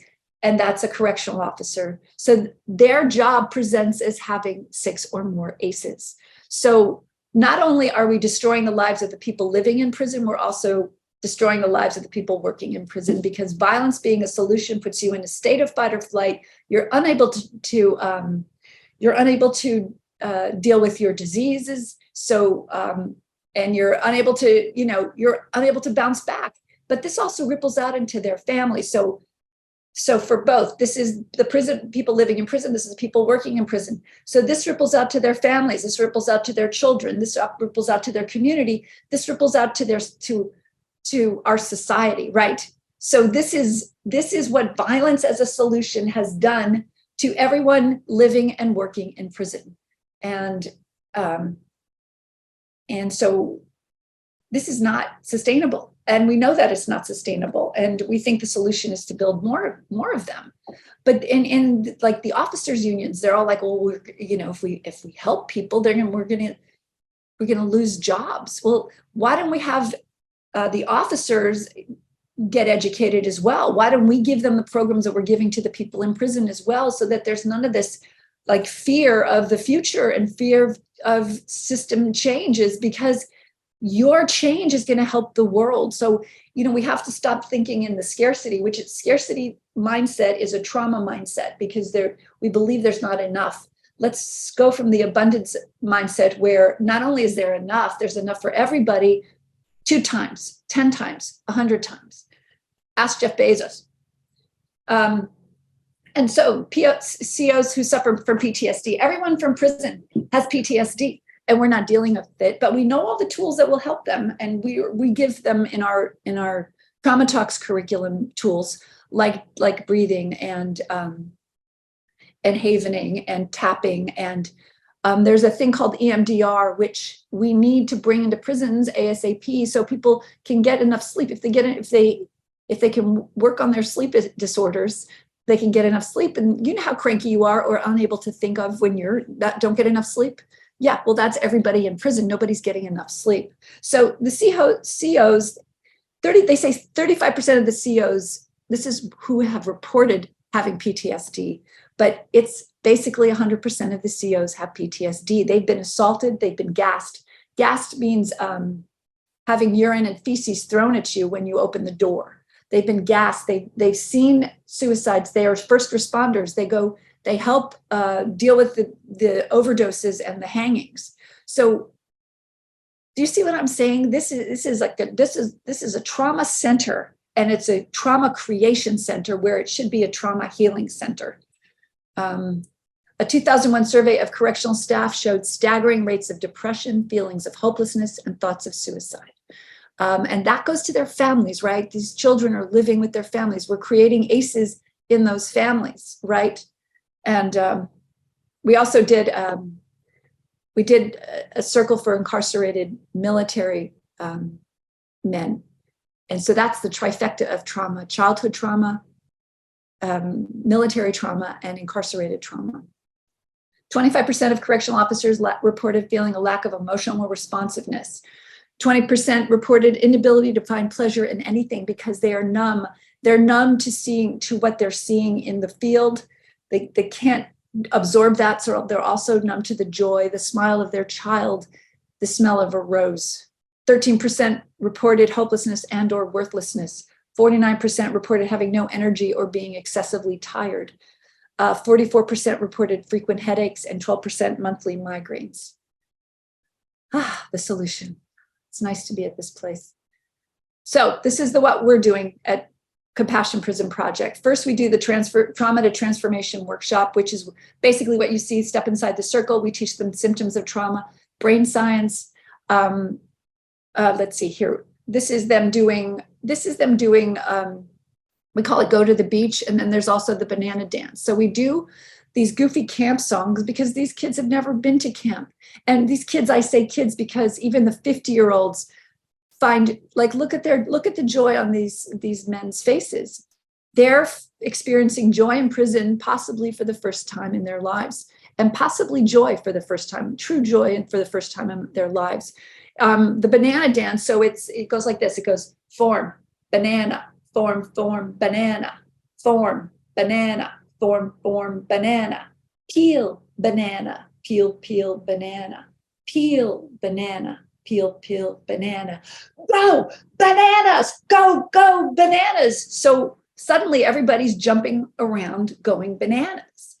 And that's what they do. And then later in the song, I go, you're amazing, you're amazing. And then I say, I'm amazing. So they get the experience of saying, I'm amazing, I'm amazing. So what we're doing is, it's reprogramming their brains in real time. And just to mention the circle, the step inside the circle exercise, this is a way for them to be vulnerable without saying a word. You know, being vulnerable in prison is one of the most dangerous things that can be. But if everybody around you is taking a step, not only do you get to see that, you get to come forward with your own trauma, but you get to see that you're not alone in your trauma. That yes, you too have, that you and 60 of your brothers have also been physically abused, emotionally neglected, watch their parents destroy each other, parents mentally ill, disconnected from their children, disconnected from themselves. So they get to experience connection and compassion without saying a word. So we do the brain science in the one-day workshop. We talk about ANTs, automatic negative thinking and limiting beliefs. We open discussions about childhood trauma and criminal behavior. We do the, you're in prison because you're in prison discussion, self-forgiveness and personal empowerment, movement and dance, and healing modalities. We teach them havening, tapping, and soft belly breathing. A lot of the stuff that we teach them are from this book, Transforming Trauma by James Gordon. And we also, from suggestions from Bessel van der Kolk and other top trauma experts that I've been interviewing and working with. So the next is our Trauma Talks curriculum, 16-part video and workbook curriculum. That way I can get my kind of enthusiasm about their potential in video so that they know that somebody cares about them besides their mother, and even if she's even alive. So in Trauma Talks, education about the impacts of childhood trauma, group sharing and workbook discussions, I make sure that everybody who participates in Trauma Talks sits in a circle. It rewires their brain. Isolation is the worst thing we can do in a prison. And if you get them talking, that's part of the medicine that this brings. Written exercises for emotional well-being. Don't know how much time. Oh yeah, I got a little more time. Brain exercises to rewire neural pathways, interviews with leading trauma experts and coaches. Also, we have a podcast called Compassion in Action, where we interview returning citizens and trauma experts. Oh, that's coming in the next slide. Sorry, I keep forgetting. Videos about prison and trauma. The Wisdom of Trauma is one of them. The Redemption Project and Super Soul Sunday. Evidence-based healing modalities, including tapping, yoga, breathwork, havening, muscular tension release exercises, and additional modalities to regulate the nervous system, which is what they need. They need to know what it feels like to be calm and to be centered. This is Dr. Nadine Burke Harris. She's the former Surgeon General of California. She visited us in 2021. And she says that prisons are an ICU, an intensive care unit for trauma. So she agrees with me, and I agree with her. So here's our curriculum. Those are the episodes. Although episode 14 is just changed. It's now called From Victim to Mastery, because a lot of the people in prison have been victims, and they've also learned to feel that they're victims of the system. And we have to get them out of this thinking, because there's a hopelessness that goes with it. And once they become, agents of change and agents of their own destiny, the hopelessness goes away. Correctional officer training. This morning I came up with the idea called compassionate custody, because they call this custody, putting people in prison as custody. So compassionate custody. So we're working on a training for them. I've been invited to do a circle out of prison with the officers. So I put together an APE quiz, an adverse prison experiences quiz, and we'll see how that goes. Hopefully it will become part of trainings I do throughout the United States.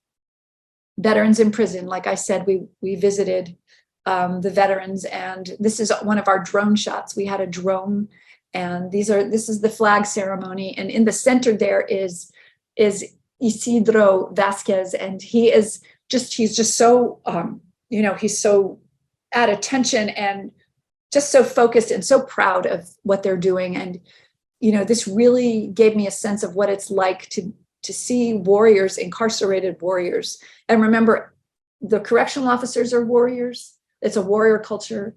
The veterans are of a warrior culture, but also all the men that were in gangs are in a warrior culture. So prisons are a warrior culture. And to understand that is to understand how to deal with this. And respect is the highest ideal there. It's not about anything else. If you diminish their sense of respect, they'll fight to the death for it. So by bringing respect into the equation of a prison, everything is possible. But they have to know that. And I think they do know that. They just don't know how to put it into words. So here I am.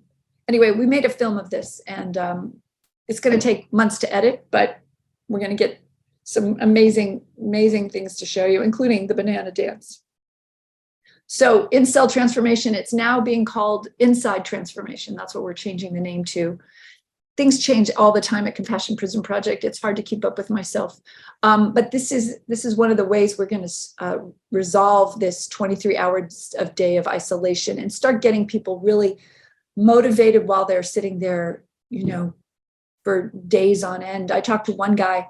He said, yeah, I would wait for them to open the door to feed me. Like, that's how I knew what time it was in the day. Like, this is called institutionalization. Their brains are just, you know, they have such a lack of visualization of information coming through. It's devastating what we're doing in there. So we're on it, and we're going to get this throughout the United States. And then our podcast, which I highly recommend you take a listen to. The most recent podcast is with Michael Singer. He wrote a book called The Untethered Soul. He doesn't really give many interviews. He gave one to Oprah. He gave one to Russell Brand and a couple of other people. So it was a real kind of, it was a real credit to the work that we're doing at Compassion Prison Project for him to want to help the men and women in prison with his work. And then, so these are, of course, we don't have him on, but we'll get these photos updated. This was done a month ago. We did this a month ago, and this is how much things have changed. But these are the experts that I've had the pleasure of interviewing, and more's coming, man. We're gonna, and these podcasts are now on a tablet called Edovo and a tablet called Securus. So it's going to prisons throughout the United States. And we're also, of course, Step Inside the Circle is part of that, that distribution. So closing thoughts. And this is Howard Ford. He is no longer with us. We tried to get him out on compassionate release. During COVID, he lost both of his legs. But he would write to me, he would call me his angel. And I really do believe he is one of my angels. Oh, God. Being able to feel safe with other people is probably the single most important aspect of mental health. Did you hear that? Safe connections are fundamental to meaningful and satisfying lives. Trauma is a fact of life. It does not, however, have to be a life sentence. And unexpected kindness is the most powerful, least costly, and most underrated agent of human change. So there is my little presentation. I'm wondering, do we want to open it to any more questions, or do you want me to just blather? I can keep talking. You know, words are not a problem for me. Ask my husband. I would not call that blathering. But I can. Thank you. Well, partly because what you presented here has just been a flood of ideas and information. And we could have a conference just on the topics that you've introduced, a week-long conference. Yeah. So there's a lot of things that could be discussed. You know, there's a couple of things. People, by the way, that in the remote audience, if you have questions, if you put them in the chat, Fritzi can see those and perhaps respond to them. But Fritzi, just in a big picture sort of perspective, I spent a career as a federal prosecutor and dealt with people who were involved in drug trafficking, even terrorism. I went to Iraq and worked with victims of attempted genocide and crimes against humanity. I've seen people who have caused harm and people who have been on the receiving end of harm and all kinds of trauma. Had plenty of time to think about things. One of the things that fairly early on, you made a comment that resonated with me, where you said that right after you said that prison is a warrior culture, you said respect is the highest need in prison. I have concluded that I'm going to rephrase that to human dignity is the most fundamental of all human needs. Yes. Forget Maslow's hierarchy of needs. Even Maslow abandoned his hierarchy later on in years. So, you know, food, shelter, clothing, these may be necessities of survival, but there are human needs that exceed the need to survive. And there are a lot of people in prison because of that. And yes, we've talked about trauma as being a carrier of the disease of violence. But really, you open the door there for me. I just want to, we don't have to discuss it because of limitations of time, but I just want to point out, I can't help but wonder what percentage of the population in prison are people who are there because of crimes committed, because they would rather die or kill rather than be disrespected and lose that feeling of reputation, of respect. And even people who in high crime areas seek to instill fear in others. Well, partly that's self-defense, partly it may be a response to violent experiences, but partly fear is a substitute for respect. If I can't be respected, at least be feared. And remember, the people in prison have nothing else to live, they have nothing left but their respect. That's it. And that's same with the people where they came from. It's the same where they came from. That's the point. Right. It's so we have to get the respect into their communities. But I really think that the trauma piece is so important, because when you abuse somebody, you have shame, right? So you've lost your self-respect, and so you double down by justifying it. So, and this is the same thing that happens in the South with slavery, with the way we treat, we feel so bad about what we've done on a deep level that we double down on our righteousness. And so this is the game that we have to start being aware of, with what trauma does to us and our self-esteem and our lack of respect. So it's insidious. It's insidious. And it is insidious. And I've talked a little bit previously in this about Lonnie Athens' theory of violentization, the progressive stages of violentization as an adaptive response and a natural response to what begins as brutalization, usually in the home or with domestic violence or other places that should be safe places, even school, where people go through experiences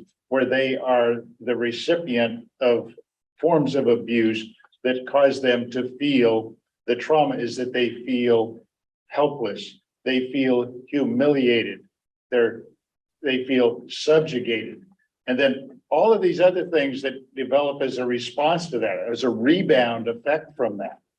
Well, if we want to have an intelligent, effective system for dealing with those rebound effects, well, then let's deal with it up front, which is what you were just pointing out, this fundamental need to feel respected and the human dignity that goes with that. Because without that, people do bad things, and bad things happen to people. yes, but I also want to comment on you as a prosecutor, right? That's what you were doing? Yeah. So the thing about being in the court judicial system, there's also a numbing that has to happen, because hearing about the terrorists attacks, hearing about all of the crimes that are coming through, it's a thing called moral injury. I don't know if you know about the effects of moral injury. It came from the military, just doing things that go against your own moral fiber over and over. But what happens when you continue to do that or witness it is you lose your sense of empathy. And so that's what we're also dealing with in our judicial system. And for you, so there must be some forms of PTSD that you've had to endure just by imagining the crimes that you were prosecuting.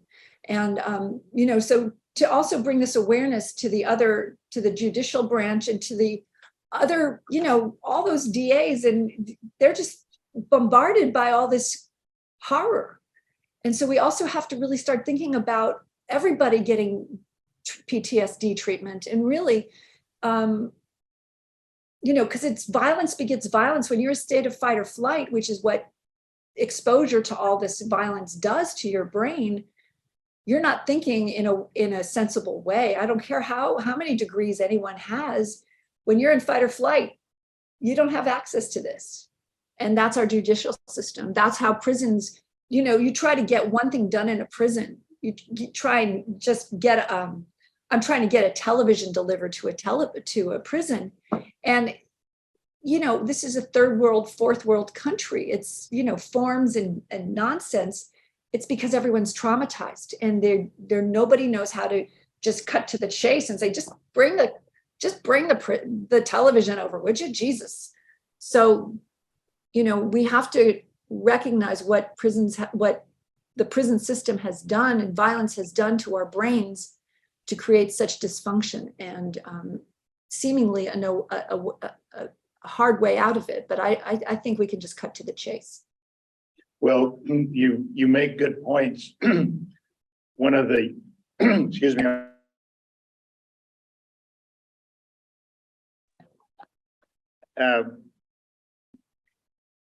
Somehow I've observed what you have talked about, this numbness, the loss of empathy from people who are involved in the criminal justice system on the enforcement side.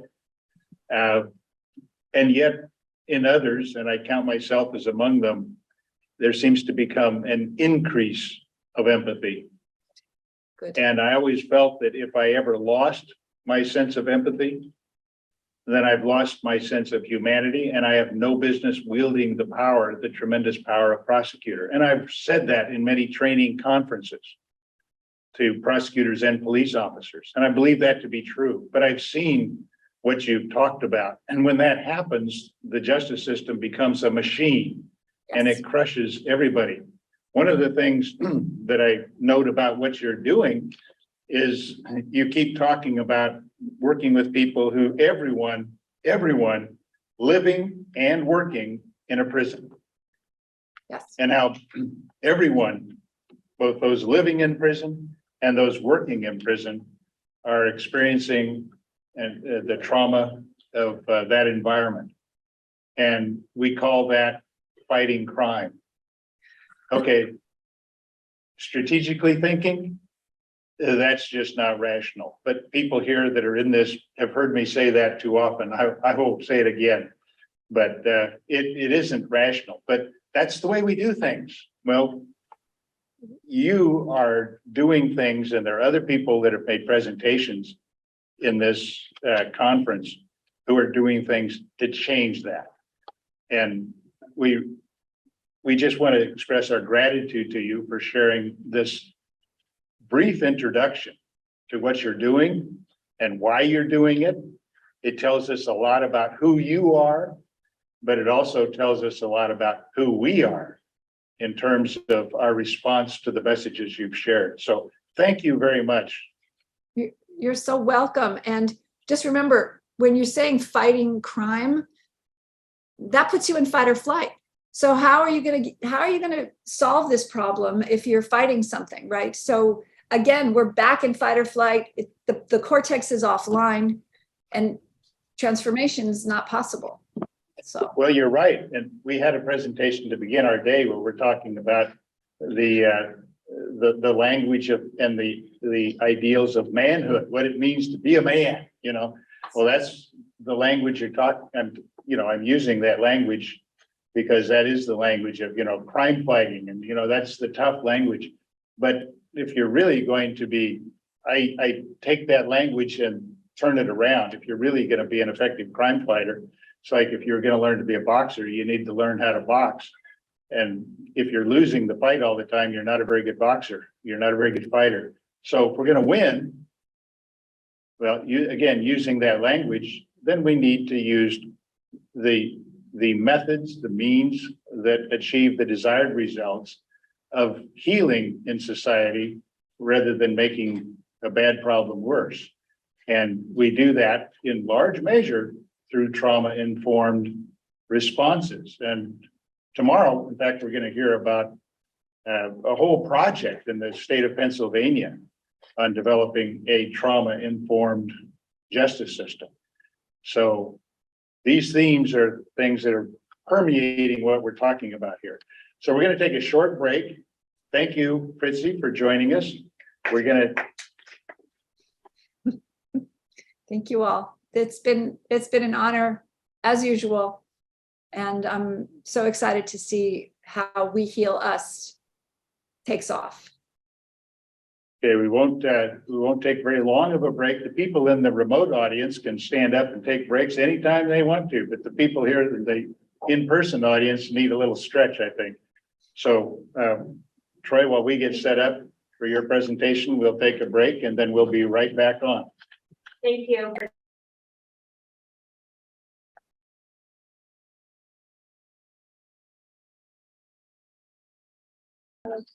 All right, now we'll get back to our program here.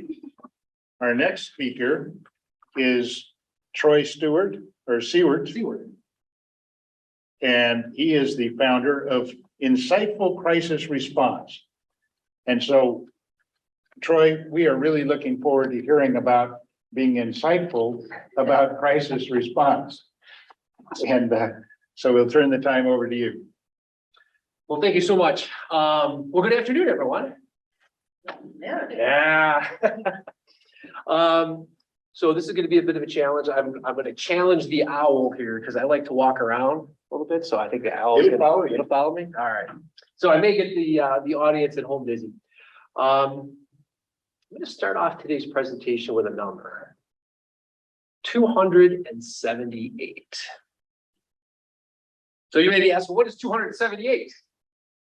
Is it 278 crisis intervention teams? Oh, the slide's not up.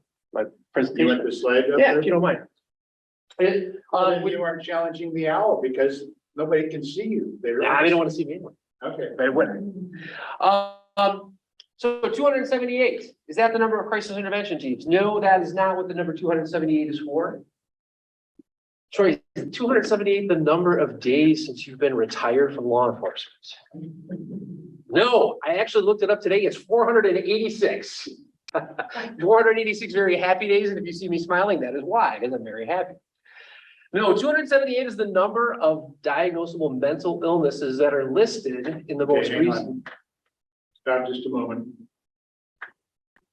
Because what I need to do is share my screen now. So see, it wasn't the owl that I was challenging? Yeah, you're challenging David. Okay, let's not go. Now, in all fairness, I did say I was going to be the problem child.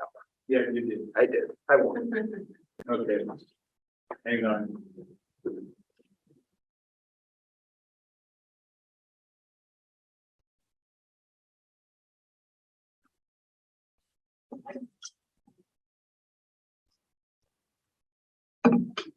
Okay, now we're back at the start of your presentation. All right. So the recording has been going this whole time, so I don't have to repeat the first stuff, right? Yeah, this is what they're seeing when you look at it. Perfect. All right. Excellent. So anyway, 278, we've established not the number of crisis intervention teams, not the number of days since I retired, but it is the number of diagnosable mental illnesses in the latest version of the Diagnostic and Statistic Manual, which is the DSM-5 TR. So many of you are like, I didn't know that. So the question is, how many people have mental illness? And the statistics show that 1 in 5 US adults is living with any mental illness. 1 in 5. So we think we can say fair enough that it is common. In fact, 1 in 20 US adults is living with a serious mental illness. And when we talk about serious mental illnesses, we usually are referring to things like bipolar disorder, schizophrenia, schizoaffective disorder, or major depressive disorder. And 1 in 20 US adults is living with one of those mental illnesses. 45.8% of US adults are living with either substance use disorder or mental illness. So that's almost half the population when we introduce substance use in addition to mental illness. And in fact, the National Institute of Mental Health did a survey in 2021 and found that of those respondents, nearly half of the American population felt that they had experienced symptoms of anxiety disorder or major depressive disorder within the last year. Again, almost half the population. So mental illness is common. And many of you that are already at this conference know that. But it doesn't stop there. Because suicide, many people living with these mental illnesses, their symptoms get bad enough where they engage in taking their own life. In the year 2021, over 48,000 men and women took their own lives. That's one person every 11 minutes. And so that means by the end of my presentation here today, 4 people will have taken their lives.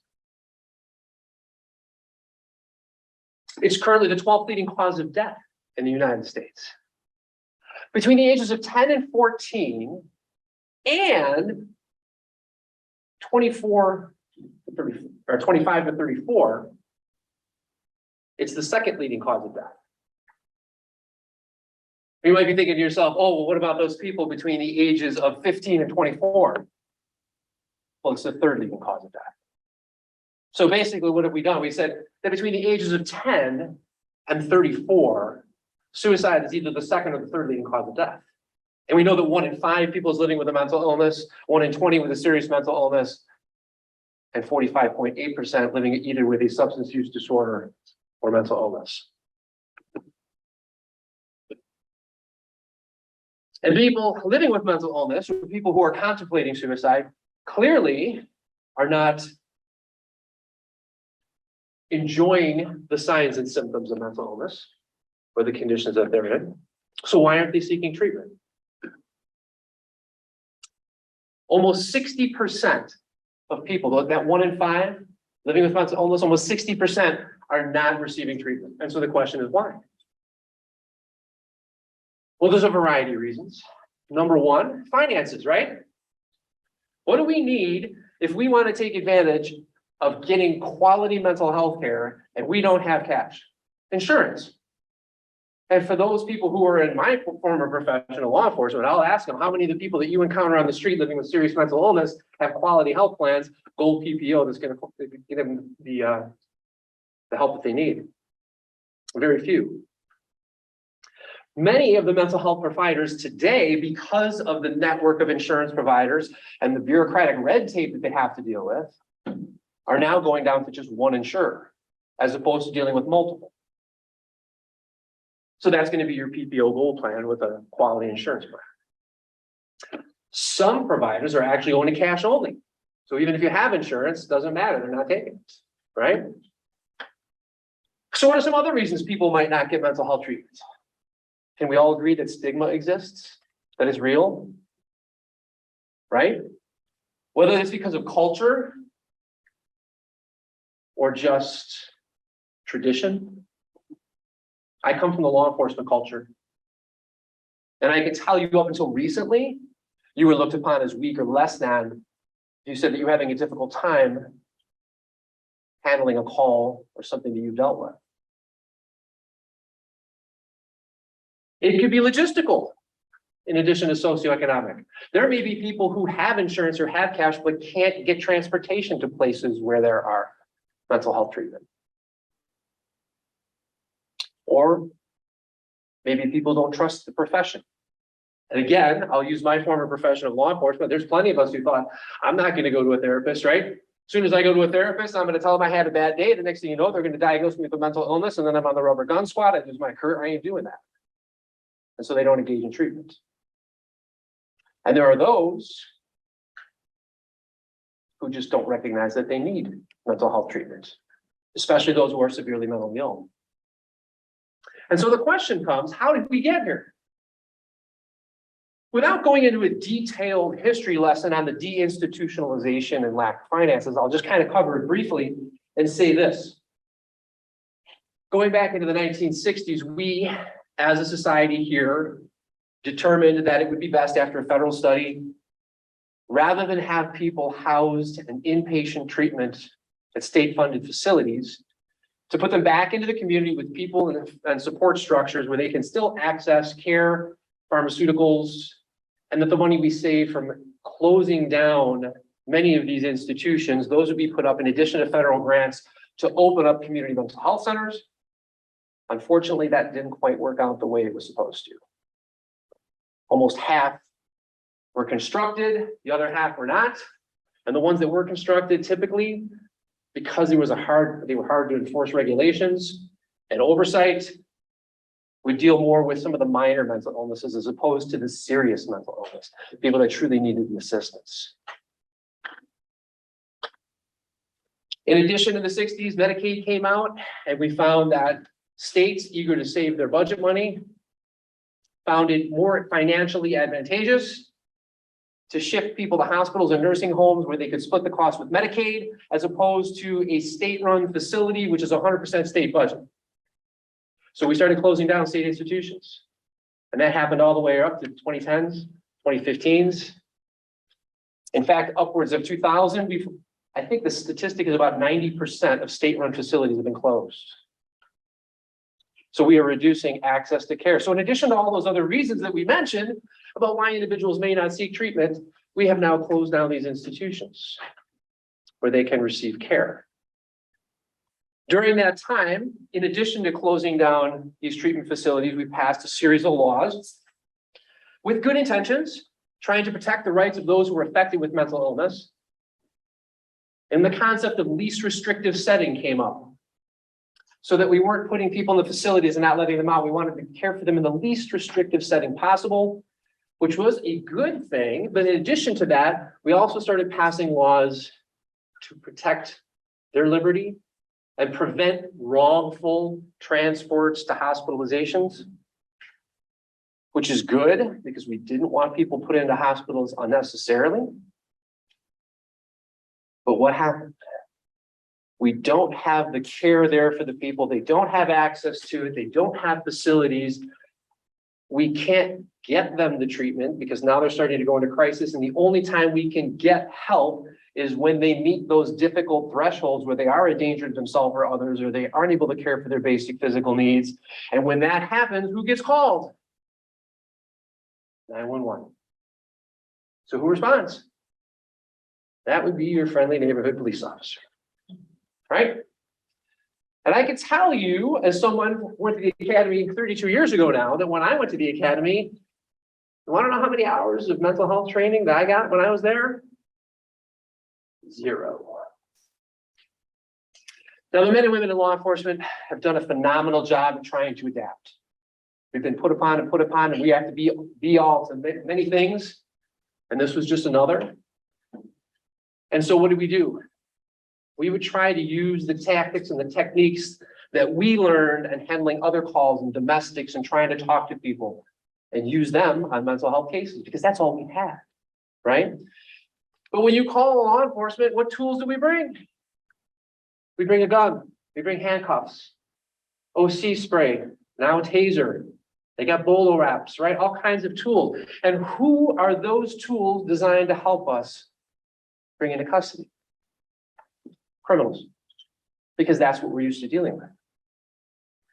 So when you start dispatching officers who have no formal training, don't recognize mental illness, and these are the only tools that they have to turn to when things get violent, oftentimes things go bad. And as I said, the men and women in law enforcement have done a phenomenal job in trying to adapt, and there are thousands and thousands of times when we get this 100% right, and it's never talked about.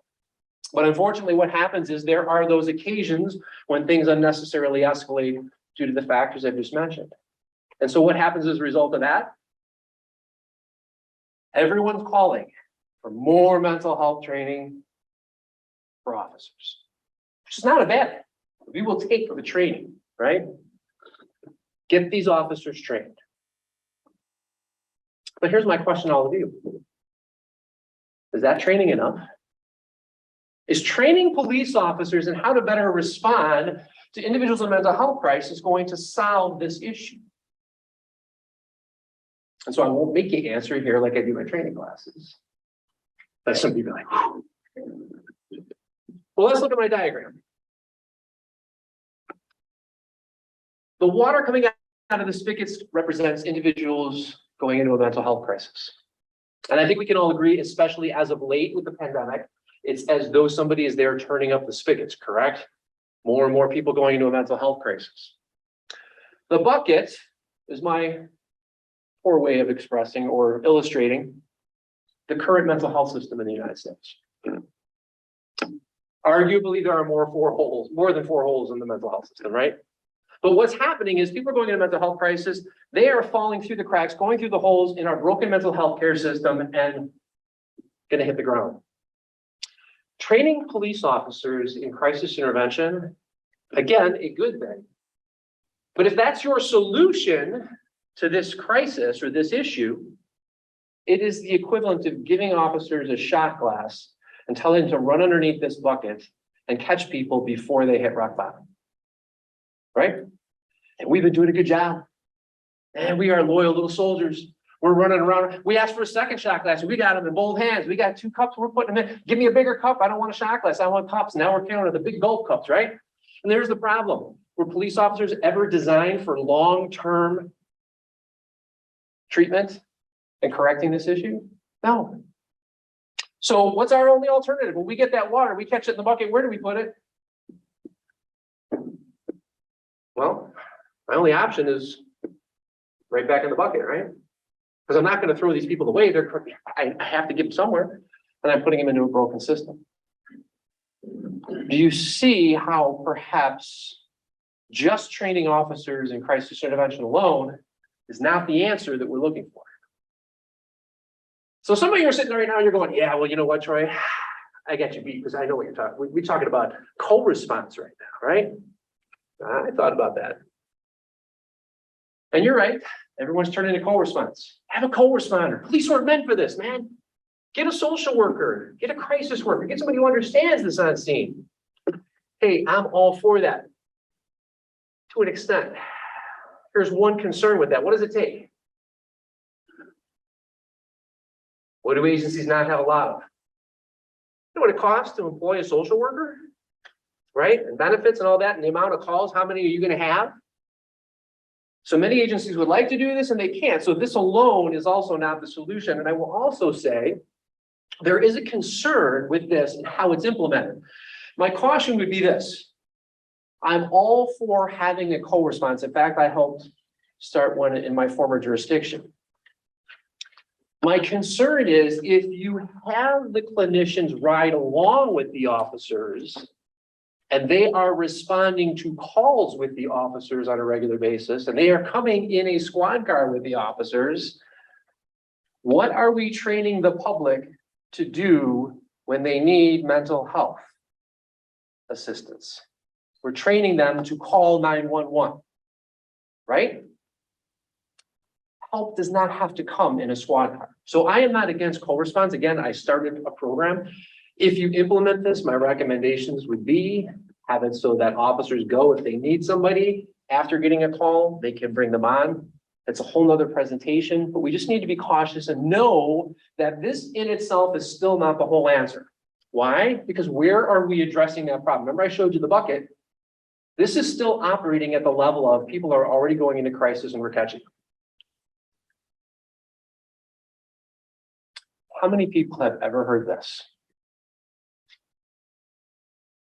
This is one of the most lost facts. CIT, Crisis Intervention Team, was never meant to be a police program. At its very inception, it started as a community program. It started in Memphis, Tennessee in 1988. It was the result of police being called to a disturbance at a home with a young African-American teen and his mother. He was living with mental illness. He was in crisis. When officers arrived, he was armed with a knife. And shortly after officers' arrival, within minutes, he came toward the officers shot him, and he passed away. As a result of that incident, the community, rightfully so, was troubled. So we need to do something about this. So what can we do? They brought together stakeholders in the community, especially the police, first responders, mental health service providers, and mental health advocacy organizations. And they said, we need to form a team so that we can help address issues in the community so that people don't go into a mental health crisis to begin with.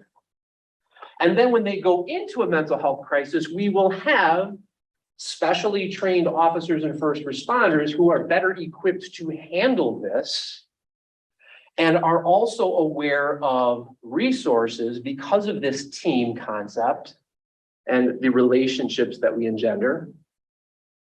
And then how can we use this team and after this incident is over to provide connection to resources to the individual who's in crisis so that it doesn't happen again. And that was what a crisis intervention team was meant to be. But how many of us hear that today? When you hear CIT, what do you think? Train the officers, right? Train the officers. We need to stop being at the bottom of the bucket and we need to get up a little bit higher. Here's the 10 core elements, and I won't go too far into them because again, the constraints of time. But CIT International, it's kind of the guiding agency for crisis intervention teams internationally. And these are their 10 core concepts, and you'll see, and making a successful team, you'll see at the top, what is the very first thing they say? Partnerships, right? Law enforcement, advocacy, mental health. That is number one. Not training, partnerships, because this is not a law enforcement program, it's a community program. Get the community ownership. We need to plan this together as a community. How are we going to implement it? What are we going to do? What are our goals, right? Start networking. We are a team because it's not crisis intervention training. CIT is crisis intervention team. How are our policies and procedures going to align? Not just internally, but how do we collaborate? How do we work best together, right? Then they talk about CIT implementation, officer, dispatcher, and coordinator. So when I say implementation, and I'm talking about the officer, it's this. Who's going to be an CIT officer? Which officers are we going to train? What are the requirements? How many do we train, right? What training do we provide with dispatchers? Because when you call 911 or someone's in a mental health crisis, who's the first person that you touch? It's the dispatcher, right? And they can make or break a call. They can aggravate or mitigate. And then the coordinators, who are going to be the representatives from advocacy, from mental health service providers, from first responders, as part of this crisis intervention team. And then, and only then, what is number 5? We finally get to training, which is the only thing you hear about right now with CIT. Notice on the list, it's number 5. A mental health receiving facility, emergency services, we like to have a no closed door policy. See, if an officer has a choice of going to a facility like an emergency room or wherever, where they're going to make him or her wait an hour to go through all the paperwork and admission process and give them a hard time, or the officer can simply arrest an individual and be done within 15 minutes, what do you think the officer is going to do?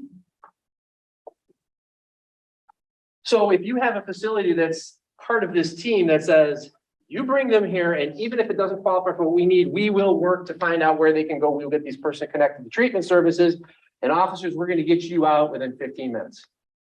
Does that encourage officers to bring people there rather than arrest them? It absolutely does. And that's part of the team concept, right? The last few start to get to the nitty gritty. We start talking about evaluation and research, what's working, what's not working. You got to have statistics to guide you.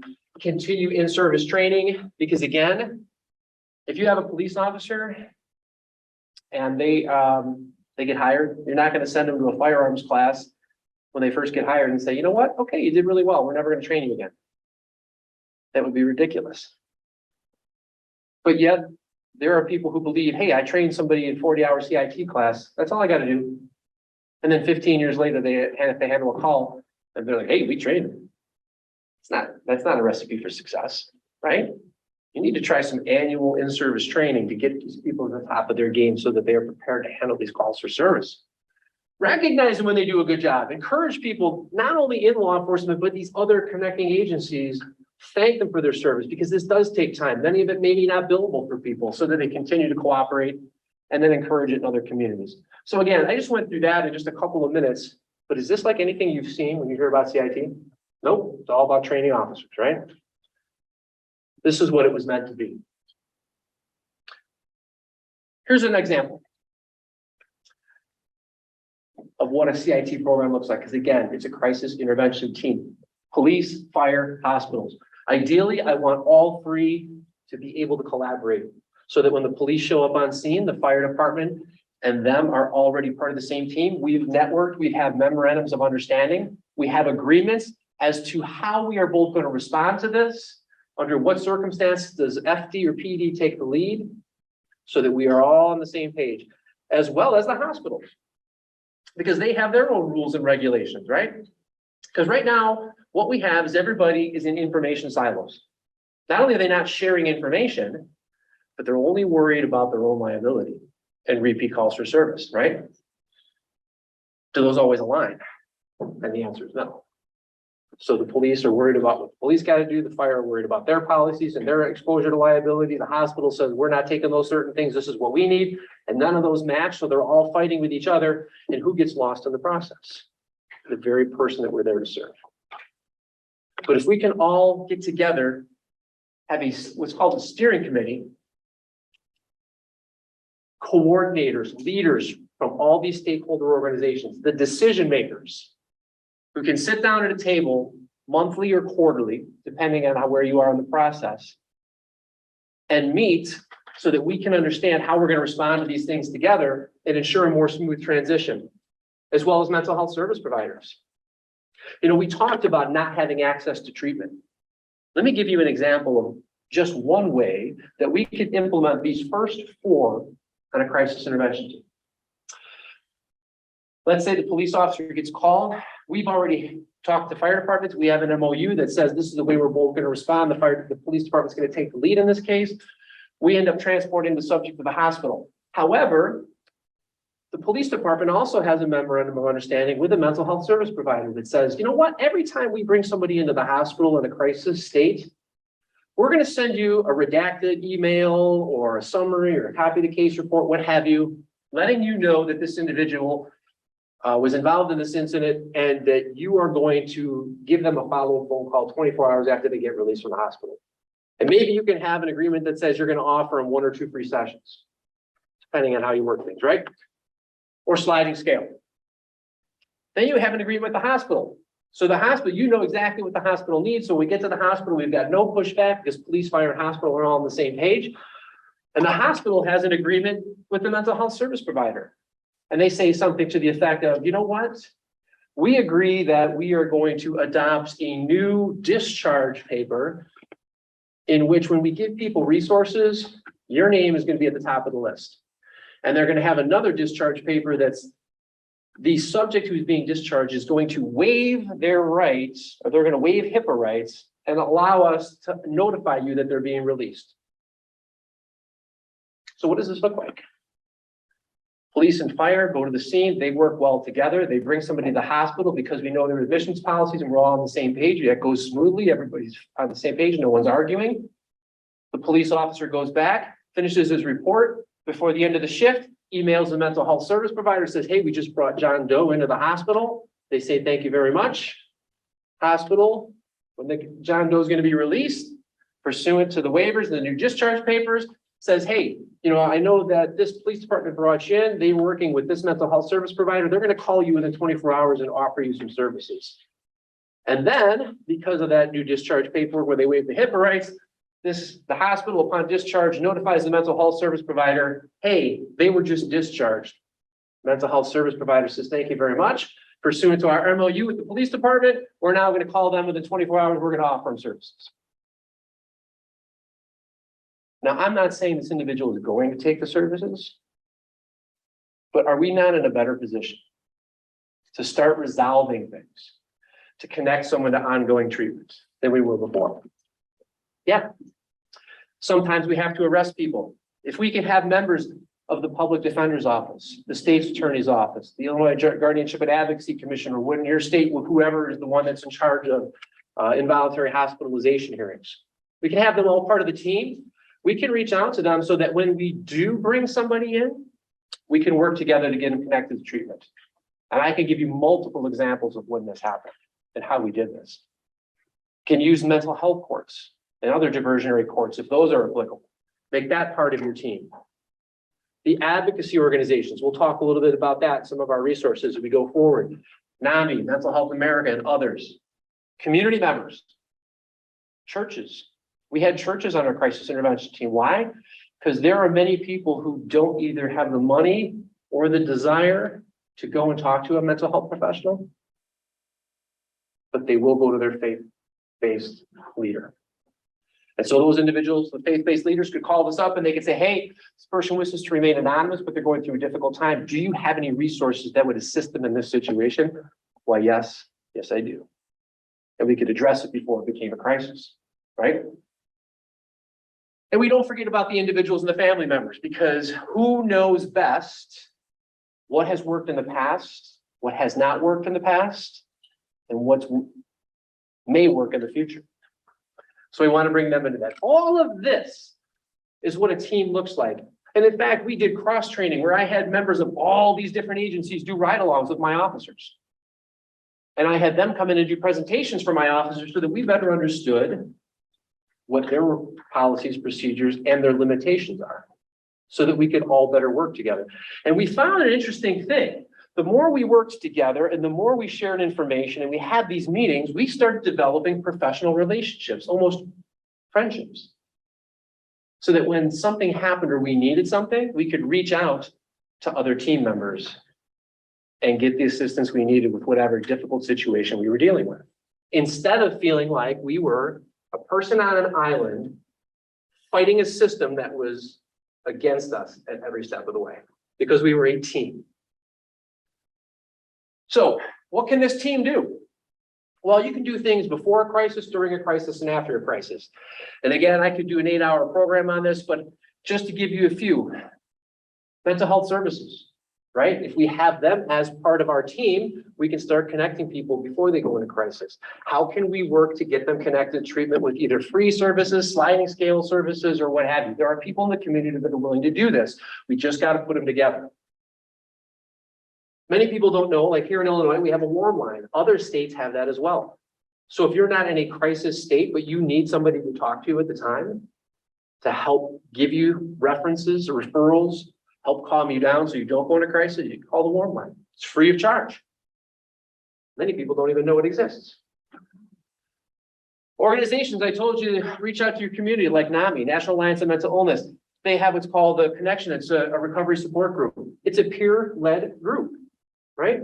Many people are familiar with like AA, where you have support services. You have, in addition to the program, you have that peer support, right? They have it for mental illness. They also have a family support group, so that the family members who are dealing with this and may be stressed can deal with other people who are going through similar situations and have that support. It's not up here, but I know NAMI also has a family-to-family program. It's a 12-week education program in which they teach family members how to better support and live with loved ones who are living with mental illness. And the nice part is, if you have a family that better supports a loved one living with mental illness, you may have reduced the possibility to go into crisis, right? This is operating at the top of the bucket. This is not at the bottom of the bucket. NAMI has living rooms throughout the state of Illinois. Free centers don't have to pay. Certified recovery support specialists are there that can meet with these individuals, talk them down, and there is a therapist on scene if needed. Drop-in centers, those are not like support groups, but it deals more with social life, work skills, living skills, life skills. Because people living with mental illness may just need some place to go, relax, have a social life, right? Wellness recovery action plans don't have any legal status, but it is something that individuals living with mental illness and their family members can engage in which they say, hey, these are the things that are working for me. These are the things that help keep me calm and de-escalate me. This is when I know I'm getting bad. This is what I'd like to do, right? Keep them on track. This is ahead of the crisis. Psychiatric advance directives. Again, that's a legal document so that when they get to the point where they are not aware of what they're doing, they have something in advance saying how they want this to be handled, what doctor they want to go to, what hospital they want to go to. Again, we're handling things before a crisis ever even happens. Family members learning things like mental health first aid, how to better support loved ones, recognize the signs and symptoms. And yes, call your police department. Do they have a CIT program? Do they have CIT officers that you can call? What are their policies and procedures? How are they going to respond? Maybe you can let the police department know that you have a loved one living there, and these are some of the things that calm them down. These are some of the things to stay away from, so that officers have that information prior to their response, and you have a better response. Again, we're operating toward the top of the bucket, right? So then what do we have during crisis? 988. A brand new thing that's come out in July of last year, and many people still don't understand it.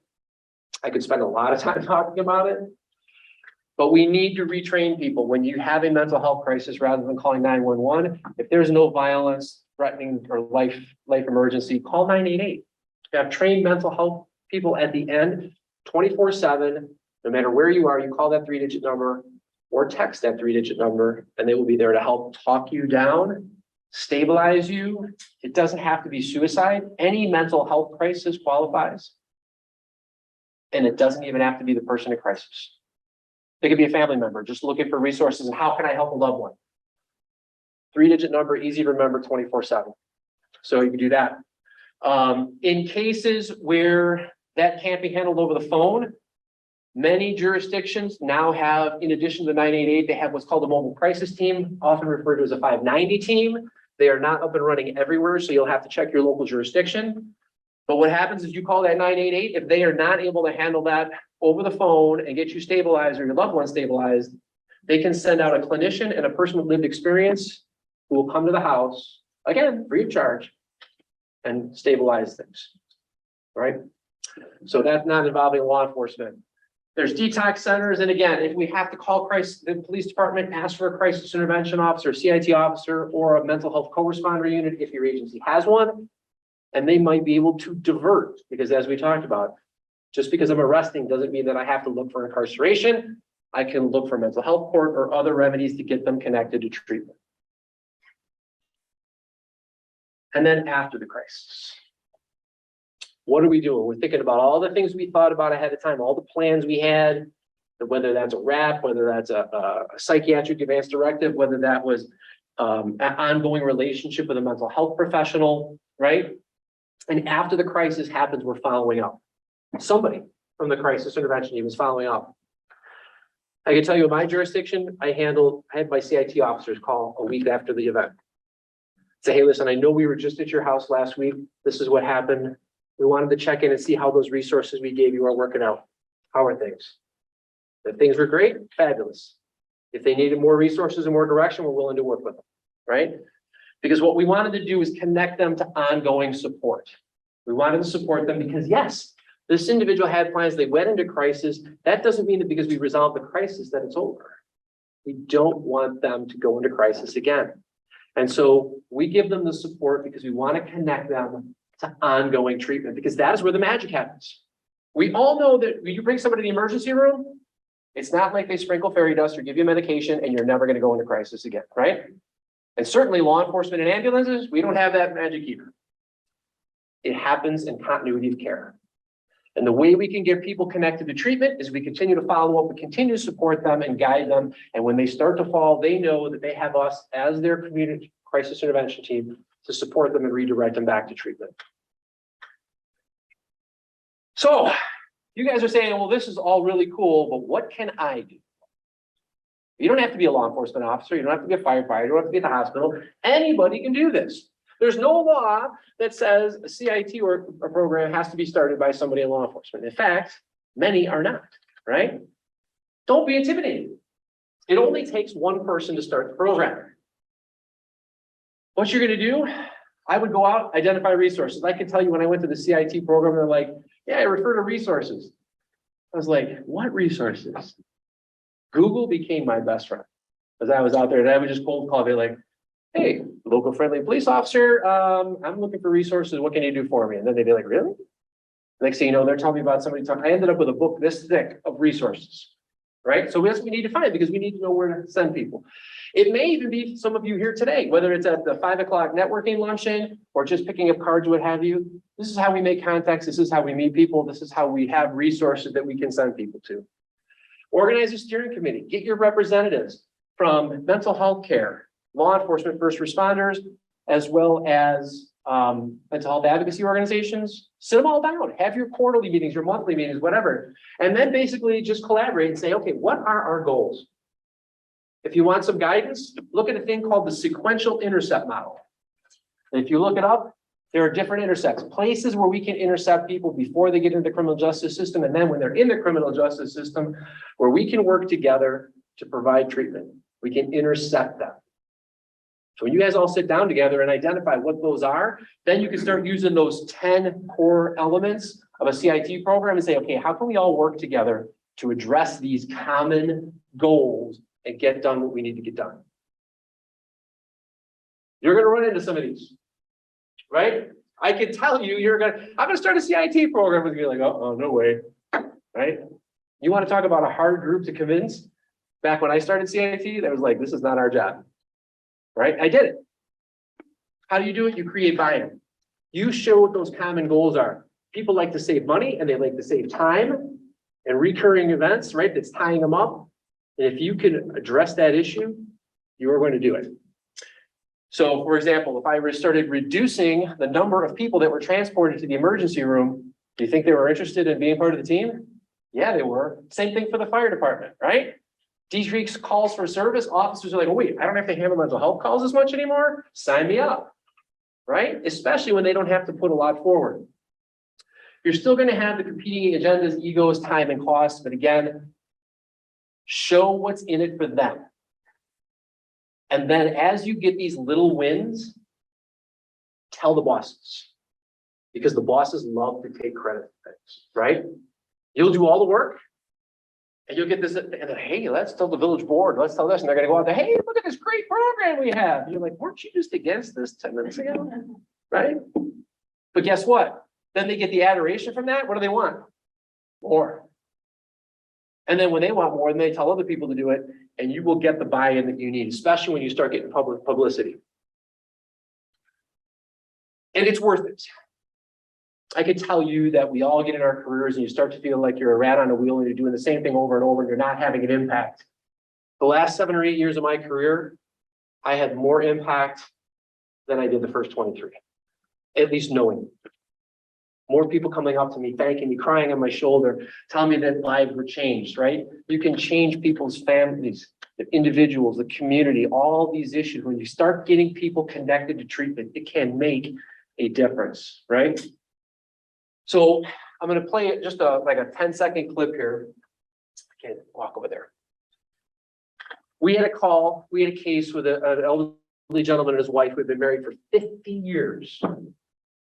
He ended up getting dementia.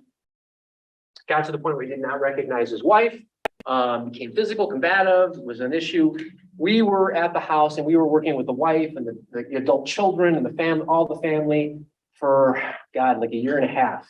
And really working with them as they went through this difficult time. Unbeknownst to us, when he passed, because there was a significant decrease in calls for service because of all the work that we had done, he passed.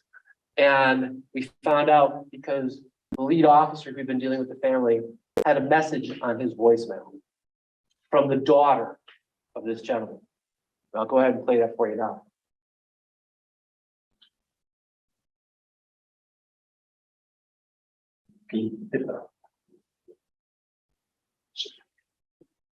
Yeah, can you click on the? Let's see if it shares. Daughter, and I'm calling you with the sad news that my dad passed away over the weekend. But I wanted to thank you for all your support of my parents. And we actually have you're the Pharmaceutical department listed in my dad's obituary because you were just godsend and uncle to both of them. But I wanted to let you know that he has if you're interested, I don't know if you can wait tomorrow at Gigi Funeral Home in Orland Park. And again, thank you for everything you did for that. So were you all able to hear that? A little bit? Her father passed away and she felt compelled to leave a voicemail thanking us for all that we did, to the extent that she listed the police department in her father's obituary for everything that we did and invited us to the wake.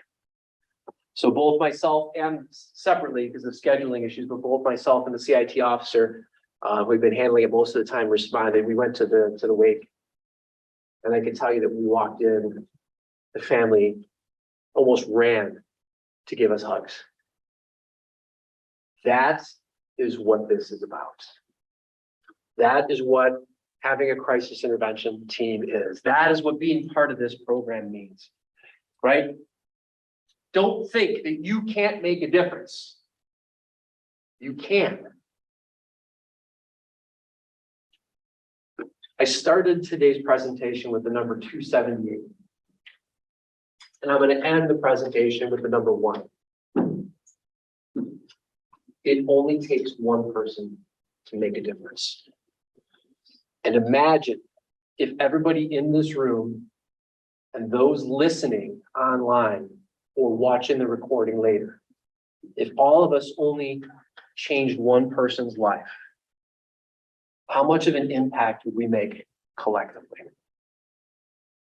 If I can do it as a dumb cop who knew nothing about mental illness, all of you can do it as well.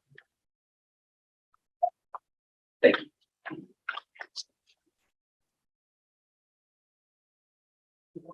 Don't go away. Come up here again.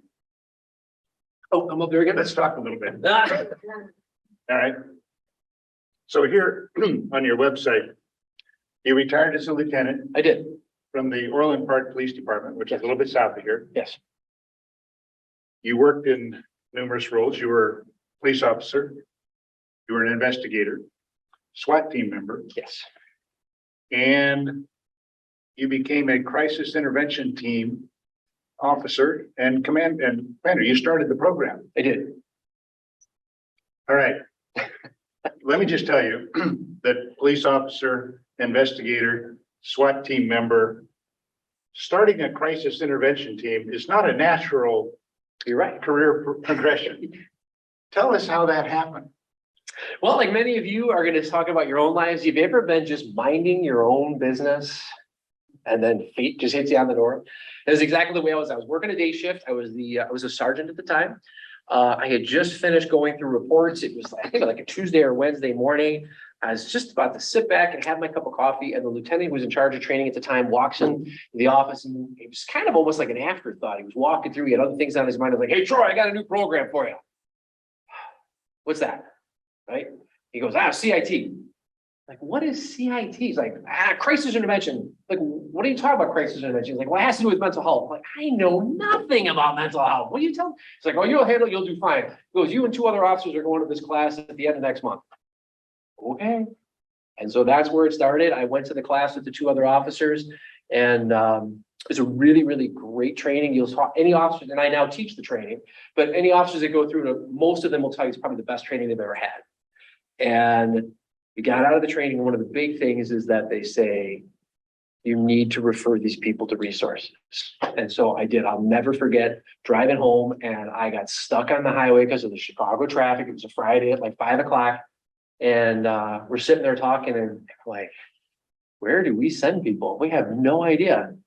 So that's where I got the idea for Google, looking at resources. And the next thought was, you know what? I don't think the 3 of us are enough. We're going to need a whole bunch more people. So that was the end of it. And I could tell you, I had some supportive people above me at the time. The lieutenant in charge of training, the chief was supportive of it, especially after he started seeing some of the results. And man, I'm like a dog with a bone. So I got it. I started doing some good things, getting some of that positive feedback that I talk about, and some of those success stories.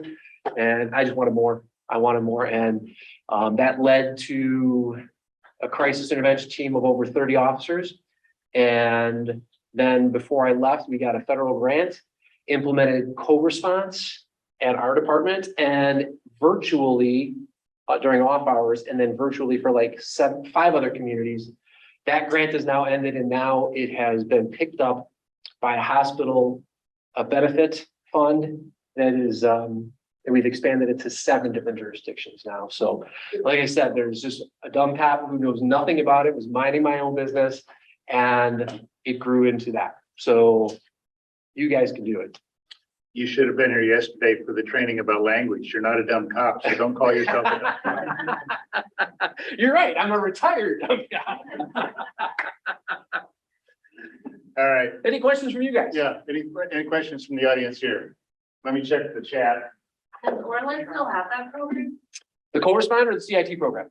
Yes. Yes, they do. They have CIT program and the co-responder. And as I said, the grant just ran out, and they have a hospital benefit, it's called the benefit fund, but it's, can't think of the name of the term, but they are funding it. And we've expanded to like 7 different communities now.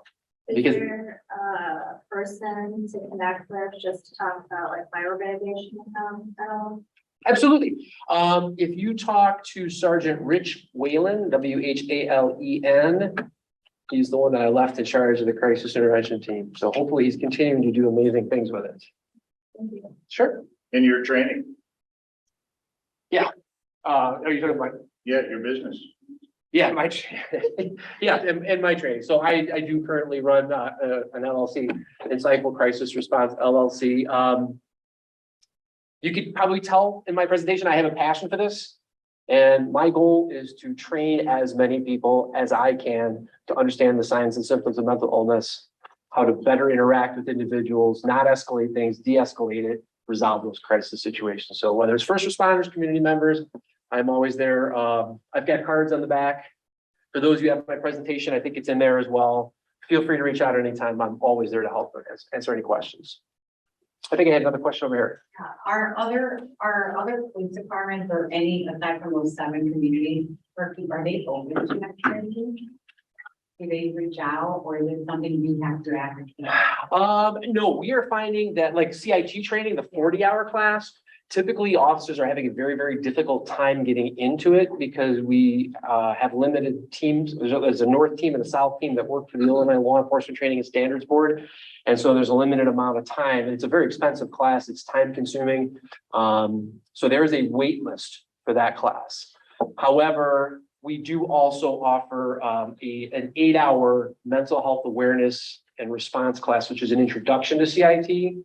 The idea being we want to get people interested to be CIT officers, or for those who are not CIT, that they at least have a basic understanding. Because let's face it, they're still going to encounter people who are in crisis just because they're not a CIT officer. They still need to have some understanding. So I teach that class as well, and that one has been getting great reviews. So.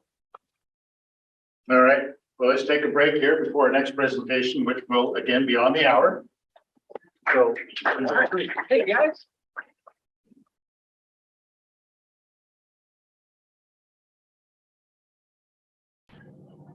Okay, we are back with Joe Zuzich, and he is a licensed clinical social worker and director of education for NAMI in the Metro Suburban area. We talked yesterday how that's kind of western part of the greater Chicago area.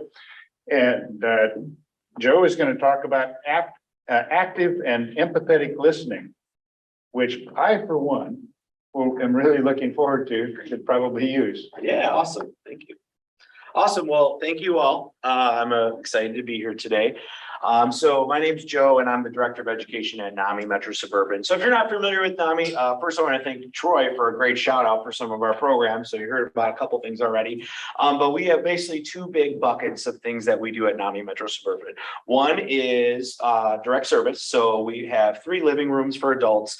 We just often open the Loft at 8 Corners, which is a living room for high school students. We have a drop-in center in Oak Park. So we have a lot of direct services as well as support groups and classes and things like that. And then the other big bucket is where I fall in. So education. So we do a lot of mental health education for both adults, and a big part is for our teens. So we're really often in middle school and high schools in this region, teaching about warning signs and symptoms, stress, how to be an active listener and things like that. So today we are going to talk about active and empathetic listening. Now those things, they do overlap quite a bit. So when we're talking about them, you'll kind of see, I'll start off with active listening, and some of the things kind of overlap. Now, these things that we're going to talk about today, it's not rocket science. It's not things that you probably don't know, but it's probably things that you're not paying attention to on a daily basis when you're talking. So today I might refer to somebody as a family member, a client, a guest, a coworker, but really these are all skills that we all could use to have better communication and become better listeners with the people around us. So couple things that we're going to cover today. So we're going to talk about nonverbal and paraverbal communication. So those are all those ways we communicate but except for the actual words that we're using. And actually, the statistic is only 7% of our communication is the actual words that we're speaking. The rest of it is that paraverbal and nonverbal communication, which we're going to get to a little deeper in there, but that's our tone, our body gestures, things like that. So again, we're going to talk about active and empathetic listening and kind of best practices for effective communication. There's a few slides more towards the end. I'll probably reference them as we're going through, but I have a handful of slides at the end that really give some really specific examples that I find really helpful in responding and being a better active listener or empathetic listener. So we'll talk about those a little bit at the end. I would say that would be a great one to snap a picture of because you kind of just fill in the blank of that emotion. So start off. There we go. Okay, nonverbal and paraverbal communication. So things that we're going to cover today is kinesics, proxemics, haptics, and then paraverbal communication. So first, we're going to start off with kinesics. We can skip to the next one. Go ahead. Let's see if it works. Oh, cool. We're back. Awesome. Great news. All right. So kinesics. So basically, kinesics is in other words, it's kind of like our body language. A lot of times people refer to it. So it's how other people are reading the way your facial expressions, your hand gestures, how you might be sitting. And this is a big way on how we're communicating what type of emotion that we might be feeling in the moment. So really being mindful of this is really important. And again, these are things that I think we all know. If we come up to somebody and we see them, they have tense muscles, their fists are clenched, we probably know that they are probably maybe a little frustrated, maybe upset, but sometimes we don't notice that when we're doing that. So being really mindful of how we are portraying ourselves, our own body language is so important. Now, on the other hand, we have the supportive body language. So just being friendly, smiling, caring facial expressions, a lot of head nodding, eye contact, open posture as opposed to closed posture, which generally means you want to stay away from having your arms crossed and things like that. A big thing sometimes is even getting on the person's level. So you want to kind of, if somebody's sitting down, sit with them. If you're working with a young one, a kid, get on the floor with them. That's great. Because we all know if somebody's hovering over someone, it can make them feel uncomfortable. So you just want to be kind of mindful about that dynamic. Next is proxemics. So that's more or less, it's our personal bubble that we have. So it's important to recognize though, that we all have different personal bubbles depending on our background, our culture, how we were raised. So paying attention to someone's gender, their past experience, if you know it, size. So are you much bigger than that person? What environment are you in? The culture you're in, the circumstance. So really in some cultures, being close is normal. Some other cultures, they want plenty of space. And also the circumstance is important too. So you want to think, are you with a coworker? Are you with a family member? Are you with somebody you just met? Are you with somebody who is an acquaintance you've known a long time? All those are going to be a different response on how close and how much you're going to be in someone's old personal bubble. And the third one, haptics. So this is basically touch. So if there's any gamers in here, I know a lot of times they talk about haptics. Those are like the vibrating controllers and things like that. So more or less what haptics is the putting your arm around somebody, the hand on somebody's shoulder, shaking hands, things like that. Now, this could also really be different in different cultures as well. So I think one of those ones that I think a lot of us know about in Japan. I was in Japan a few years ago. I couldn't help but stick my hand out to shake people's hands. And pretty much every time there was a pause and then they would do it. But then after a couple of days, I realized like, oh, wait, they bow. They don't want to touch anybody. So that's just part of their culture. But in my time in Italy, you meet somebody for the first time, they come up to you, they kiss you on the cheek maybe. So really, depending on what culture and what background somebody is, it really could look a lot different. So I'm just curious. I love interaction. So I would love for anybody to hop in and help me answer this. Have you guys, not just haptics, but have you guys found that there were an advantage or a disadvantage using haptics or kinesics or proxemics? Does anybody have a great example or an example of that? Or it might have been an advantage or a disadvantage, how it was? Joe, I can give an example. Yeah. I lived for a period of time. I worked in Iraq and I lived in Egypt. And particularly in Iraq, it was not uncommon for men to hold hands for friends. And there were a couple of occasions where I was with a group of like Iraqis, and it was a welcoming gesture, you know, to hold my hand as we walked along. There's a picture of me with a sheikh from the southern part, one of the tribes down in the southern part of Iraq. We were in the House of Lords in London, and this sheikh was holding my hand, which causes people in the United States to sometimes ask questions, but it was the most natural thing in the world. If I didn't know, because of cultural training that I had gone through at the State Department,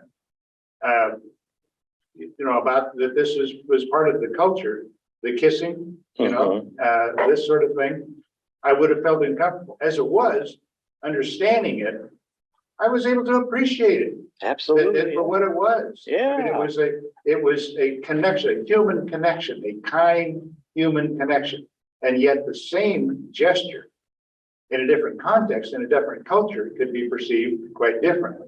Great, that's a wonderful example. And I think also what that really highlights is the importance for cultural competence. And when we're working with folks from cultures that maybe we don't understand, maybe we don't know that much about, it is our responsibility as professionals to learn more about that culture so we could respond in the way you responded. And it sounds like you were able to do that because you had that training. But without that training, you might have responded very different and it might have been an awkward situation. So I think that's what we're trying to do here is we're trying to figure out the best ways to communicate. And really it's different with everyone. So great, thanks for the example. All right, and paraverbal communication. So basically this is the vocal part, except for let's take all the words out. So first is your tone. So do you have that angry tone? You know, does somebody sound like they're scared? You know, you want to just really pay attention to that. And also, again, we a lot of times notice what other people are doing, but we're not always noticing how we are using that tone. So simple facts, folks who are living with trauma, a lot of times when they hear a tone that is neutral, or even if they see a facial expression that is neutral, a lot of times they'll see that as negative.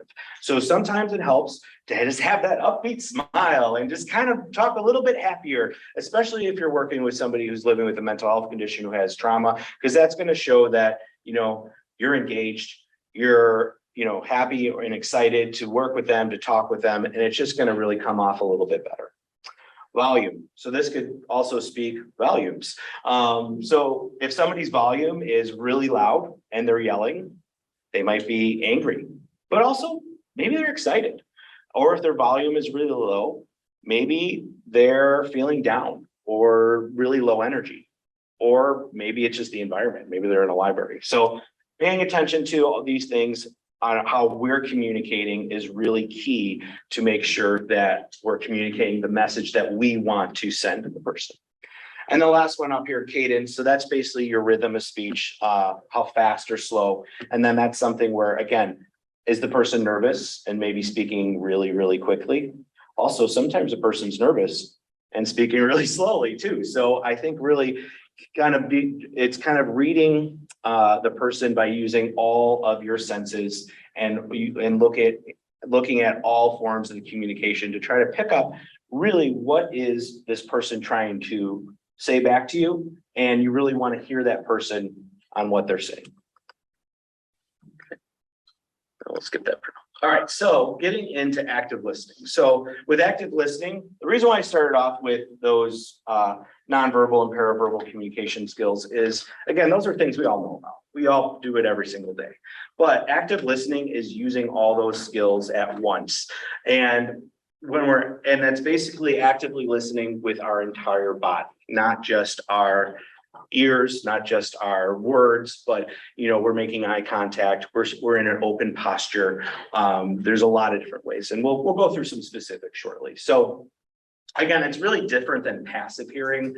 I know, especially like with our partners, I think that's the big one. I feel like I get in trouble a lot because I might be cooking dinner, or I'll be on my phone doing whatever, or I'll be tending to something else, and my partner will say something and I'll answer it correctly. And she's like, "You're not even listening to me." And I could rattle off exactly word for word verbatim what she said, but because I'm not giving eye contact, because maybe I'm not paying like close attention to her own postures and body motions, she doesn't really see it that way. She sees it as me just being on my phone, not caring, or doing my work or whatever. So I think this is important, especially for those of us who are leaders in our positions, in our jobs. When somebody comes in our office, we have to put the phone down, close our laptops, and really start to engage wholeheartedly with the person. So that means giving eye contact, giving our complete attention, turning your ringer off maybe. So just basically you want to make sure that you have no distractions, and that's going to show that you are being as best a listener as you could be. So again, it involves using all your senses. So you gotta use your eyes, your ears, your touch, all those things. And yeah, by showing that person that you are giving them your full attention, by showing your body language, that's gonna help them actually open up more. Because I think we all know when we feel like we're being listened to, we want to share more, because it's a good feeling to feel listened to. It's a good feeling for us to feel heard. Oh, happening again. I'm not sure why. Yeah. When I moved the box down, apparently it's transferred to me.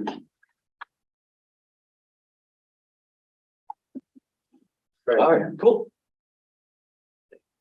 Okay, we're back. Back Cool. to you. All right, so how can we use haptics, proxemics, kinesics, and nonverbal communication to increase our active listening skills? So it's using your ears. So truly hearing. And when I say truly hearing, that means like listening to the tone, the volume, not just hearing those words and just kind of spitting out the information. You want to be a feelings detective too. That's a word I used a lot when I worked in group care. I worked at a group home with young kids under 12. And I would always tell my team, you want to be a feelings detective because that behavior is downstream and you want to really focus on what's happening upstream. So the behavior is because of what? And those are hard questions to answer sometimes, but by active listening, you could ideally get somebody to share a little bit more and then really figure out why they are upset. So there's times where I feel like I come home and then my partner will be like upset about like, you didn't clean this, or you forgot to do this or that or that.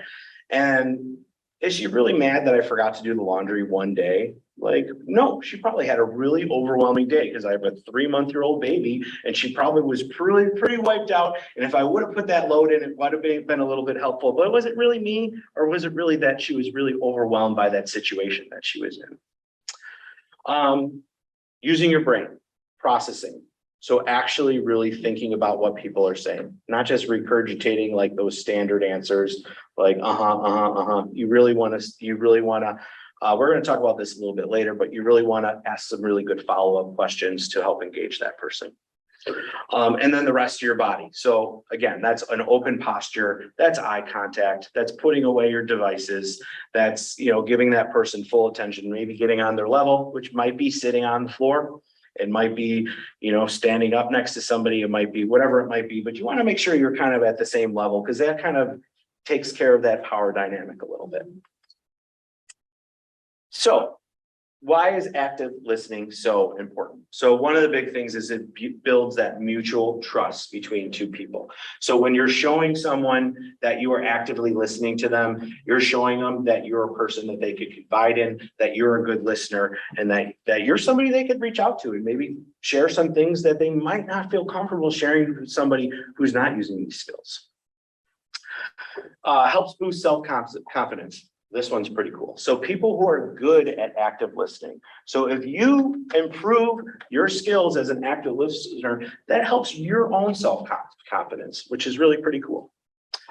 And fewer mistakes when you're using active listening. So again, when you're listening with your whole body, you're gonna hear a lot of those subtleties that you might have missed if you were on your phone, if you're on your computer while they're talking to you. So making sure that you're catching those little things. And maybe that's, you ask a question and before they answer, maybe you notice that all of a sudden they close their body posture a little bit more.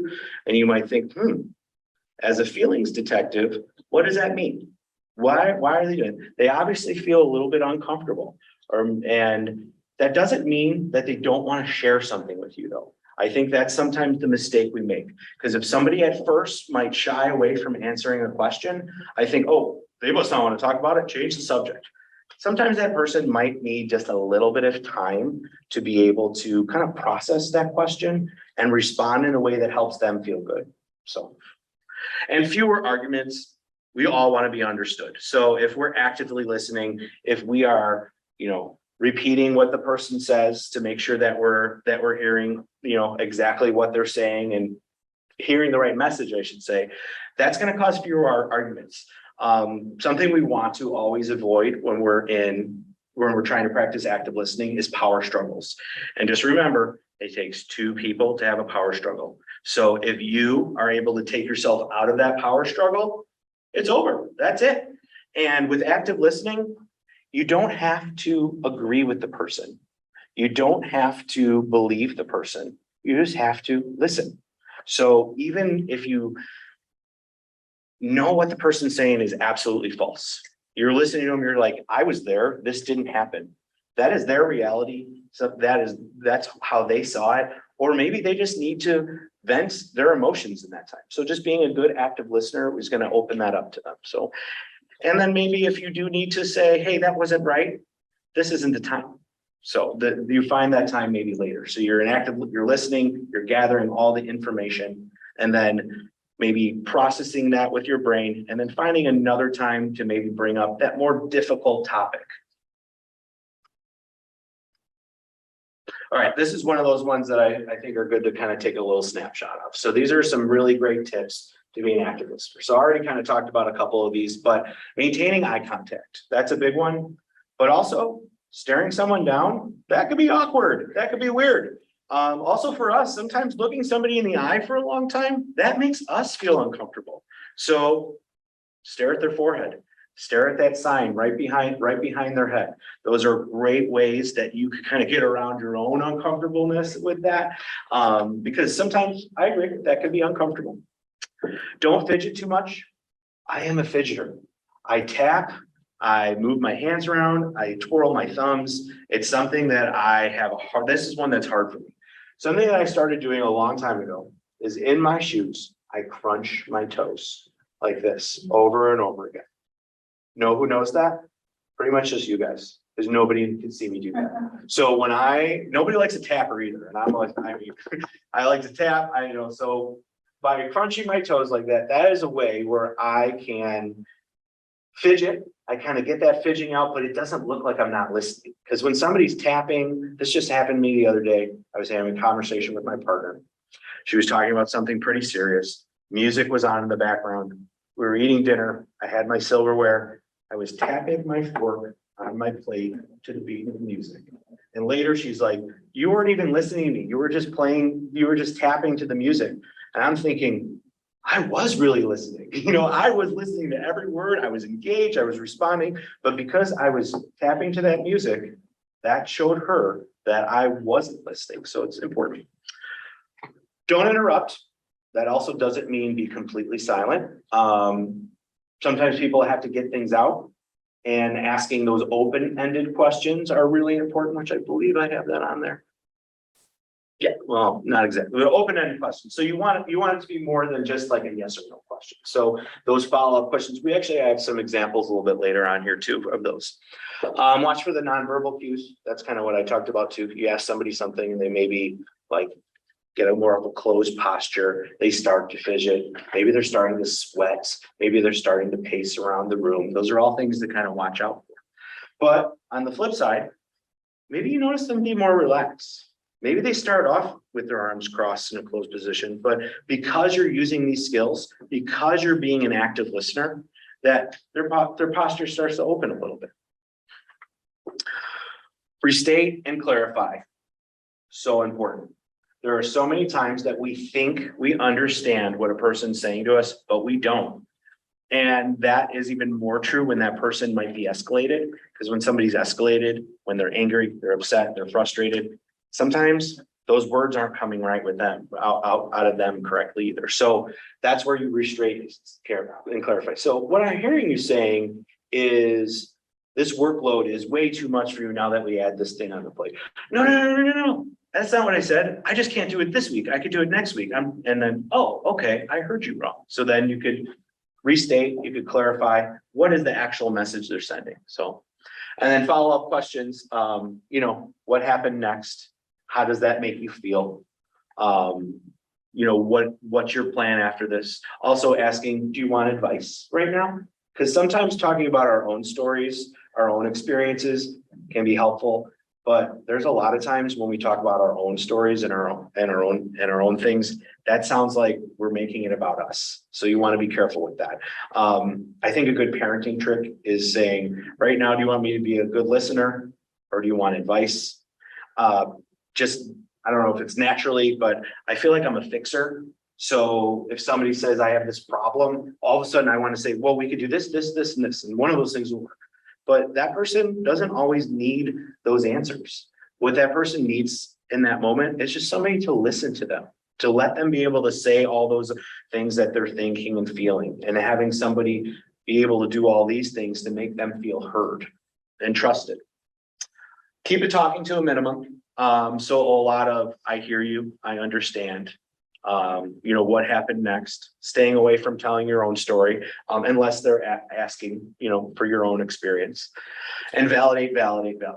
And this is, again, if you don't agree or don't believe the situation, that doesn't mean you can't validate that emotion that they're feeling for it. So maybe they messed up at work and it was completely their fault, and they're venting about how so-and-so at this agency did this, and so at this other agency, and I wasn't able to get my things done because of it. Just listen and validate. Yeah, that is hard. That is frustrating. That can be really difficult. That doesn't mean you have to agree. And that doesn't mean at a later time, or maybe at the end of that conversation, you could say, okay, these are some ways that we could figure out how to not let that happen again. So, all right, so next we're going to do a quick video. I love this video. I think I really like it because you think the message is going one way, and it does a nice little sharp turn and changes. But it talks about compassion. This video is on the Happify website. I'm a huge fan. If you go to YouTube and just type in Happify, they have several really great cartoon videos that really make like a lot of these topics really digestible. But here, let's just play it and then we'll see. I think you might have to hit the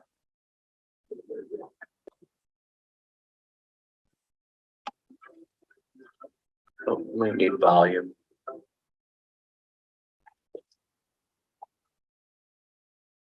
My friend told me he often went to the same little corner grocery store in his neighborhood.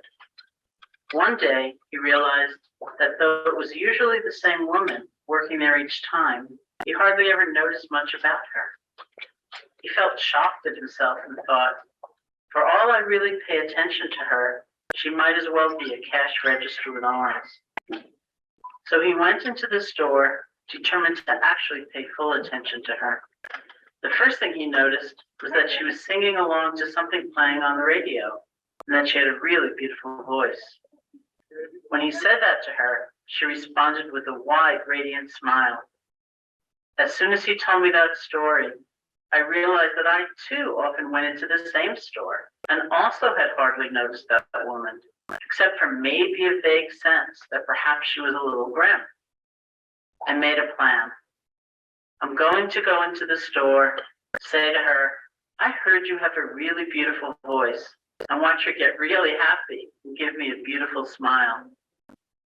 But when I went into the store, actually paying full attention to her, the first thing I noticed was that she was already smiling broadly. Wait, what happened to a little bit grim? I realized again how much of a person we miss when we don't pay attention. People are people, not pieces of furniture. We each have a life, a story, changing moods, joys, sorrows. And if we pay attention to one another, we recognize that, and our lives are enriched by a continuing sense of discovery. That's the opening to true compassion. Sometimes we think of compassion as a gift, which we've either gotten or we haven't. If we haven't, we're out of luck. But we think of compassion as some kind of emotional reaction that spontaneously erupts out of us. I think of compassion as a natural result that comes from actually paying attention. That means we can continue to cultivate it.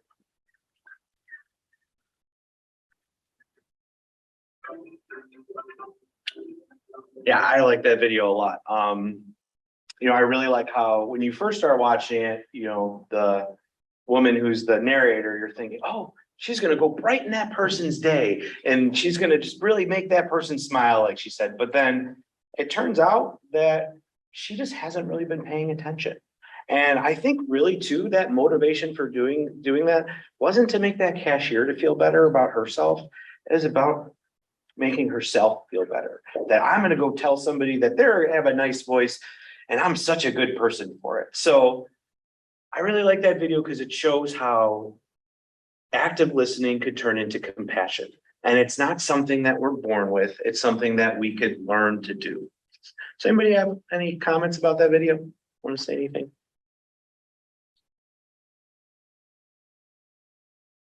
Cool. Again, those are called Happify. There's a lot of really great ones on there. It's great really for all ages too. So, all right. Okay, now we gotta get out of. Yeah. Presentation, how do we get out? Oh. Where it goes to it, I'll go to the next YouTube video.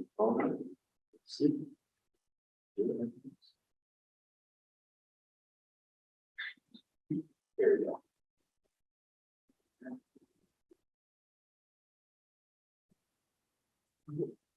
Oh, I'm sorry. Sorry. Can I tell you, you're making me happy right now? Oh, good. Thank you. My fumbles now just seem. I'm not more. I'm a talker. I'm not really good at the technology piece. You just took it all away. So, all right. So now we're gonna move on to empathetic listening. So like I said, really, these things really complement each other. They overlap a little bit. We're gonna go through 5 basic keys to being an empathetic listener. So starting off with undivided attention. So giving someone undivided attention, that's so important. So we talked about this a little bit earlier. That means putting away your phone. That means shutting your laptop. That means making eye contact, facing in the direction of that person, getting on their level, which sometimes means getting on the floor, getting your knees dirty, getting your pants dirty, and making eye contact. Also, I put a little note, if culturally appropriate, because there's some of these things that culturally that might not translate to certain cultures. And again, listening with your entire body. So these are all ways that it really overlaps really well with active listening. So I have a little bit of information here about how if somebody this might help before somebody becomes unsafe. So by being an empathetic listener, if you come upon somebody, whether it's somebody in your neighborhood, somebody in your place of work, wherever it might be, and they're starting to get escalated, and by being a good empathetic listener, you could reduce those chances for them getting even more escalated and for things that might happen that might be unsafe. Being non-judgmental. You always want to make sure that you are being non-judgmental, but at very least, you want to make sure the person at least thinks you're being non-judgmental. If you're judging that person, it better be silent and they better not know that you're doing it. So I give this example. If somebody says, the sewers are talking, we're just saying basically a hallucination. You know that the sewers are probably not actually talking to that person. But is that the time really to start arguing or kind of confronting that other person that maybe they're not seeing or hearing those things that are there? No, absolutely not. Because of them, that's real. to them, that's actually happening. So just kind of validating that, wow, that must be really scary. Or how does that make you feel? Was that? What are they saying? Yeah, or what are they saying? Yeah, absolutely. Yeah, that's a great. And then by asking that question, you're getting some more information because you're asking what are they saying? Maybe they're having a hallucination, but maybe it's not like a scary one in that moment. So maybe they're just, maybe it's okay. So again, this is where you need to really pay attention to your own body language as well. So, and facial expressions are big too. So if your eyes tend to widen, some of us have more expression in our face than others. So some of us have to control a little bit more than other people too. So, but making sure that your eyes aren't getting wide, that your mouth isn't dropping, that you're saying, okay, I hear you, and you're kind of giving not a flat response. That's not what I'm saying, but you're not giving that overwhelmed response back. So focus on the feelings, not just the facts. So this is what I was talking about earlier about a feelings detective. So when you're focusing on the feelings, these are two great follow-ups. That must be pretty scary. Tell me what that feels like. Because even though if in that same example we talked about a minute ago, that what they're seeing or hearing isn't there, you're not going to convince them of that. And this is true also when we're not talking even about, a mental health warning sign or symptom. This is true about somebody just maybe being angry, upset. Really, a lot of times when we're angry, frustrated, upset, it's because we don't feel heard. So if we're able to hear that person and make that person feel heard, that's really going to help. And by focusing on those facts, that is where I was talking about that power struggle. That's where the power struggle comes in. So if you're not focusing on the facts, you're taking yourself out of that power struggle and you're just validating, asking follow-up questions, restating and clarifying, things like that. So, and like it says at the bottom, this most likely will elicit a positive response. Not always, none of this is foolproof. We could be the best active and empathetic listeners in the world. Sometimes people get upset and they're going to get more upset. So yeah. Allowing silence. This one makes us feel comfortable. I know a lot of times silence, when we're silent, or when there is silence, I should say, we want to fill that silence up with anything. It doesn't matter. We just need to keep talking just because silence makes us feel uncomfortable. So you want to really avoid that, especially to be a good listener. Also, here's a good teacher trick or presenter trick. When you're silent, you ask a question and you're silent, you give that person time to think about the answer. It's time to process what you're saying. And sometimes people can answer like that. Sometimes people need a minute. Sometimes people need 5 minutes. So you give them as much time as they might need.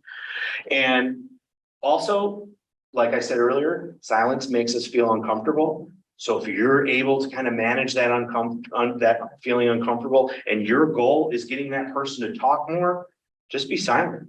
They're going to break that silence eventually. So this one's really difficult. This is why I'm glad we're not on Zoom, because that awkward silence on Zoom is always, I should say, not to you guys out there, but that awkward silence is it's more difficult to kind of manage on Zoom. So yeah, yeah. Clarifying messages. So again, this one overlaps quite a bit with what we talked about all the time earlier. You wanna,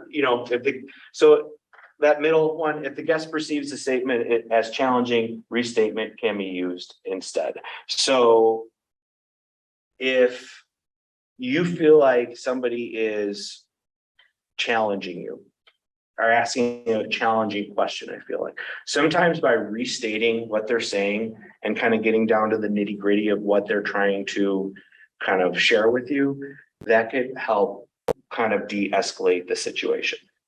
Now, the example, so somebody might be refusing services. So that's something I think for us providers, we experience quite often. So why are they refusing services? That's where you become a feelings. Is it because they just don't want it? Is it because they don't believe in it? Or what are the barriers? I mean, are they worried about insurance and payment? Are they worried about transportation? Like, what is it? So you want to clarify if they're saying, I don't want these services. Well, let's figure out why they don't want them and what are those barriers stopping them from getting those services. All right, so talking with someone who may be experiencing mental health symptoms. So here's just another couple quick tips. So this is not a bad one to take a little quick snapshot as well. So first, you want to assess for safety. You know, I did some trainings on risk mitigation, things like that. So you want to make sure if somebody is escalated, you want to make sure that you're making that you're safe and that everybody's around you safe. So that might mean that your back is to the door, and that so you have somewhere to kind of escape if it does get you know, a little more escalated. You want to, you know, I worked in a group home, so like folks with longer hair, you put your hair up, you know, so they can't pull your hair. If somebody has something that they could throw at you that's heavy and will hurt you, stay back behind, you know, sometimes staying just behind something like this. You could still look really natural, but you have a whole podium protecting you. So just being mindful of your body language as well as mindful of your safety as well. That's important. But, you know, staying calm as best you can, even if you're freaking out on the inside, you want to make sure that you're showing that you're calm, that you're collected.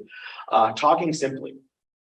This one's important too. When somebody's escalated or those symptoms are starting to spike and getting harder to deal with, they're not able to process a lot. So really short commands. I need you to go over here for right now. That's it. You don't want to get too deep into why and all these reasonings, because then you kind of get lost in the weeds and then you get into that power struggle too. So really simple, not judgmental. That you do that by validating, especially if they have those heightened emotions.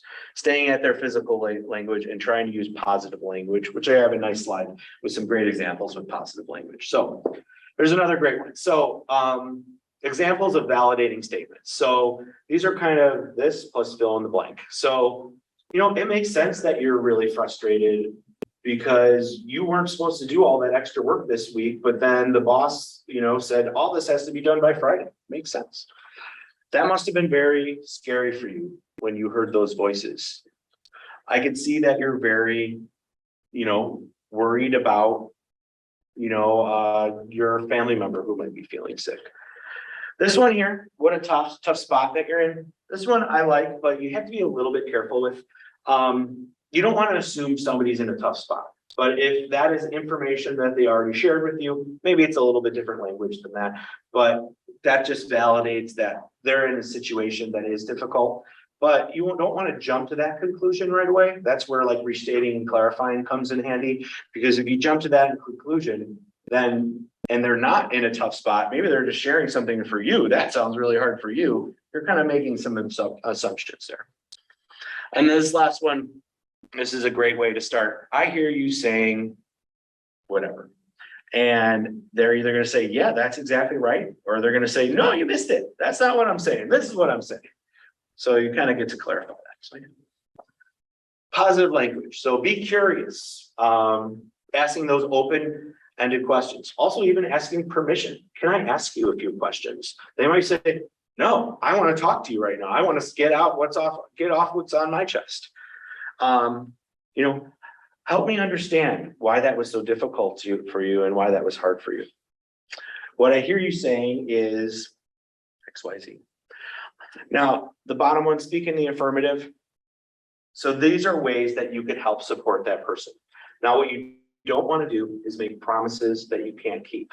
So these two simple phrases are two ways that you could talk about what you're going to do next and how you're going to be able to support that person without making any promises that you can't keep.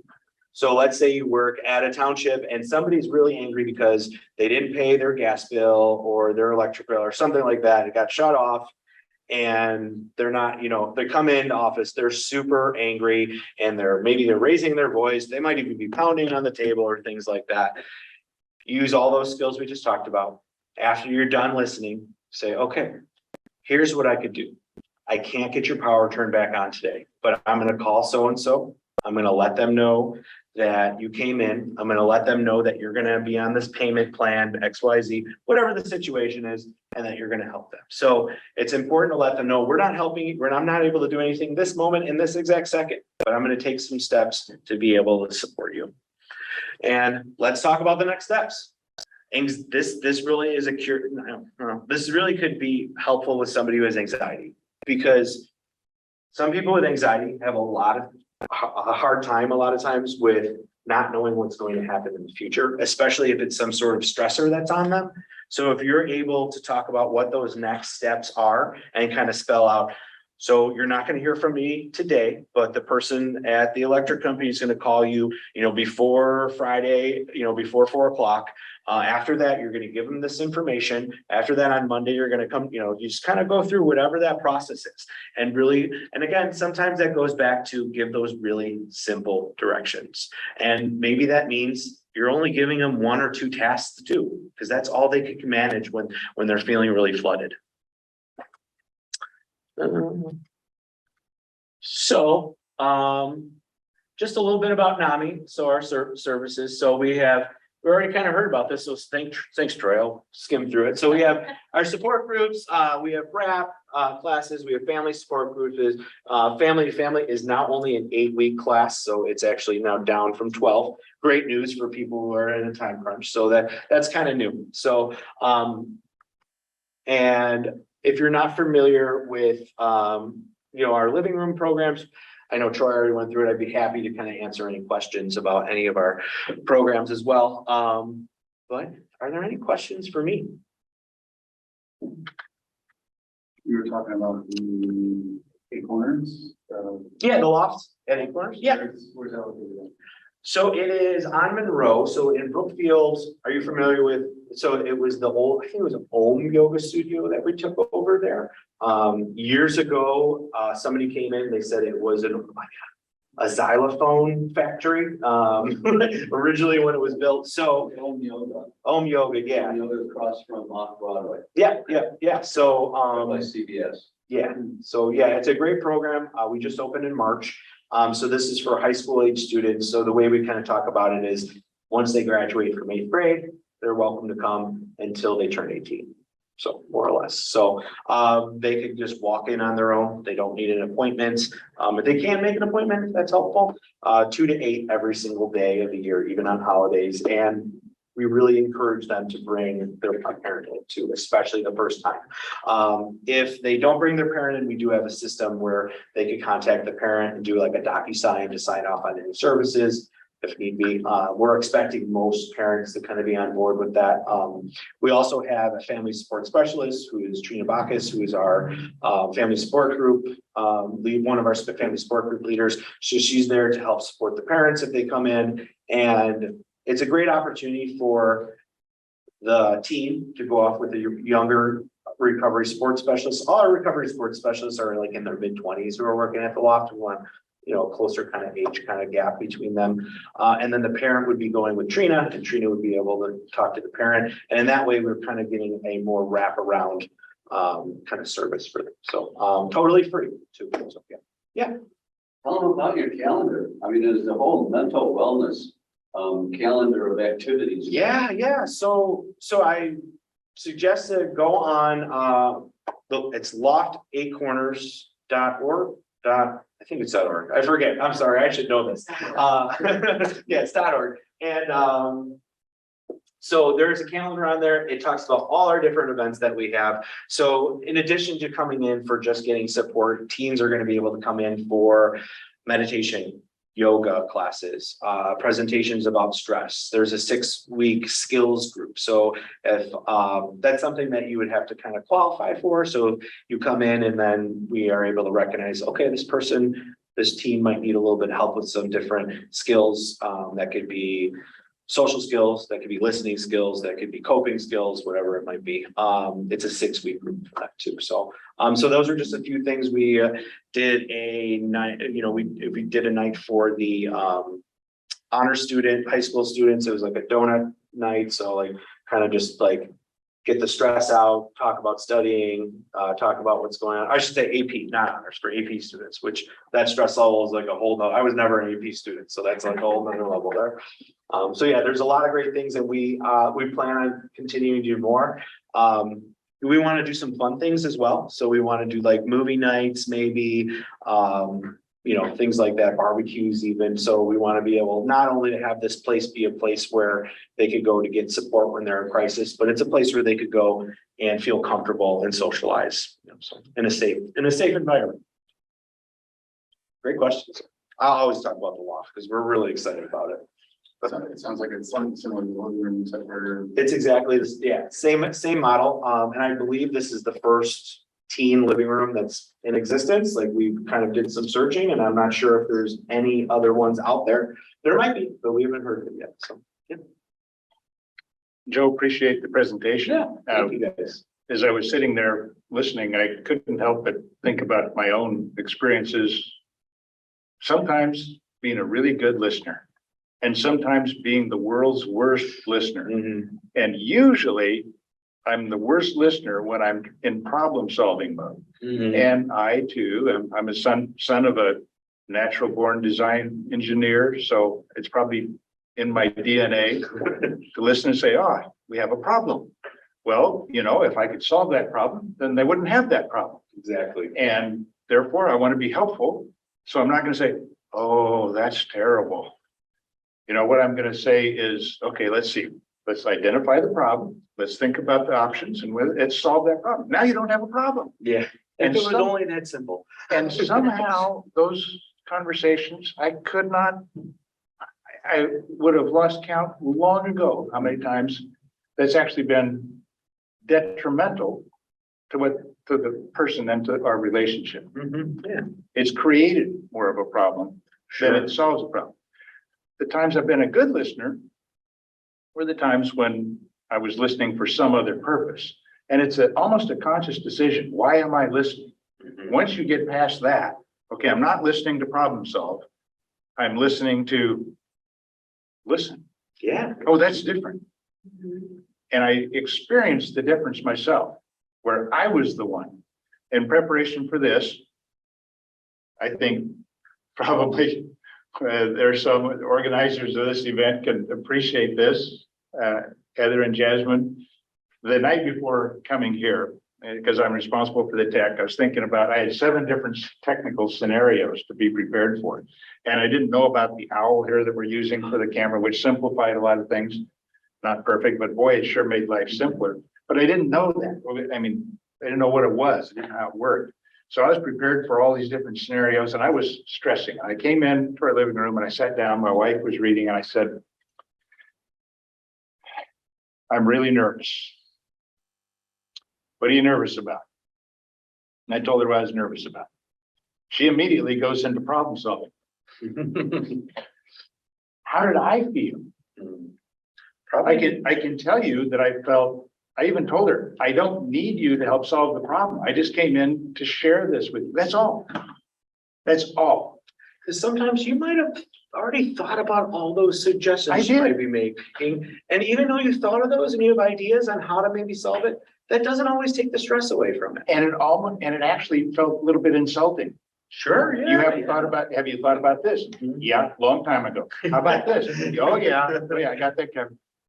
Anyway, and I thought to myself, this is how I make people feel when I go into problem solving mode. And they don't need their problem solved. Yeah. They just need somebody to share it with. Absolutely. That's it. Great example. I think that, again, I think what you said too, it's a conscious choice to be an active listener. So if we're not making that conscious choice to be a better listener, we end up being a passive listener, and all those negative things we talked about, they start to come out. The people don't feel trusted. They don't feel heard. Absolutely. Great. And there's other contexts where we do it. There's a couple of us here who are former prosecutors, and in the courtroom, you can't ask leading questions. So it forces you as a discipline not to presume answers and things like that, but it's a skill. Yeah. It doesn't come naturally. So No. we really appreciate your skill training here. Thank So you. thank you very much. Awesome. Thank you all. I have some cards here. If anybody wants any information about, more information about mental health, more information about NAMI, please reach out. And thank you all. Okay, and to the people here and to our Zoom audience, we're going to conclude now for the day. We'll pick up again tomorrow for our third and final day, 9 o'clock Central Time. And we're going to start off with some presentations from our delegation from Pennsylvania, both those in person and remotely, who will be joining them as a panel. And they'll be discussing efforts underway and that have been, they're in the midst of unfolding in Pennsylvania to create a trauma-informed justice system. And I, for one, have been really looking forward to hearing more about this. So definitely join us tomorrow morning, 9 o'clock Central Time. Thank you all.